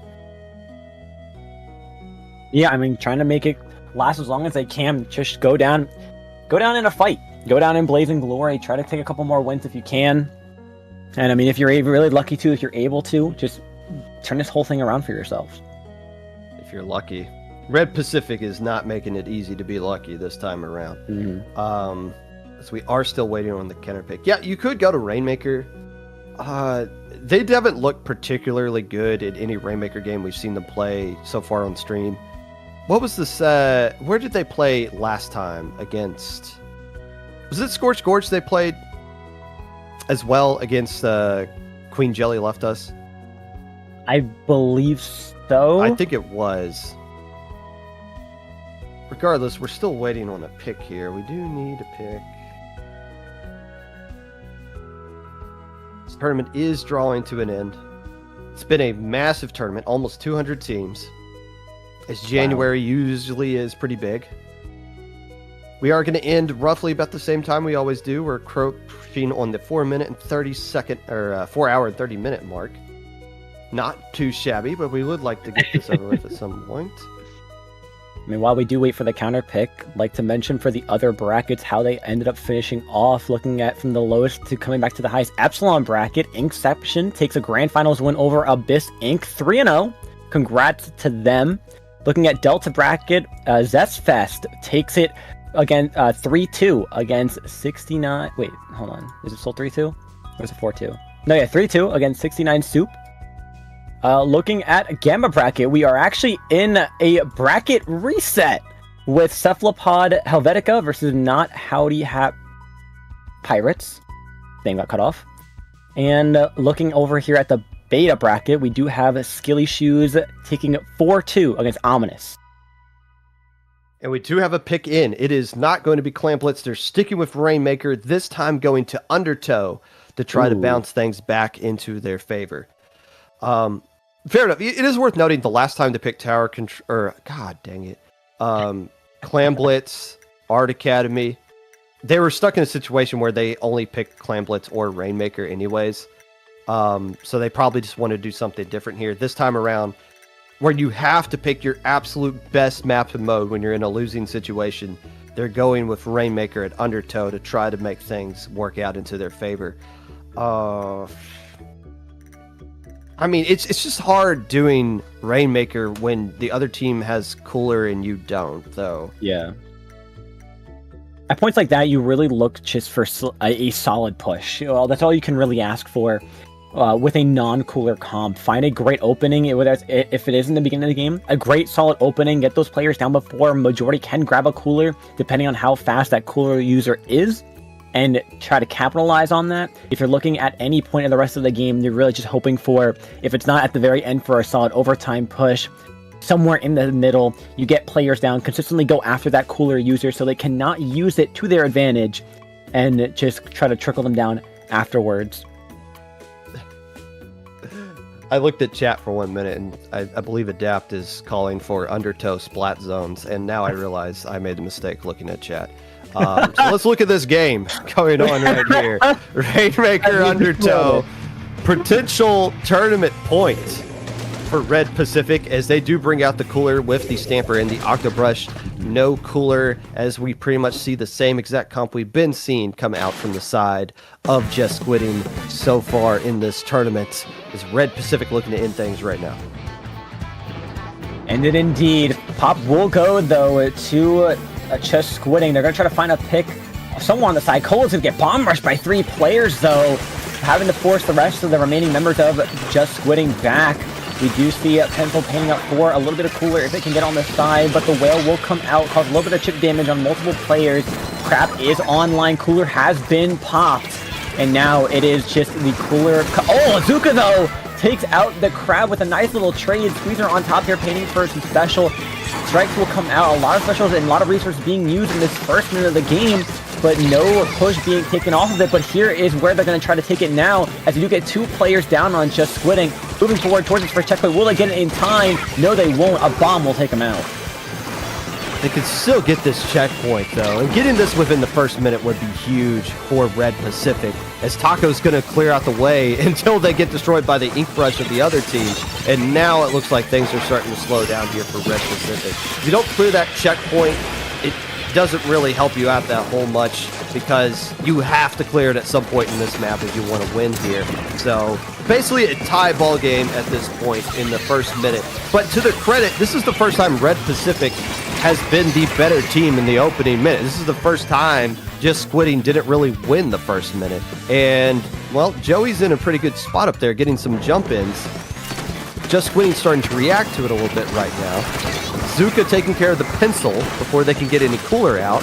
This might be your best opportunity if you're Just Squidding to do something. Yeah, and with the players being out of position with two players that were behind them, unfortunately that pick on the Rainmaker is going to get solidified down. A little chance from Squid Roll is not going to be able to help that player out. It's going to be Vivi getting a pick on that, and the Booyah Bomb will get popped to try to stall out this Rainmaker, maybe get a little more points pushed forward, but Red Pacific's making it really hard. We see a solid placement for that Sprinkler. It's going to be really hard for any player to really shoot down on the side of Just Squidding, so they're going to be able to get cooler and pop out, and with 3 players down, 3-player advantage for Red Pacific. Rainmaker will get picked up and move forward. Cola is now going to have a Zuka ready. Get a pick with a bomb. That's on the Rainmaker. Just stalling this out. And combos it with the Ink Zuka as well. So 2 more players going down. But again, we're reaching the halfway mark. The game's basically tied because you have to clear a checkpoint if you want to win this one. It'd be so bizarre if that didn't happen. 2 players, 3 players instantly going down to Red Pacific. Taco kind of staring down that right side right there. I think you want to force them to go left, even though that checkpoint is just so right there. What is the Ink Brush hoping to accomplish? Running into all 7 players for Red Pacific at that time. Apparently gets one of them down, and they do save the Rainmaker from clearing the checkpoint again. But still, time is starting to tick away.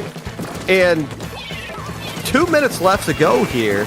Maybe what I was saying about you need to clear a checkpoint, that might not be true, because there's been a lot of struggling for Just Squidding to get anywhere once they grab the Rainmaker. And look how green this map is. They might not even get close to grabbing it. Yeah, and it's being so much in the favor of Red Pacific, just really stalling for this time. Joey thankfully not grabbing that Rainmaker, using their special to stall it up. But here's the checkpoint clear, flipping over to the other side. Zuka's not going to be able to find it in time. The machine will find a pick there. Vizzy on the left side with the cooler, trying to scare any players away.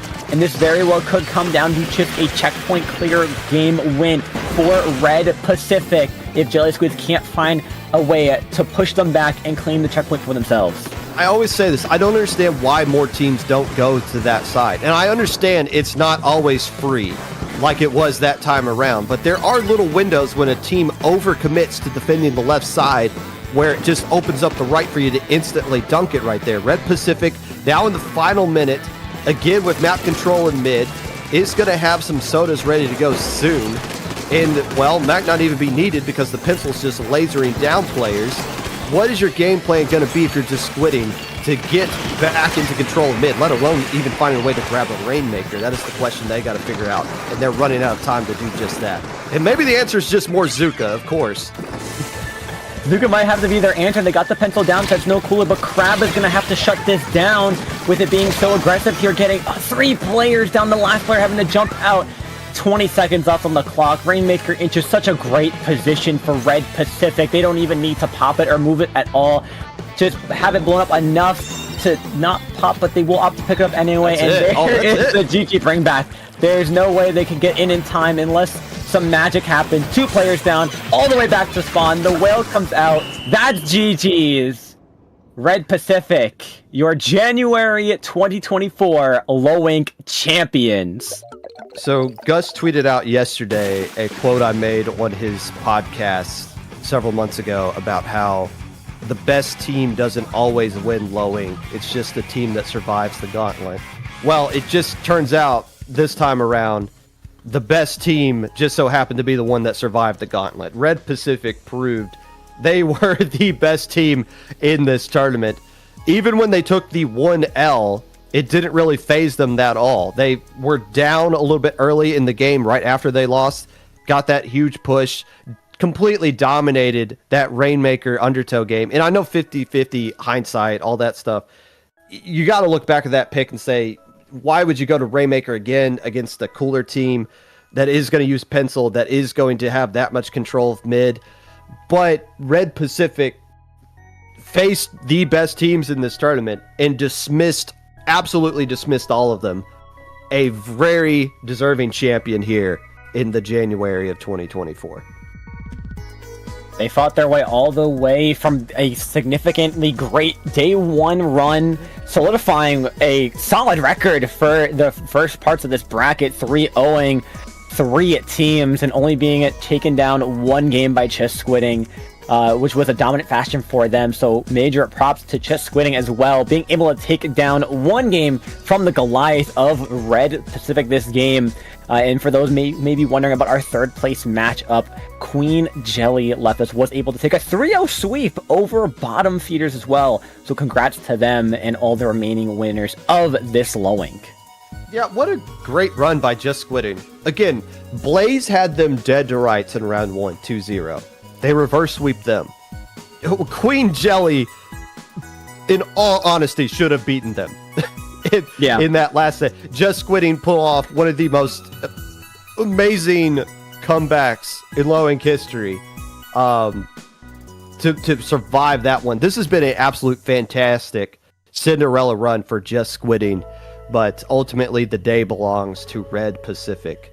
So that's it. Like, I don't want to drag this one out any longer than it needs to be. Let's start wrapping this thing up here. Glitch Cactus, welcome to commentating grand finals of Lowink. Where can people find you if they wanted more of your stuff? You got any videos coming out?